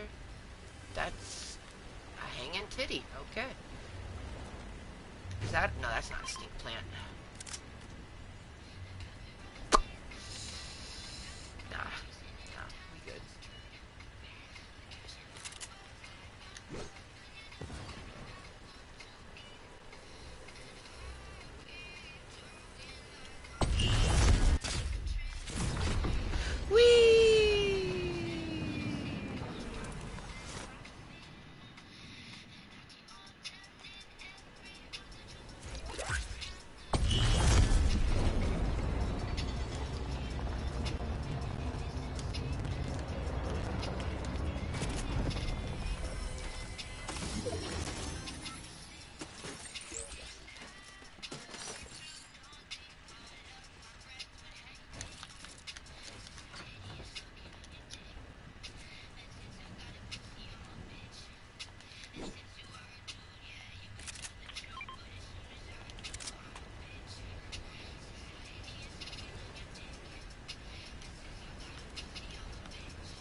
Why is there no boat?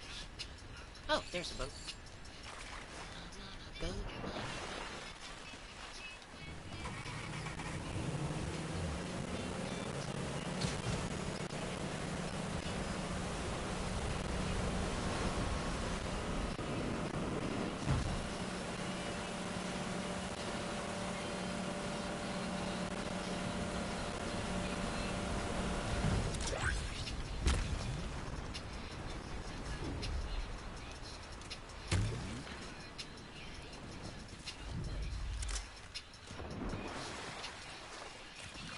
Oh, it's a stinky, inky plant. Where would I be?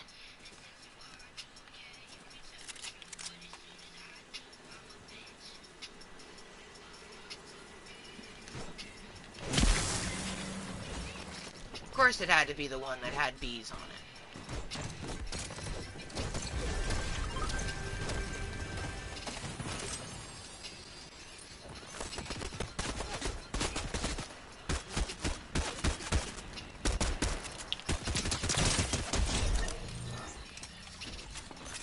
Well, for a frog, you didn't hop very much.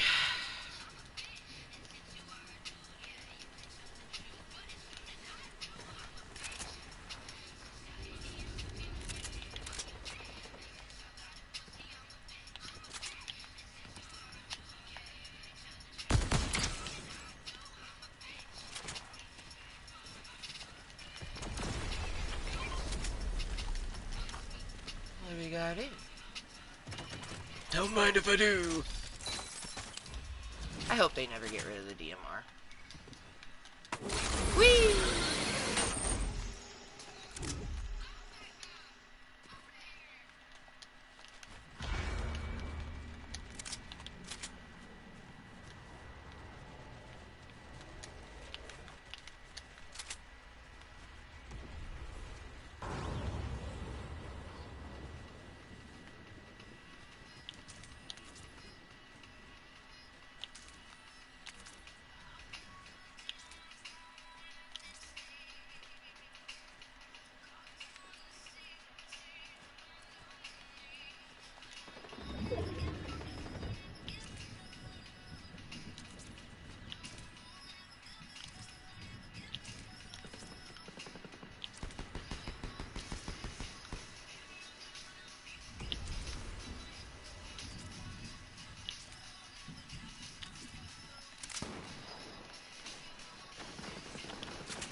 Could hear it. Couldn't see it.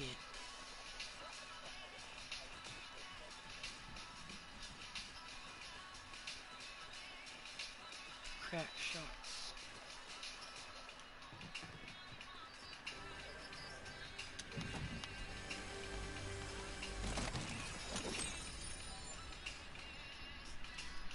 Who? I feel like that's a bot. Like, you come and you get the ammo, but you don't get the booby? Like...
I just want to find a bush. Yeah. So I only hit this bowl once. I'd like to hit the bolio again.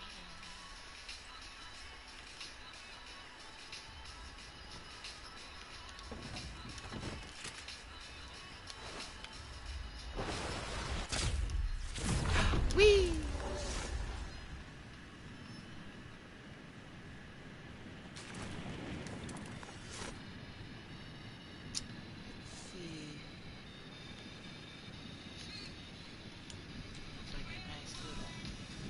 Beachy bungalow, what is that?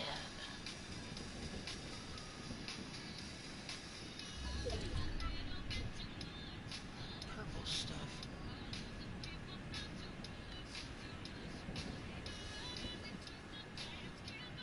It's like a drill?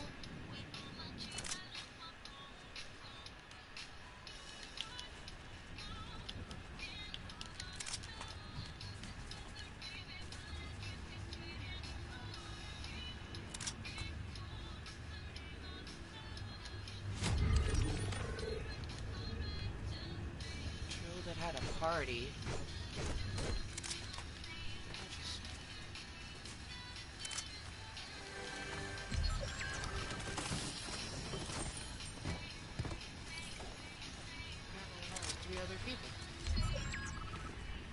There's only two other people. There's a battle going down somewhere.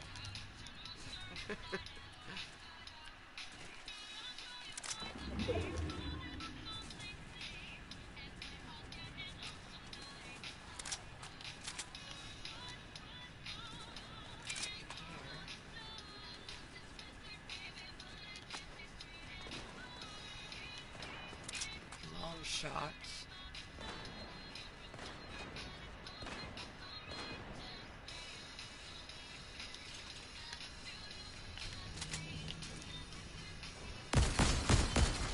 Oh, damn it. All it takes is one.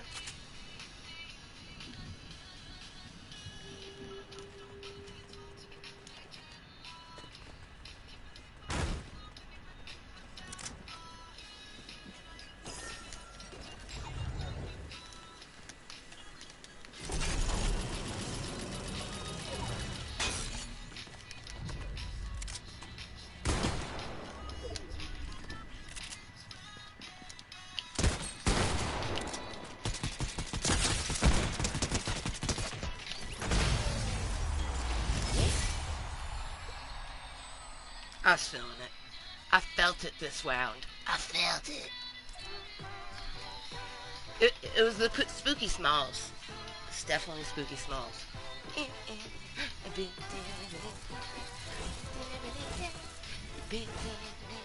See? always satisfied though when I get tons of kills, only because something satisfying about cleaning up shop. But that was nice. I had a feeling.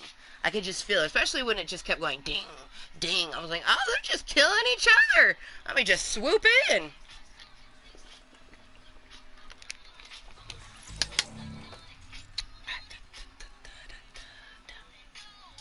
Yeah, I mean, yeah. Hello, welcome back to Club Kottontale. It was a nice win, but as said many a times, it's not about that. I could have taken second, and I would have been just as happy. But I was feeling it. I knew I had this one. I had a great freaking setup. I had purple and gold, all of the weapons that I love. I was loving my skin. And I also had, sadness and a bunch of other emotions backing us up as we shot things. So, yeah. But thank you. I appreciate it.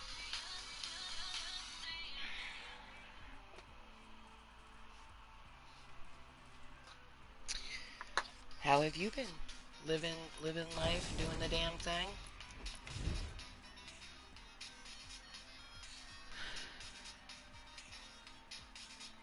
I am living, but just barely. Like, I'm in survival mode. I've been in survival mode for a hot minute, but I always usually just tell people, "Oh, I'm fine. I'm doing good." But no, I'm not fine, nor am I doing good. This is a shitty weekend. This has been a very tough weekend. This meeting seriously only exists to keep me distracted because I don't know what else. If I didn't do this meeting, I have some laundry I could put away. I think there's some dishes, maybe. I did some dishes, so there might be some dishes I could do. I could find something to clean, you know what I mean? But it's the last weekend of August, and I ain't got no plans. My daughter's going to the state fair. She just got her new kitten that was so cutely and adorably born on her 5th birthday. But I'm sad that I don't get to do that first. Yet again, another first that I don't get. But I'm alive and thriving, and I have hope and future plans, so, there's that. Cheers.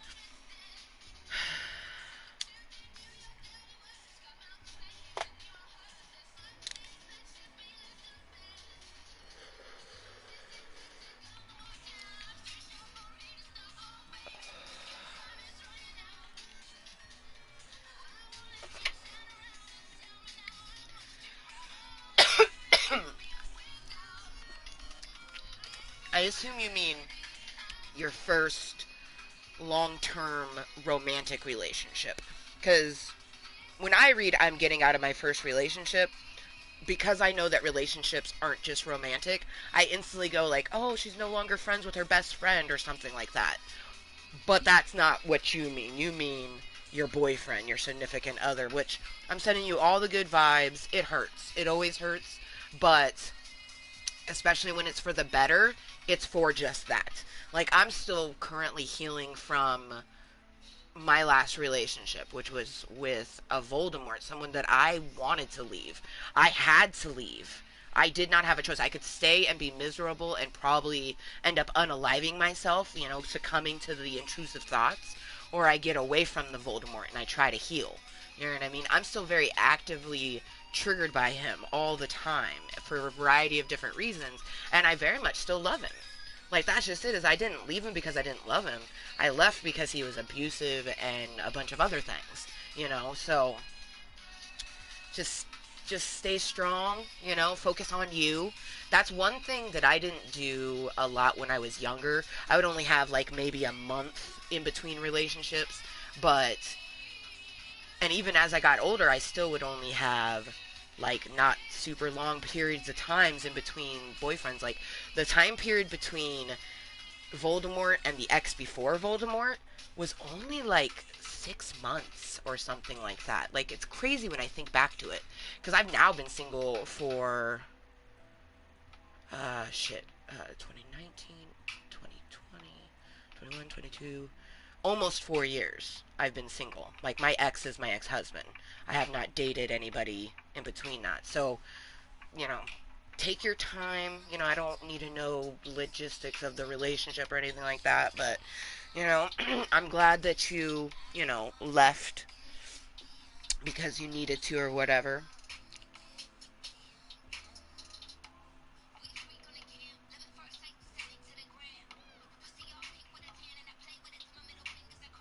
Oh yeah, yeah. No, a lot of what you're saying just like reminds me of very like young love. Like I'm 36, so but I remember I remember my relationships in my early 20s, and um, unfortunately, all of my boyfriends have been drinkers. The last two were definitely heavy drinkers, and the last one, which ended up being my ex-husband, Voldemort, he is an alcoholic. He is an alcohol abuser. So, yeah, I'm glad that you're just getting and sticking with yourself. I wouldn't even consider that venting. I consider that you just tell me about it.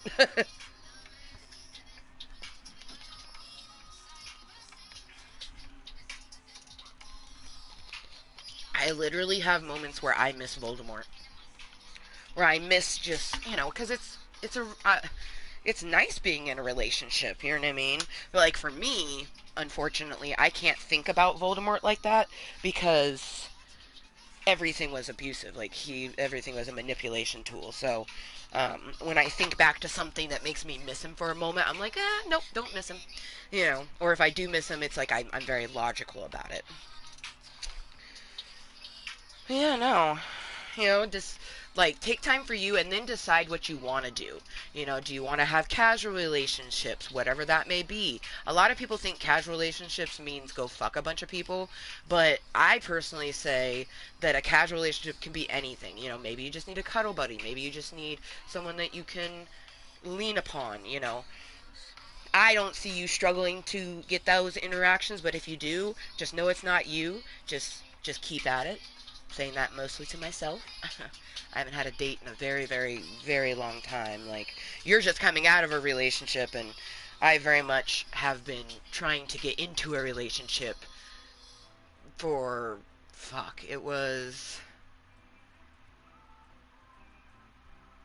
I would say that spring of 2021 is when I actively, like, sought out for that. So yeah, it's been 2 years of me actively trying and hoping to find someone to, get to know, you date, go on a few dates, and then flourishes into, wanting to be boyfriend or girlfriend. Like, my future prince is out there. I don't know if they have a dick or a clit. I'm just ready for it.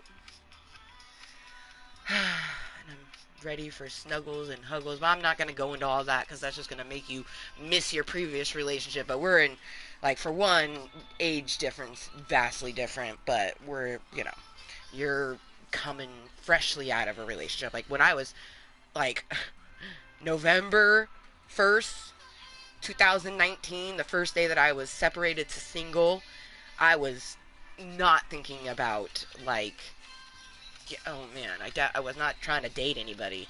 Like, I didn't put myself back into the dating world until spring of 2020, and that was mainly just to, like, hopefully make friendships, maybe find a friends with benefits. Yeah, man. Hmm.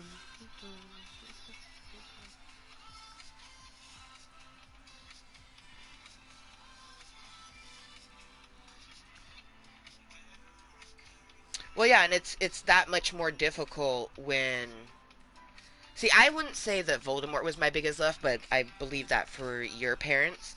But it's always sad when like there's a kid involved. Like for me, I wish that I could just disappear him out of my life. But we share a child. Like I have to see him. You know, if I want to have a good co-parenting relationship, if I could like have a middleman, I would. You know.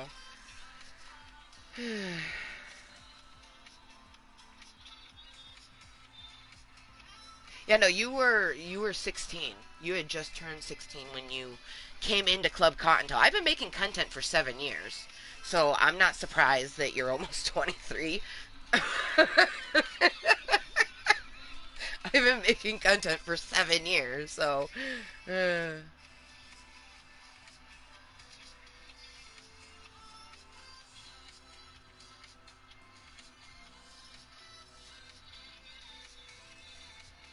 I think you forgot to put the age of which you met your person, because you said we met at, and then it doesn't say anything, and now I'm 22, almost 23. That's why I thought originally it was a message for me, but now I see it's reservations for us and all, but he's ghosting me. But he was ghosting me. I see, like, I don't understand, like, was or not. You met him when you were 19. Yeah, that's love, young love. That was my puppy love. The relationship I had around the age that you are, that was my puppy love relationship. You know what I mean? Like, we both had toxic behaviors because you're still learning about yourself, and you're, especially if you have, like in my case, I have mental and physical challenges, so I was still learning about those and how to express it and stuff like that. So yeah, no. All I can say is don't get back together with them. Even if you did, it may not last. But also just flow with the relationship and the vibes. But, like, if they're ghosting you, just don't talk to them. Like, obviously they're ghosting you for a reason. But when you say was ghosting, I'm like, does that mean that they message you again? Because that's not ghosting. Ghosting is when they disappear and you, like, can't get a hold of them because they've blocked you and all that. I don't know why people use ghosting as a term for when someone doesn't respond back. Like, my so-called best friend used that term with me. She's like, sorry, I've been ghosting your text messages. I was like, huh? I was like, you didn't ghost me. We're talking right now. And, like, now I'm kind of understanding, like, that's what she was meaning, is because she wasn't responding to my messages. That's ghosting. That must just be a teenage term. She has an almost 18-year-old daughter, so that's got to be where it is. And I've always been, like, just older, like, mature in the way that I think and, like, am for the most part. But I like playful things. Like, I like what I like, and I don't look my age, so that fucking adds to it. But you had just turned 19? Yeah. Yeah, no, that's definitely, like I said, I feel like that's your puppy love relationship. I moved back in with my mom when that puppy love relationship ended, and I didn't move out from my mom's until I ended up in another relationship. Do not do that. Just live with your mom and then live by yourself. Do not move out of your mom's into someone else's house. That is just the biggest red flag ever. Man, learn from my mistakes. Maybe you can find your love faster, so you don't have to be a single 36-year-old divorcee. Single parent, child of one. Everyone always assumes I have tons of children. Or that they're super old. Yeah, I hope anyone younger than me finds their love before me, and I love seeing it when I see it happen. I'm hoping my prince, cheers to my prince that I know is out there. Izzy popped in universe, ayo. Even though the circumstances of you popping in is an unfortunate circumstance, because losing love and losing that comfort is always distraught and just hurts. You know, I've been there thrice over. You know, I'm still dealing with stuff like, I still love my ex-husband, but I fucking hate him. I love and I hate him. I now know that you can seriously love and hate someone, because the things that I fell in love with him for, those are things that I fell in love with. You know what I mean?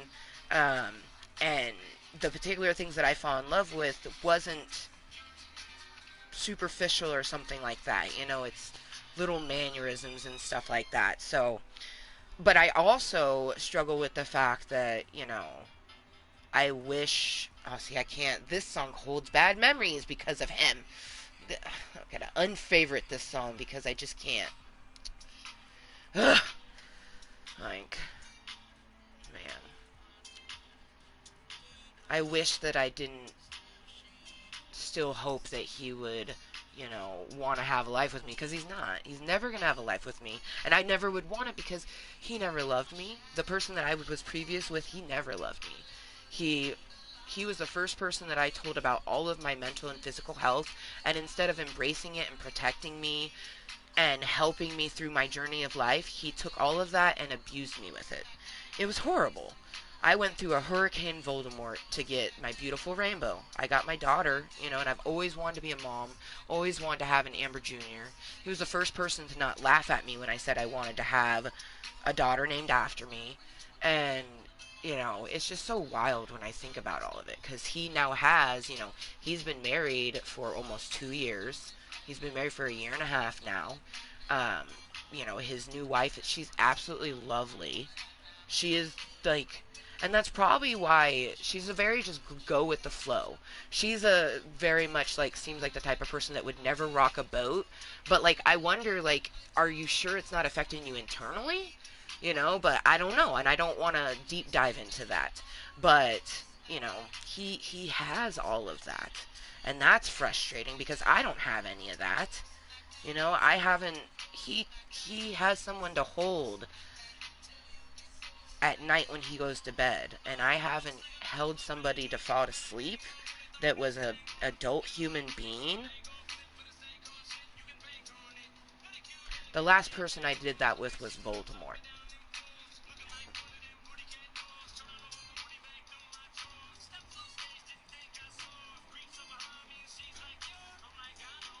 To be able to fall asleep next to someone that you know loves and cares for you and treats you like the goddess that you are, and you treat them like the god that they are. Like, you just flourish and grow with each other. My future prince is out there. Cheers to you, my future prince. I'm in a cave, not a tower.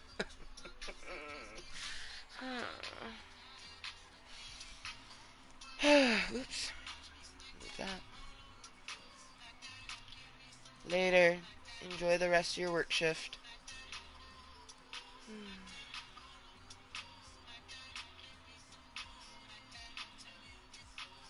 Oh. You're a king. For me, it's a prince. But yes, the sentiment is still there. Uh, Honestly, reading the way that you guys came to be, that was a red flag. And you should never get back together with him. In my own personal opinion. But enjoy the rest of your workday. I love you. I'm glad that you popped in.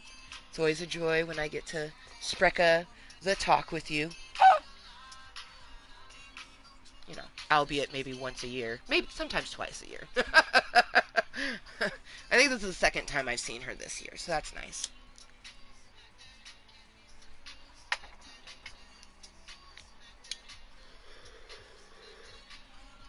It's nice to have someone to chat with, and that just proves that, you know, X Izzy X was one of the first individuals who I met, and I was like, this is what I'm talking about when I say that there's immature 60-year-olds and there's mature 16-year-olds. I'm like, this right here. Because she's always been more mature. Like, you're still young and you're going to make dumb decisions that you realize how stupid they are when you get to be much older. But, like, maturity is still there. Like, I've always been mature. You, like, similarities. You know what I mean? In who we are. So when I was your age, yeah, I very much. Oh, man. Like, I moved in with a lot of exes and stuff. At least you lived by yourself for a little bit. I never did that. This is the first time that I've lived by myself.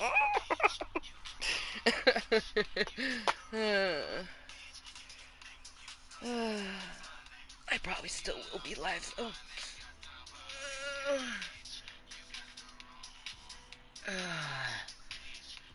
Oh, don't hit your 20-year-old brain. It's just, you're just young. I don't hate my 20-year-old brain because in my 20s is when I embraced my challenges. I embraced who I was. So when I met Voldemort when I was 26, you know, only 3 years away from where you're going to be, um, yeah, a lot of growth happens in your early to mid 20s and continues. Like, you're going to continue to learn so many things. Um, but one of it is that you'd rather have more quality of relationships than just fleeting ones. And that goes for any relationships, like friendships, romantic, all of the above. Alright, I'm going to reload Jada Rose. Yeah. Bitch.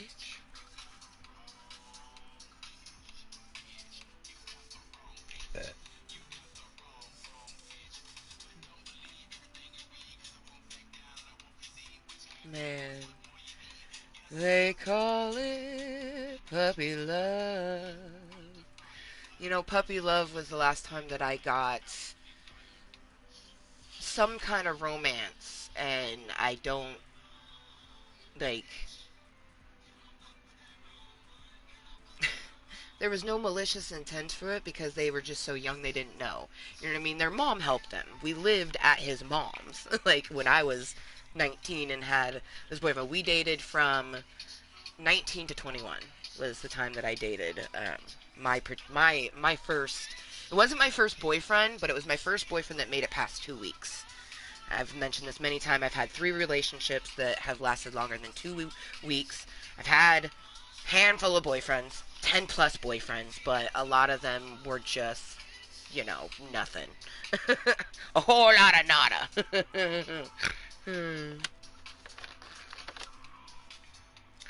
But man, I think back to that puppy love one, and it's just like, oh, like if only, maybe if I could have voiced everything that I had inside me, and maybe if they were to have matured up. But like, I recently reconnected with them, or tried to, and they were making good money.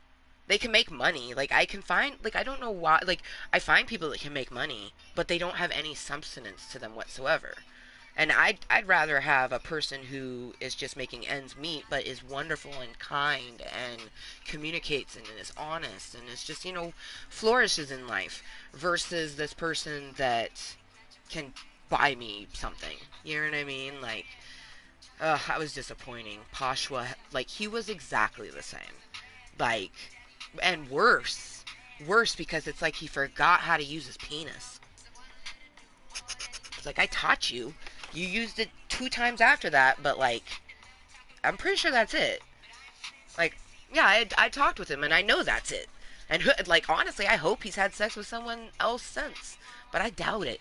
I bet you he's just only going to ever have those 3 people, and I'm the one that took his virginity, right? The next person that slept with him because I talked about his manhood all the time. When I had no fucking cut off on my, like, filter. No filter whatsoever. I thought it, I said it. And it's because I didn't understand that all of the voices in my head weren't necessarily something I needed to say out loud, and not just like an inner monologue. Like, I would have, like, DID is a hell of a fucking challenge. But anyways, so I would just share tons of things, and I would very much talk about that because, man, he was very well endowed. You know what I mean? That's why I tried to go back and get some. I was like, if I can make this into a friends with benefits, I don't have to sleep with someone new. My number stays the same, right? But I get the sex. That, it didn't work. Did not work. And then we had to, add to our number thrice over. In that time span, we tried. One was a slutty slut. That was just a one night stand, and it happened. And other than them hurting my hip beyond everything, I had a good release, which is what I wanted. The other two, whew,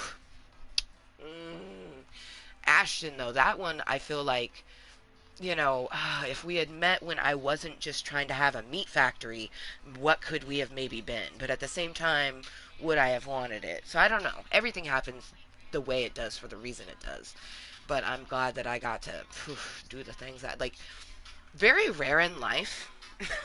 Very rarely in life. Unless you're very confident and, like, see something and take it.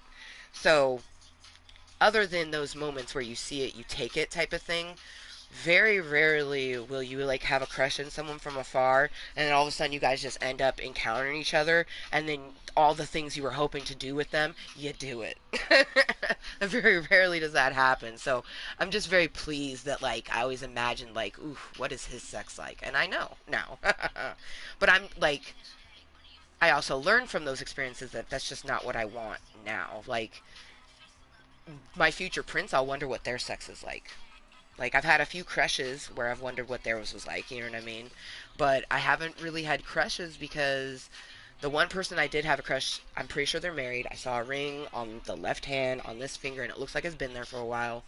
And I can't fantasize about someone else's partner. unless they're polyamorous, which I tried with Ray, and you know that just didn't happen. We could literally date each other if we were capable of doing a long distance relationship and such, and having it be gratifying for both of us. We could do that. Like, it is a possibility, but like, I sent him a mermaid nude. It's a very classy mermaid nude. You know what I mean? Technically, I sent it to Pirate Captain Ortiz, but you know, has to go to Ray to get to them, and wasn't because trying to make whoopee with him, just because I don't think he gets to see a lot of beautiful boobies these days, and they're them mermaid pics are sexy. So, and I sent him one that was like the topless one, but I also sent one that was like me in full tail with my face, like, you know, just a koi fish on land. Yeah.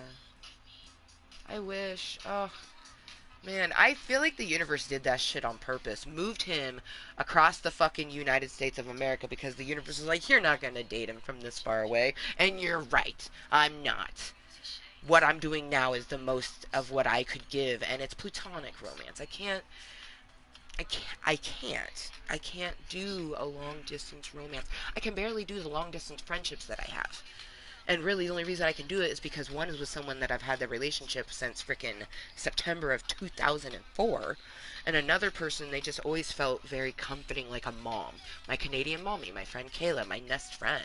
She is my best friend, and I love her so much. She's going to be getting married. She's going to be getting married this month, but next year. It's going to be so beautiful. Like, yeah. Yep. I'm wearing this right here is my pebble that I sent her, and she sent me one that it's a little penguin, beaded penguin that's got a little pebble it's holding. And hers, she has one that's exactly the same, but instead of the purple beads, it's got turquoise beads. Oh, it's so beautiful. I love her so much. It's the sort of thing like you miss someone that you've never met and you just don't even understand it, you know? I just know that when we would hug, there'd be so much like happy smiles and laughter and tears and just like, oh my god, you look so beautiful, oh my god, you look so beautiful too, and just like, she's tiny, so I'd just pick her up and swing her. She'd be like, be careful. I'm like, your light is air. Oh. Man. See, I have meaningful relationships that bring joy, but there's a bit of that sorrow. It's bittersweet, you know.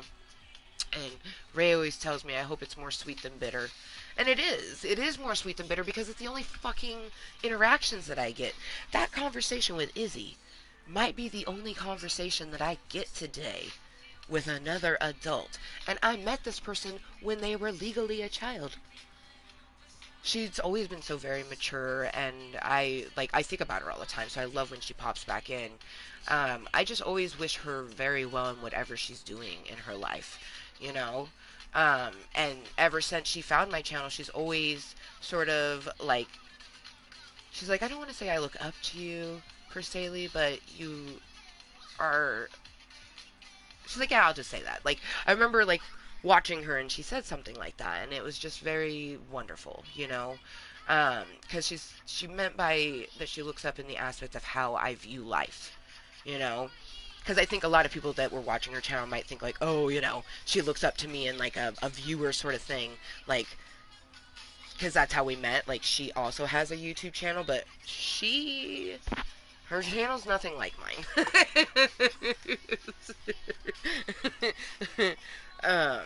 You know, she actually has people that would consistently show up and talk to her in her meetings and things like that. So, not that it's like meaningful conversation like how me and her have, but it's still interactions, you know. Um, but she looks up to me in the aspect of, you know, Mooiisstt, the ability to strive to be 100% yourself. Love yourself and you will be loved. No shame at all. That's simply what Mooiisstt means, and I love it. We're using Foxy Boxy right now with the little spooky smiles on the back, which I don't know why I originally had her without it. I think it's because I liked being able to see the skeleton back, but I just feel like Piggy Smalls was meant to be rocking on this. And I'm gonna rock her again in the next match. Although our last match that we just played was quite the beautiful one. Gave her, oh, okay, I like that. It was our 107th win, but what I love is that underneath it, the top 10 is 1040, so the 4 and the 7 are like an X with the two zeros. I'm here for it. And I still have the eliminations and matches played. I still got a 47 down there. Yeah, buddy. 47. Ooh, I see another 47. Oh, I love it. 47 is my favorite number. So whether I see a 74 or a 47, I just... But I really love the top one. How, like, we have 1100470. Like, and then the 4 is completely surrounded by zeros. The zeros separate all of the numbers. Something about that is just very satisfying to me. Me and my brains are like it. Oh.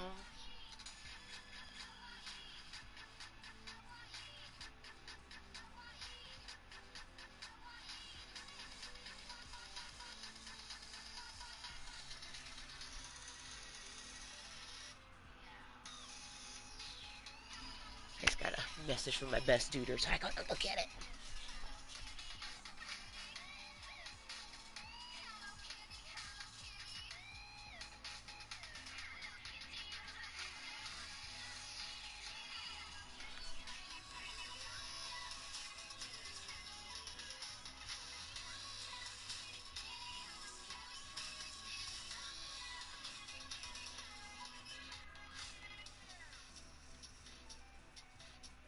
So I think it's iPhones that do the fancy thing where you can like and love messages or whatever. I do not have, and nor will I ever have a phone like that. I don't think. I mean, maybe. I just really don't think so. Um, but when my best duder was doing it, I'm like, oh, I want to be able to do that. So I was like, I put little asterisks around loved, and then I'd put like loved a message or loved a gift or loved a picture or something like that, right? And the first time I did, I was like, I want a fancy phone like yours where I can love things. And I put loved a picture. And he was like, oh, I like that. That's cute. I'm like, and I just continued to do it from there on out, you know. Um, and I'm sure he smiles every time because it's one of those things that other people might think it as like a quirk, you know, but to my Raymundo, it's just me. Man,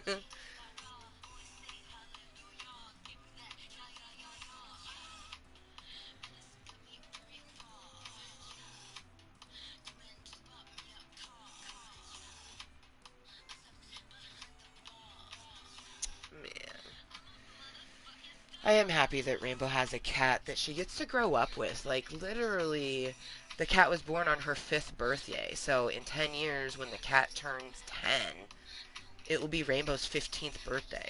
Like, that's so cool. Or even in 5 years when the cat turns 5 and she'll be 10. Like, how cool is that? Um, so it was, everything's meant to be, but it doesn't negate from the fact that it hurts. It hurts. Like, I wanted to get her first pet, but it's perfect. It's a little kitty that looks like they're like the quintessential Halloween, or as I like to say, All Hallows Eve kitty. They have yellowish gray eyes, and they're just like almost all black, but with little spritz of white patches. And their name is Mischief, a little girl kitten named Mischief. Like, come on, like fudge. Amber Jr.'s first pet is a kitten named Mischief, a cat named Mischief. I love it. I love it so much. Um, yeah. I mean, she's been around pets. Garfield's been around um, her whole life. But this is a cat that's like hers, and it just. I'm so happy that she has a steady place at her dad's and she's got a steady place with me. It just really still hurts me that I can't provide her what they can provide her. Mentally, physically, financially, environmentally, like, But I do my best to not worry about that, and I just try to give her love and my attention, and I know that that's more than enough because, you know, I'm the first parent that she asked for. Like, when she asks for a mom, it's gonna be me, unless she's specifying, like, oh no, I meant this mom. Like, like when she was doing, gymnastics, she was like, "Mom, come out," and I was like, "Me?" Like, we were like, "Which one?" And she's like, "Mom, Mom," and I like stood up, you know, um, and because she just wanted me, and I just think that that's so sweet. You know what I mean? Allie is mom when I'm not around, but when we're both in the same room, Allie is still a mom, but I'm the top mama. You know, number one mama. It's kind of cute and ironic, and at first it kind of hurt me when I got the gift because, you know, this sweet person's giving me Mother's Day gifts, and but this is a person that my daughter calls mom, you know.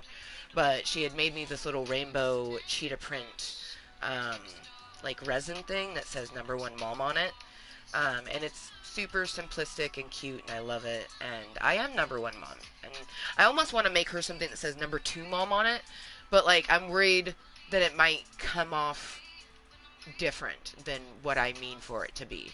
You know, it's just like I'm the first mom, she's the second mom. That's all it is, you know. And I feel like she would take it at, but I'm also very like I question myself. Like even after I asked Voldemort the question, which I got a yes for, I got a no problem is what I got. I still like over said thank you and like it's just because he's so triggering to me that I feel the need to over explain, over do everything because I don't want to like don't stir the dragon, but like what the fuck, you know what I mean? Like I'm so annoyed that that's that way, but my therapist reminds me, and I don't want to cry. My therapist reminds me that he gave me PTSD. You know, like of course that's going to happen when I am around him. You know, and then I don't have anybody else to help combat that, you know. So that's why I'm really thankful when I get someone to chat with me or like, you know, Raymundo. Ah, shit, did I respond to the message? I said I put loved message. Okay, good, good, good, good, good, good. And then I went to the tangent about how I don't have a fancy phone. Okay, cool, cool, cool. That's a response. Me putting loved message is me basically me going, I have read the message and understand the message and I love you. You know what I mean? Like, and I don't need to send anything else. He will, if he's able to game, he will let me know. You know, he has a crazy life. Um, I'm not trying to off track that. I'm always just trying to flow with someone's life. And I know that my future prince is out there, and I just. At least I have Blue Bear, and he's cuddling Princess. So Blue Bear is like my prince, and that's why I had him cuddle my newest Swishmallow Princess, the Bat. I think that's what I'm going to call her, Princess the Bat. Yeah. Yeah, Princess the Bat. I like it. Ooh. Or we could do Bat Princess, as if you were an Adventure Time character. Yep. Yep, Blue Bear likes it too. So, this is Bat Princess. um, not to be confused with Mrs. Hoots. It's she has Princess in her name, but she got named. Um, like she didn't want to leave it blank when the person made it for me, so they just put. I think they put Mister. But either way, they had something Hoots, you know. Thought it would just be easy peasy. And I was like, yeah, I like it. But her name is Princess. She's Princess Hoots. And then we have Her Majesty Toothless, because yet again, someone else built it for me. They just put Toothless on it. And I wrote in on the birth certificate, Her Majesty. So I wrote in these things. So, like, that's Miss Princess Hoots. And this is Her Majesty Toothless. So I have lots of different princess and other type royalties. So I also have another bat, but their name is Batty, and I've had them for a very, very long time. But Bat Princess is our newest one. She's so cute. I love how she's just got these cute little happy eyes with the eyelashes, and then a red mouth with the cute little fangs. I was cuddling, I was cuddling her and doing my little cute little things with it. And Rainbow's like, oh my gosh, you guys are the same. She's like, you're twins. And Rainbow just thought it was so cute. Oh, Blue Bear, I love you. I know. He's like, your bat prince is coming. I know. My prince is coming. Like, I just know it. But they will be a bat prince. Like, they will like to nibble and bite and do, like, we're just going to be so compatible for each other. And even things that maybe they haven't done yet, or maybe that I haven't done yet, like, we'll, probably do with each other and enjoy. Like, I'm just so excited and ready to meet my prince that it's becoming daunting to wait for anything. And it would be different if I had some platonic relationships to fill in the other loneliness. Like, I'm just lonely on all aspects. I'm even lonely when Rainbow's here, but then I'm not alone. Right now, I'm alone and I'm lonely. So it's just like, ugh. Like, I'm looking forward to, like, Ray hopefully not having, any issue in, like, the universe. It's just like, the universe says you game with your Kottontale. You know what I mean? Or, like, Izzy said that she was headed home and she hoped I was still live when, she got home, which I'll probably be live. Like, bitch ain't got anything else to do. Grabbing some water. Eventually, at some point, I'll walk to Walgreens and get myself some noms. I still have chicken nuggets that I bought last night, and I have one more dipping sauce. But I kind of want to get um, one of my like go-to junk food items I like to do is I'll get corn dogs. Which corn dogs are actually not really a junk food unless you pair it with one. So corn dogs just eaten with like either by themselves or especially with a vegetable, so on and so forth. If I was to eat 2 corn dogs and like the celery, that's a healthy ass fucking lunch. But what I'm gonna do is eat more than just 2 corn dogs. So the gluttonous part of it, but dipping it in the cheese. Oh yeah. Oh yeah. My body is ready for it. It's just a very comforting food, Um, I'll make sure to do at least one oscillation of different things, like my modified jumping jacks and different stretches, and plus I have to go up the stairs and do a walk just to get the items, and going up the stairs will not only give us a fitness bit, but it's just challenging on the joints. Arthritis. Now I understand why people with arthritis are like, oh man, the stairs.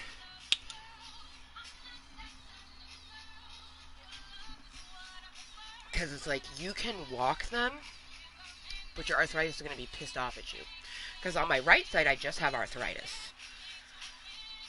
And it bitches at me when I go up them stairs. But my left side, the side that has arthritis plus a bunch of other crap going on in it.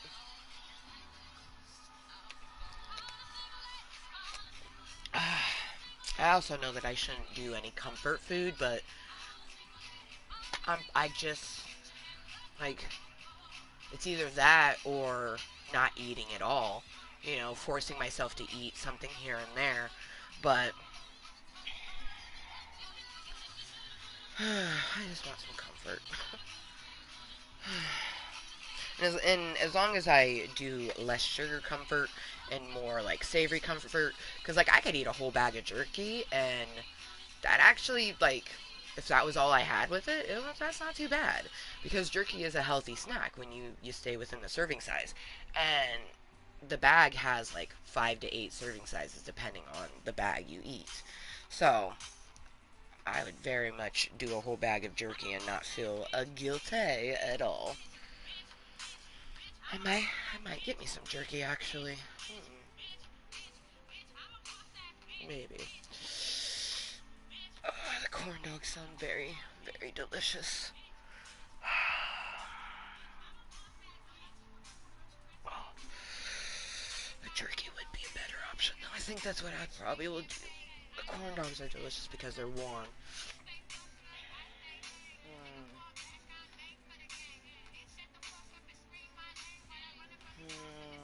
Decision. Future Amber can decide when we go to the store.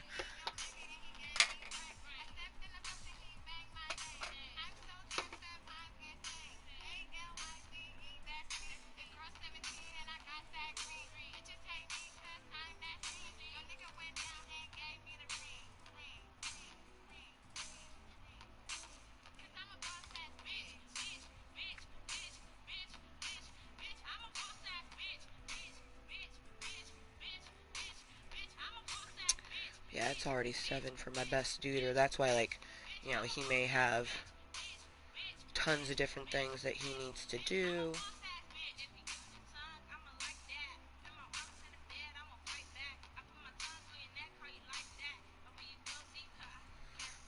He has, you know, individuals who take priority in his life.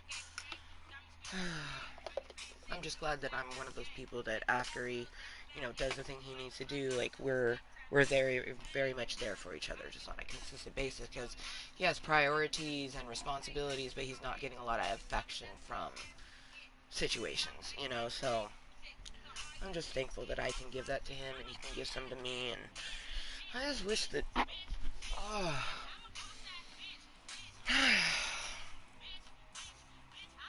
it's like, I want to say that I wish that it would fast forward, but I just look forward to having my prince. Like, I don't want to rush it. I want everything to flow as it's meant to flow. And, you know, because I'm going to be extremely anxious and, you know, all sorts of other stuff when I try to get to know someone, and scared of how they're going to respond, and, you know, they're going to have to be patient. And it's like, I don't know. And that's when I just think, like, it's just better to stay single. Like, Blue says, no, it's not. And Blue's right, and no, it's not. But it feels like it would be, you know? Because...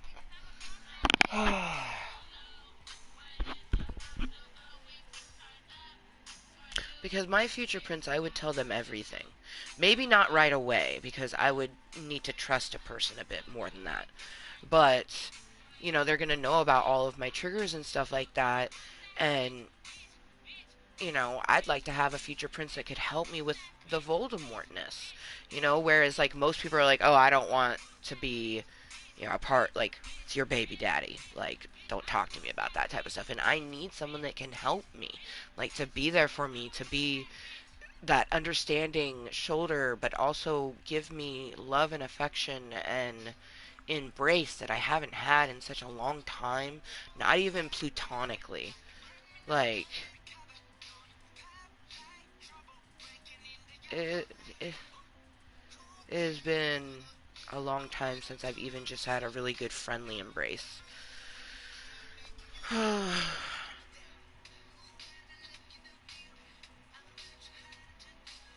And, like, you know, they say, oh, look at pictures so you remember, you know, how much of a bad bitch you are. But then I see that, I'm like, damn, that is, like, that's sexy, that's me. But I go, how is something like that not have anybody? Like, and I just, it's frustrating. But I know that my future prince is out there, and one way, someday, somehow, somewhere, it is gonna, it's gonna happen. Our eyes are gonna meet, our hands might touch, words will be exchanged, and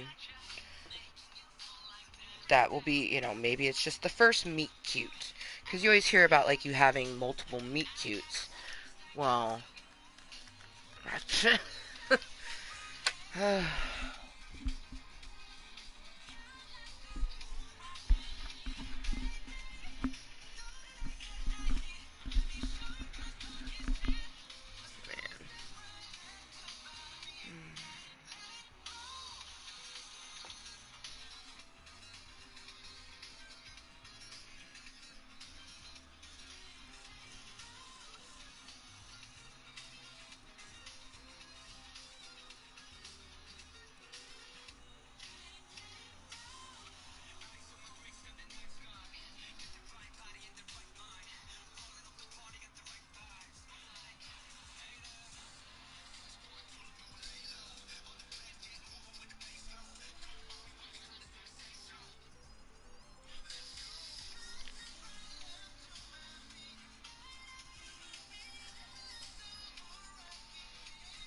is really cool though that I met someone, who started watching my content when it was new and fresh, and like it's grown. Like they've gotten older, and now, oh man, that's wild and awesome. Ah, oh, Jesus, and that keeps happening where it pops up. You have a new follower, and it scared me a little bit just then. Oh goodness gracious! Alright, nature is calling, so I will be right back. But we have 9 minutes to 4:20 somewhere. I did get Jaded Rose reloaded to perfection. And the one thing I like about 4:20 my time is that it's 47. Like, for my best duder, it's 7 o'clock for him. So, when I toke, it's 47:20. Alright. Nature's calling. Be right back. Ouch. Ah.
It is currently at 4:19.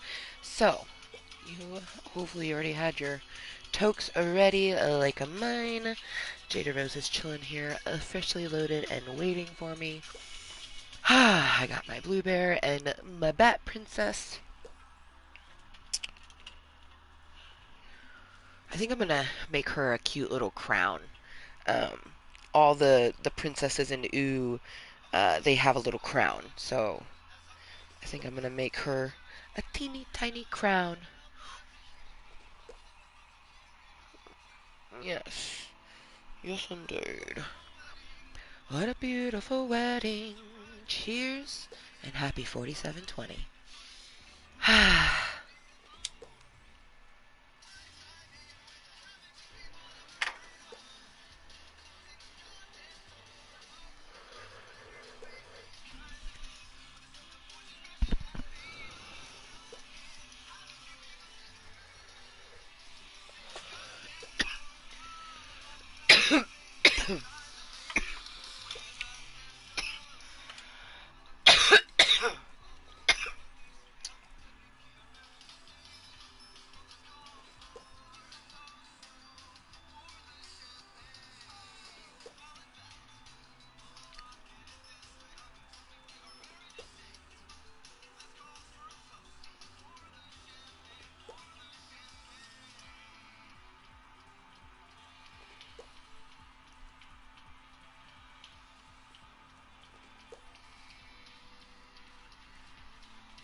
Goddamn door knows much better these kinds of things with a sense of poison, rationality.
Ooh.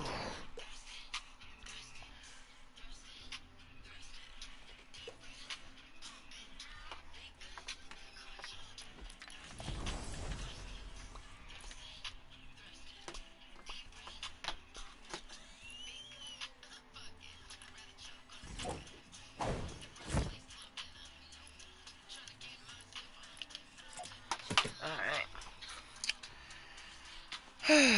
Okay. We are amazing. Yes, we are. And, you know, I am really glad that I have spoiled myself with different things because I have plenty of things to keep me entertained.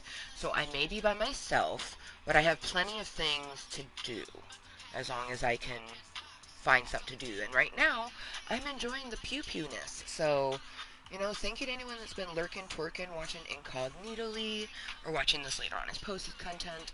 As always, of course, thank you to those um, who consistently enjoy my contentery. So it's why you come back to enjoy it from time to time. Whether you find me just through my PlayStation or through my YouTube, I appreciate you both. That's why I have my PlayStation Network. It says, let me know you came from Club Kottontale and I'll add you type thing. Um,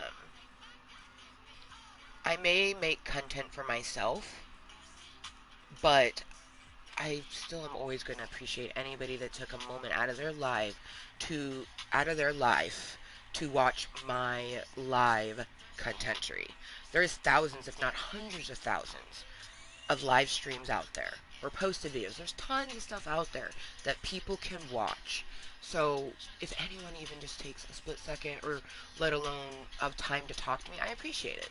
You know, I obviously appreciate someone who takes time to talk to me more than just the person who passes through, but it doesn't negate that I appreciate all of it. It's just triggering for me. This is one reason why I do my YouTube. It's triggering to have someone watching me. It's triggering to talk to strangers, you know, and especially talking to strangers online. Like, my social anxiety comes through more through online than face to face. I'm a very chatty person when I'm out and about, you know, and if I think someone has got good vibes, or especially if they're cute, I will chat them up. You know what I mean?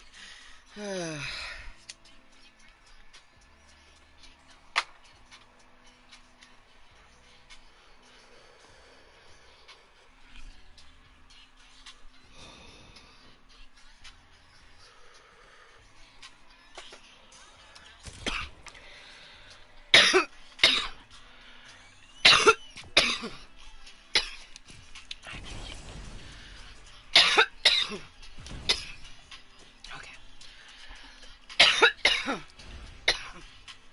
So,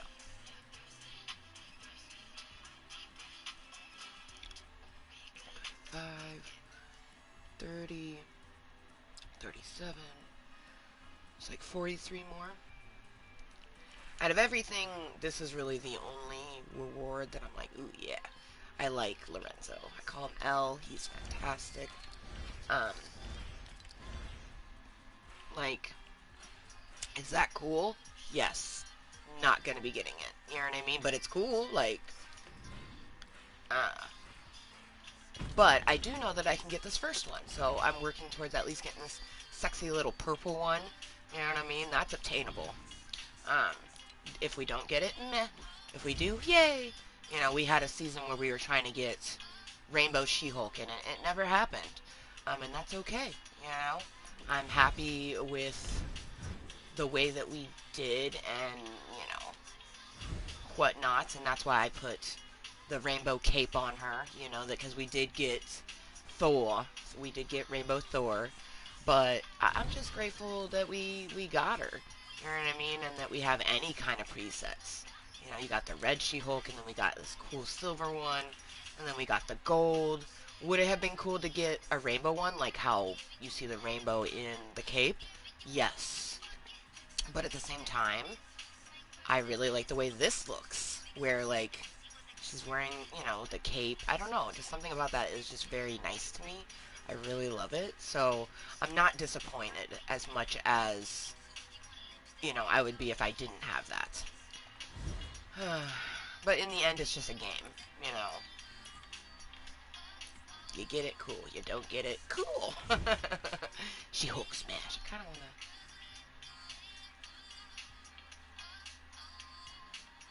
to... Yeah, we're going to do She-Hulk smashy smash. Oh, cool. It looks like they fix this to where they take the back bling off and it doesn't really mess with it. Her skirt still goes down into the bottom a little bit, but...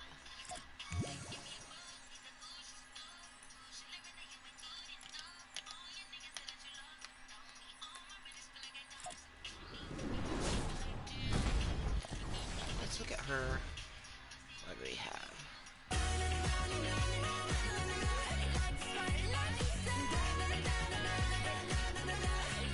Yep, that's still good. Flapper, yes. Yes. Then we have the heart. Ah, okay, yeah. Still very, very much of the happy with it.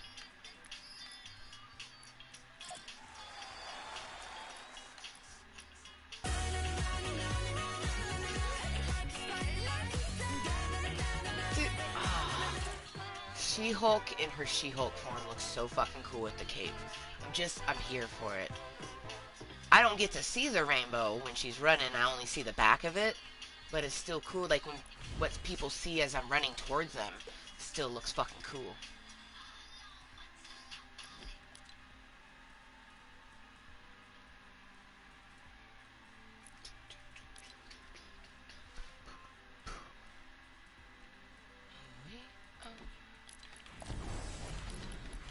Hmm.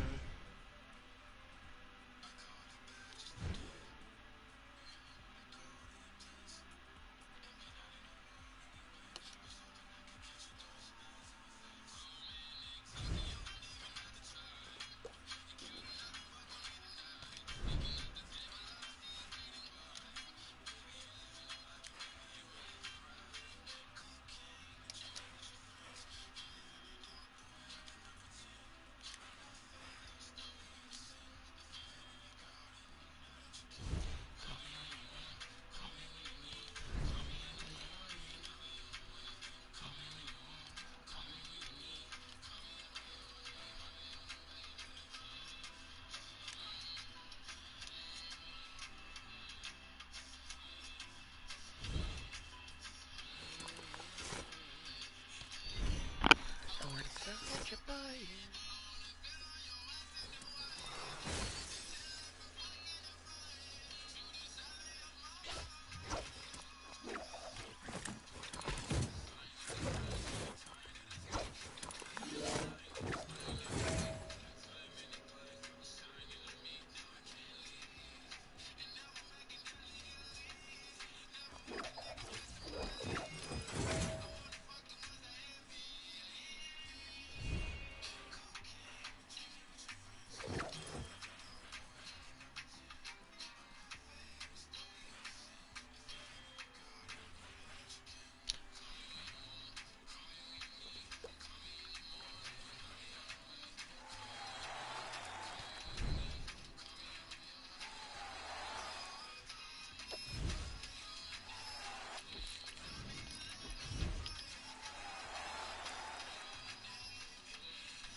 Wanna beat something up? Okay, yeah.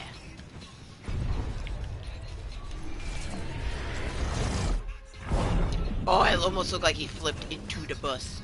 Yeah, Orson Limestone. So it's the quarry. This is like a rock quarry over here, right? Um, I feel like it's a quarry of all sorts of things. Rocks, and then also wood and stuff like that. But anywho, whenever, calling it the quarry, it made me think of the show The Middle, which I recently finished, and honestly, I'm kind of thinking about just restarting because I love it so much. There's something so satisfying about the youngest voice. Like, I just love it so much. I'm not even entirely sure why. And come to find out, like, his voice still very much sounds like that. Like, he's been other characters, and, like, he has such a recognizable voice. I'm like, oh, that's Brick from the middle. And I freaking love it. Um, Crazy to think that he's now 25. Like, and the only time I saw him on the show was when he was, like, a little kid. I mean, the show was 10 years ago, so he was, like, 15 when the show ended. And now he's freaking 25. It's like... and the voice is, it's, you know, essentially the same. I think it's cool, though. He has a really interesting, like, melodical voice, and I'm sure it's part of, he has a certain, uh, like, there's a reason why he is only 4'8", and, like, he kind of waddles when he walks. I forget the name of it, the thing that it said that he had, but anywhoosies.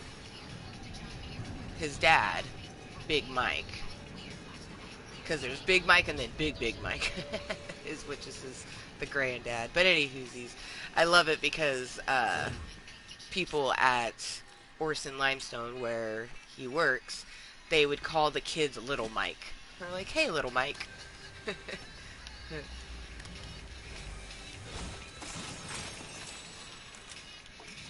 Very humorous.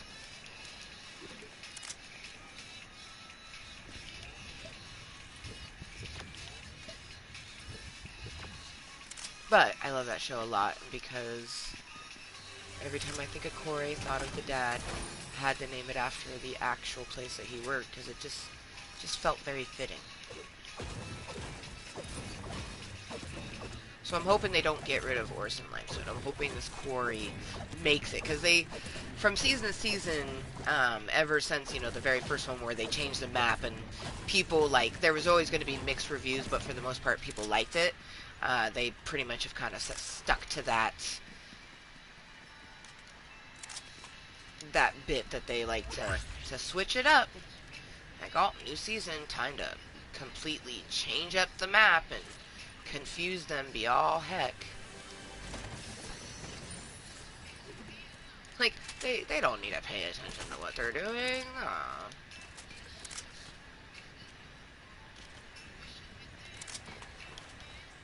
But yes, you do need to pay attention because no point in learning the map too hard because next map it's going to change. I think that's a huge reason why they did it because the map became very, like, you eventually would remember different places, and you also remember, like, this place is going to be really, really hot, there's always going to be someone there, and it's like, oh, okay, this place isn't like that, like, you can drop here and 8 out of 10 times you're not going to run into someone. You know, there's definitely every so often you're going to run into another human being, like, huh, it's the name of the game.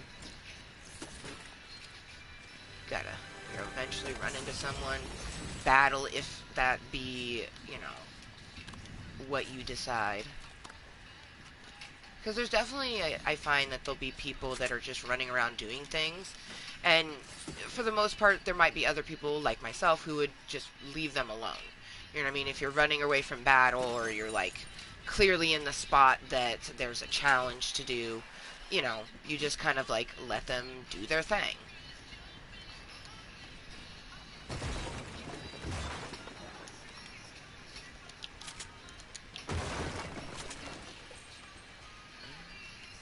What? Oh, it placed 2 of them. You weren't supposed to do that. Man, I wanted to open it for the XP.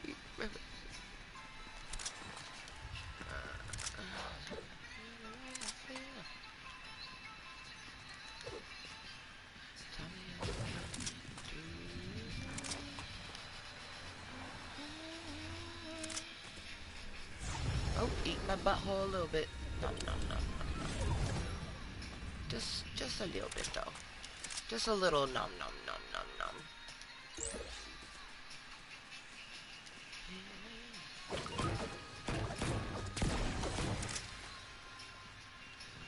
I feel like people just never get this booby, and I don't know why.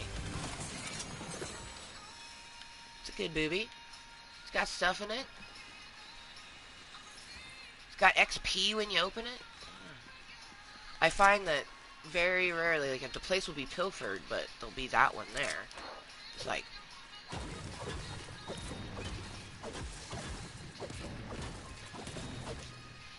It's so satisfying, him holding this. And this is the sort of thing that you had to have played in the previous season and gotten the original Meowscles. I call him Mr. Meowsers, but it's Meowscles, in order for this to match with him. And I'm just, oh, I'm so satisfied by it right now. Like, I wish that at this moment in time this could be my forever weapon, but I'd have to shoot at people, you know.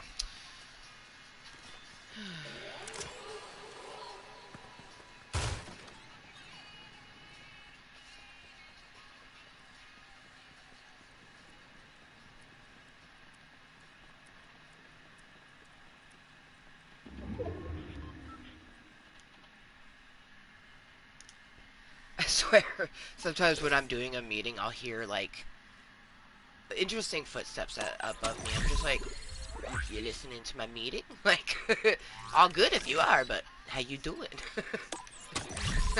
Person from above.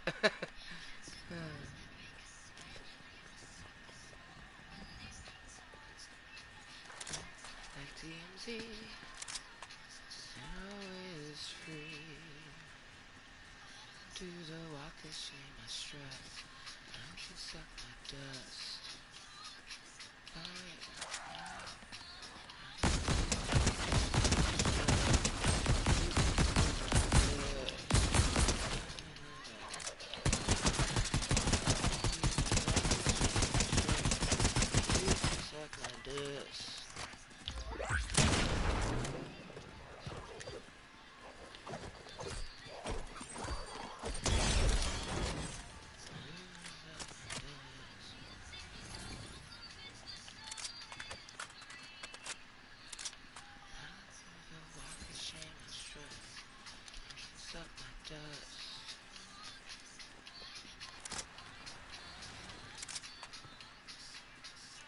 I definitely, when I was doing casual relationships, I'd never do the walk of shame. Are you kidding me?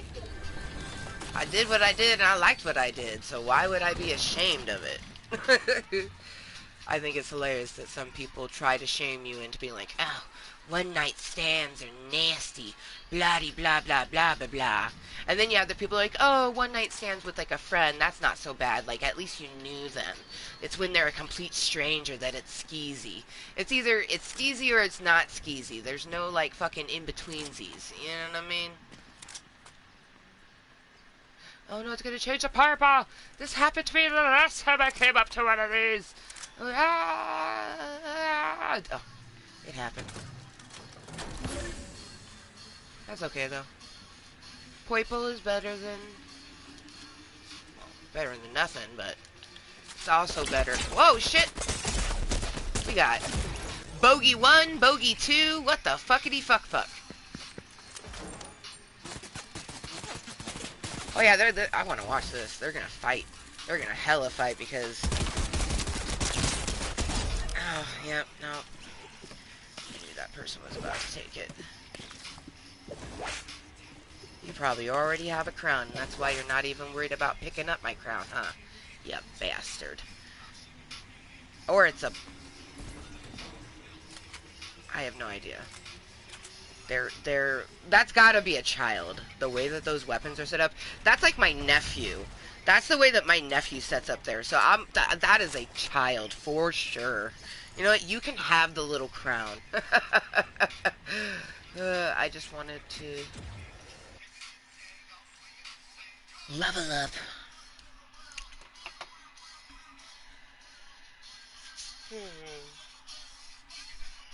I hunger. I'll look at how close we are to... pretty sure we now have at least 20 battle stars. Because, I mean, we only have until, like, all of today and then some of tomorrow. Oh, I didn't even level... oh, man. Not every single level do you get a star, so we didn't even get a star. Damn it.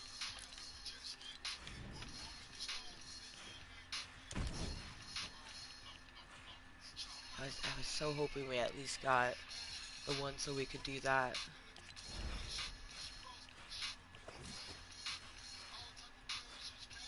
Nope, no dice. I'd have to go up a lot of levels to get him. Like, I don't think we'll get him. I'm pretty sure we'll get a Libra Chicky at her, which, pretty badass. Green and pink do look good together. Ooh, it's like, got some turquoise up in there. That's one of Rainbow's favorite words to say. She loves saying turquoise. Like, and it's so cute the way she says it.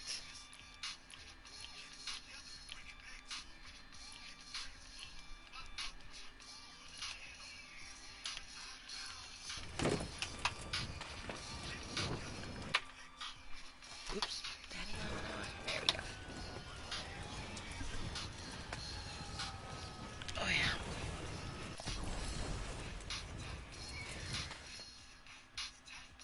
Oh, yeah, the grind part.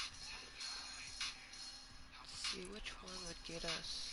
These ones get us more. So gain shields, headshots, open. Oh, yeah, there we go. Open chests in a named location. We can do that.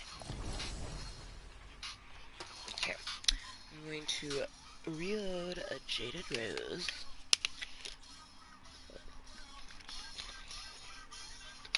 I at least want to get the wrestling check before I end the meeting. But my hunger is settling in and I want to go by the store and grab a few things before I come home and just relax into it. Like my bed, I've been having profusely sweaty dreams the last few nights. So I would need to wash my bedding if I was going to take a shower. So instead of doing that, I'm just going to come home and get comfy. You know, if we get some crumbs in the bed, so what? We're going to be washing our sheets tomorrow, you know what I mean? Like, I have such a pounding headache, and I'm just gonna do things that feel good. Always do the things I need to, because, like, with the amount of physical and mental health challenges I have to stretch every day. I have to do at least something, even if it's just, like, the bare minimum. I usually like to do more than the minimum, you know? But, some days where, you know, we're just mentally just like, ugh, you know, and it's nice having someone like Ray who understands and hears me and feels how draining it is and like validates that feelings for me. It's just so wonderful. Like, it makes me sad that his human being, I don't think that they realize how wonderful of a being he is.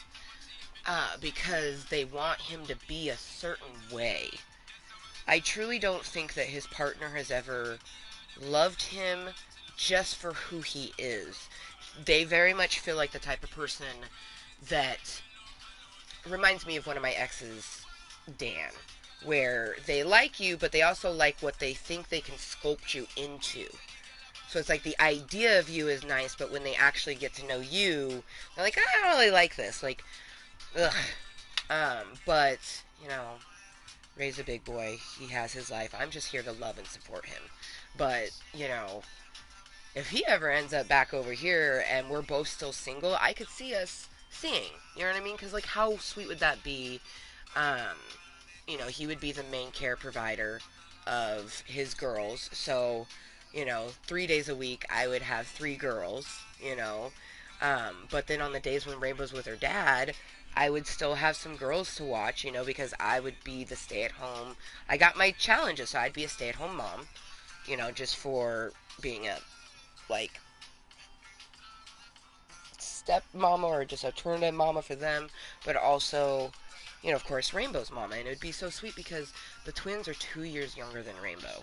Like, they're literally 2 weeks shy of being exactly 2 years younger than her because their birthday is 2 weeks before Rainbow. So, like, I could see us doing, like, you know, just a big sort of thing. And Rainbow's always wanted to be a big sister. She talks about it all the time, like how she, you know, wants to have siblings and stuff like that. So I just, yeah, so freaking sweet. Man, sometimes I swear it will pop up um, something as if for me to read, but there won't be anything here. And I'm like, what? Like, how is that possible? Like, I just saw the thing move, but I didn't see anything here. Like, I'm so, I'm so confuzzled.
I have to fully read this, but it's just stuff talking about tomorrow.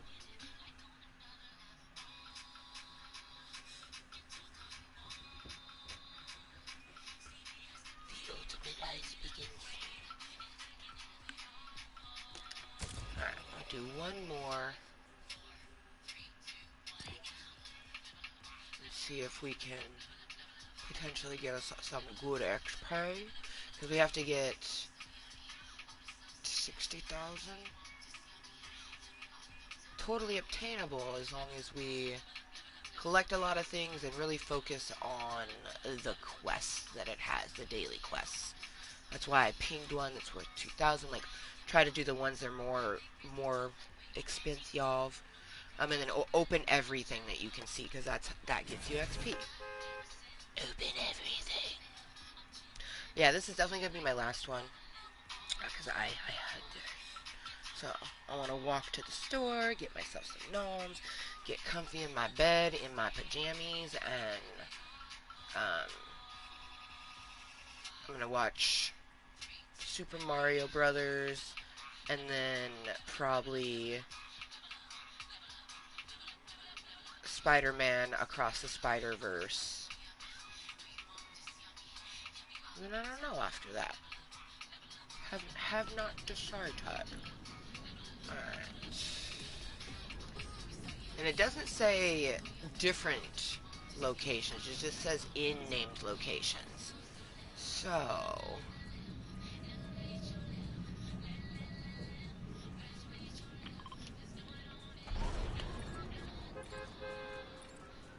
maybe we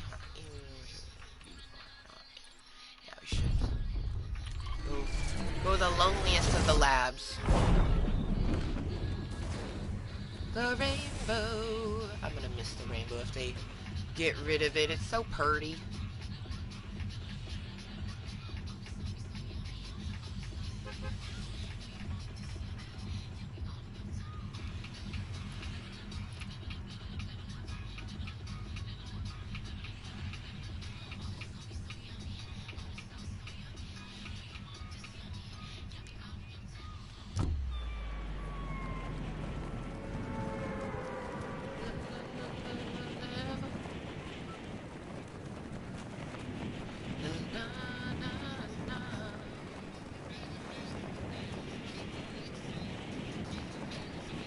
But I only need 9 more. So if we can open 9 over here at the loneliest of the labs, and then, you know, go to like Brutobristallion, because it's the next closest one where we, you know, it's a named location. Open the boobilas.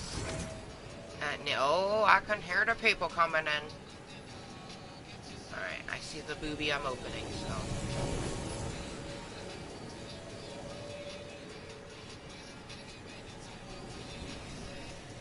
Ready for a battle.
Everyone had the idea of coming here.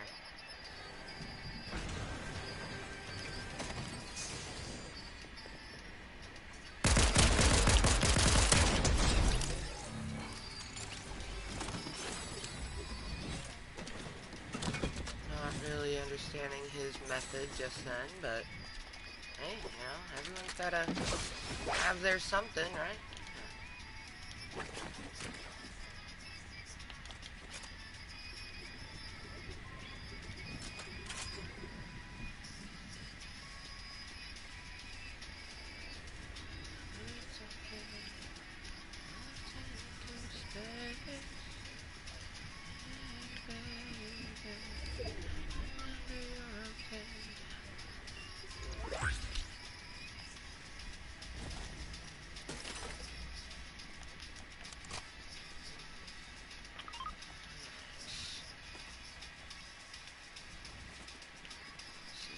Chests in here that I can obtain for myself.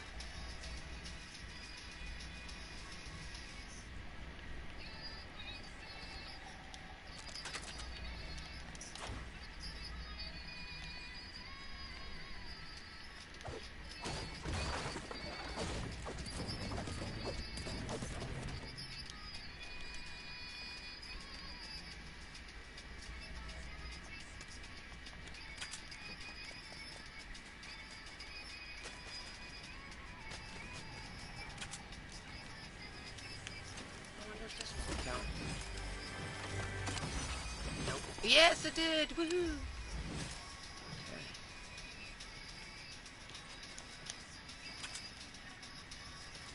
Make our way over to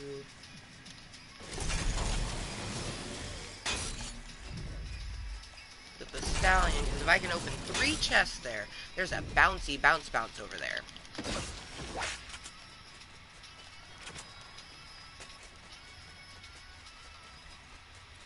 So either way, we can use it to bounce us away. But it may have some chests, because... Oh, I hear one right now.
Get to it.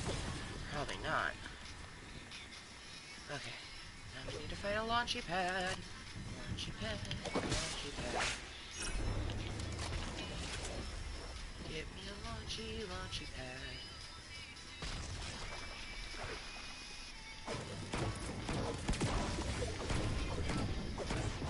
Oh, we're close enough to the circle.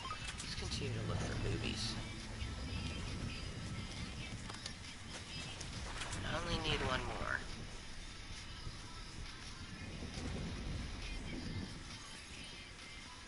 Of course, there couldn't be one.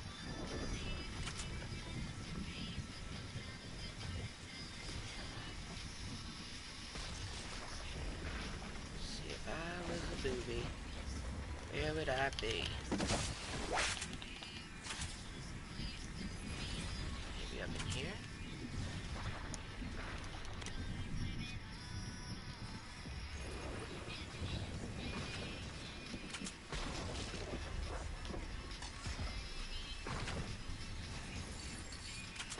Oh, I hear it.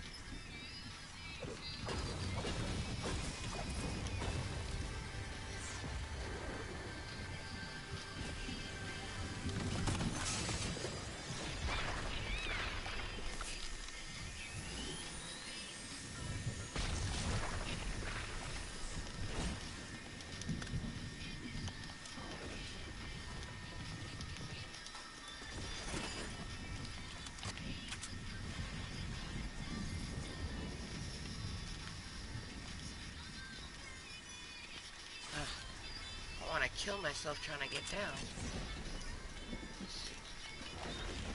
Oh, no. Yep, there we go. Yep. Alright, let's go. Whee! And shit. The storm has started to move again. Luckily, I have a little bit of heals on me. I probably should have picked up that,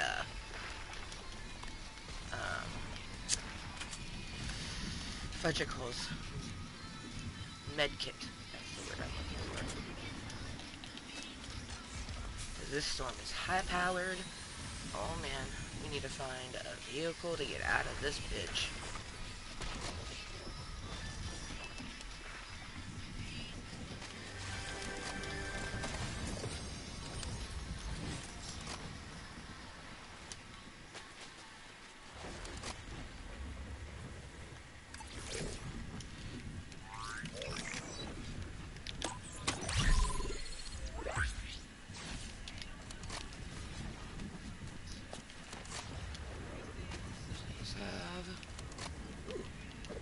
Mind if I do real quick?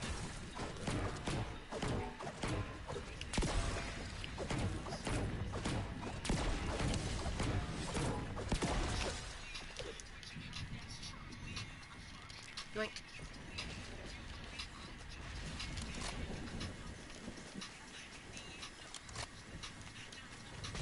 There are your sweet, sweet lockets. There they are. What I want.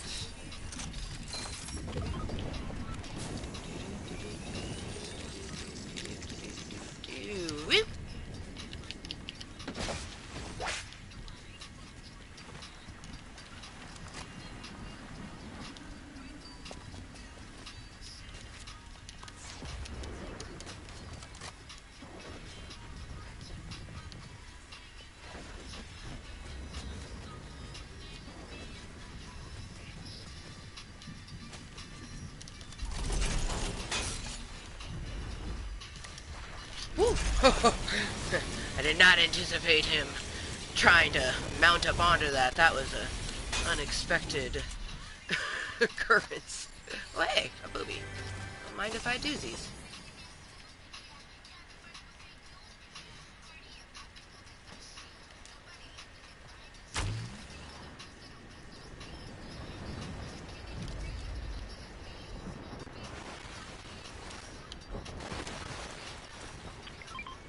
What you got?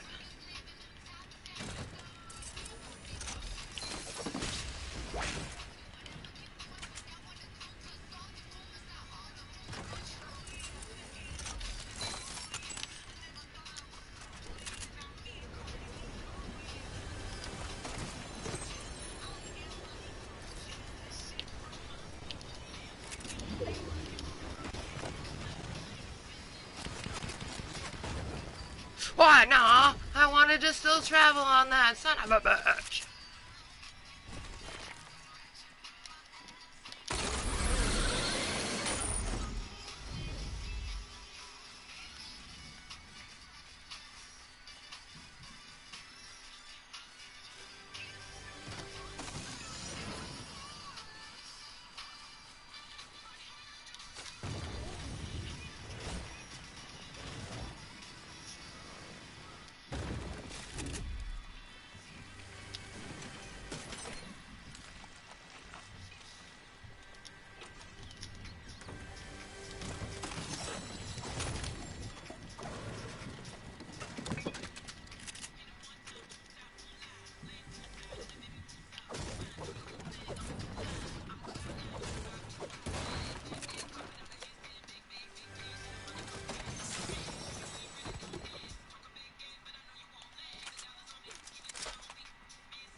Not what I wanted.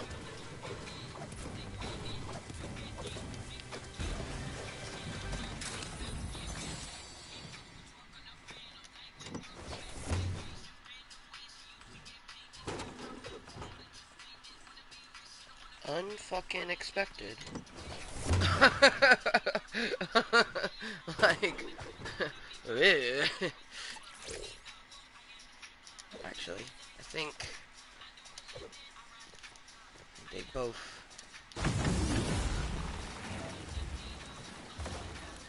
Woo!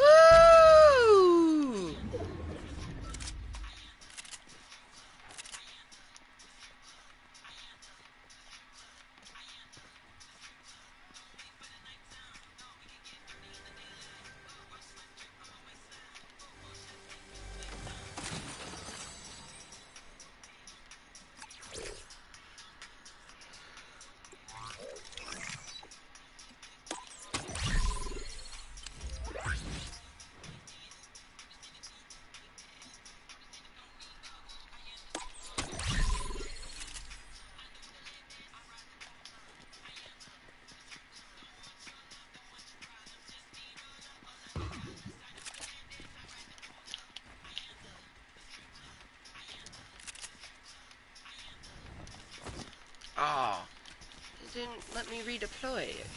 I don't know why. I'm still trying to learn that whole redeployment thing, and because they've upgraded it and changed it. Like, there's one that you only get it like if you come off of the zip line and stuff, but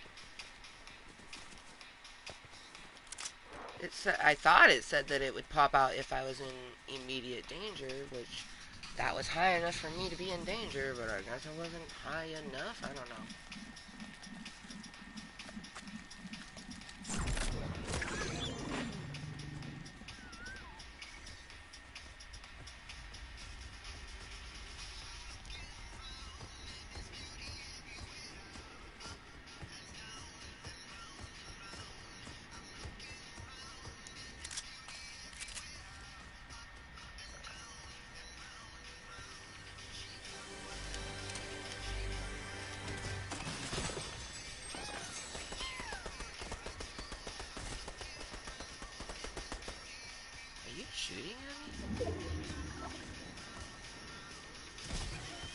No, they're shooting at someone of their own.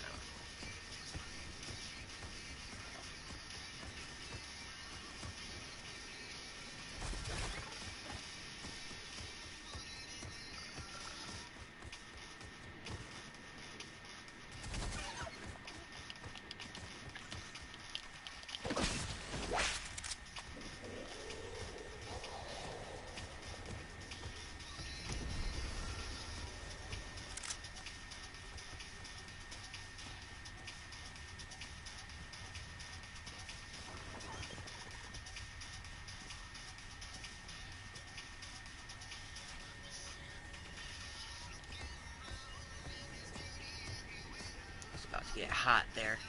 I ain't trying to be in the hot zone.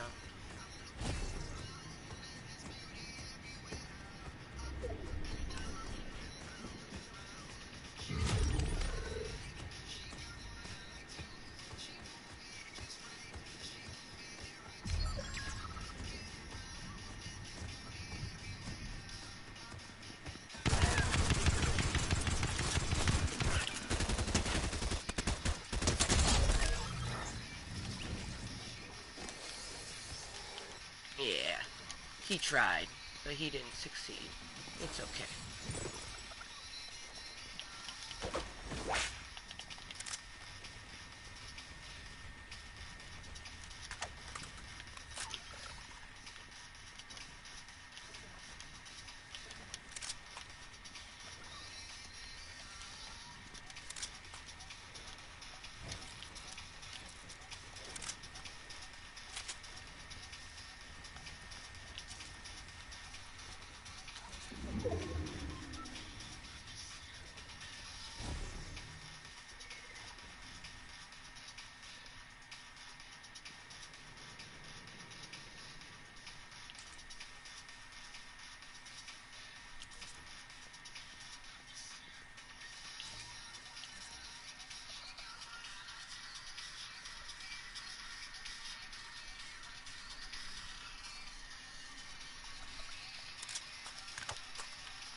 Can't lie.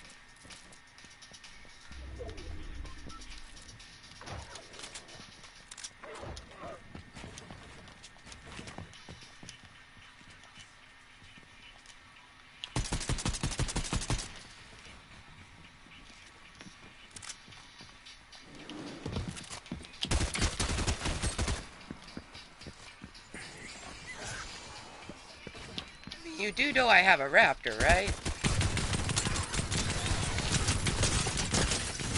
Ah, we tried, Raptor. We almost had it. Those flapjacks, man, they flappity dap dap jacky you. Alright, well, thank you to anyone, again, that's been lurking, twerking, watching incognitally, watching this later on as posted content. I'm about to go get me some gnomes, and I might take a shower just because a relaxing shower sounds nice. Not because I need one, but because I just want one. We did not. We got closer. Now we only need 47,000. Um, but like I said, I don't really care about any of the extra stuff. Like, meh. Um, but yeah, thank you to anyone that's been tuning in. I'm about to go get myself some delicious ass noms.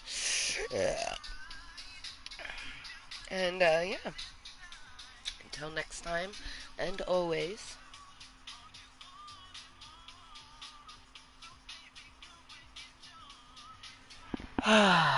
Remember to be kind to yourself and everyone else. And we'll see you next time. Bye. Oh.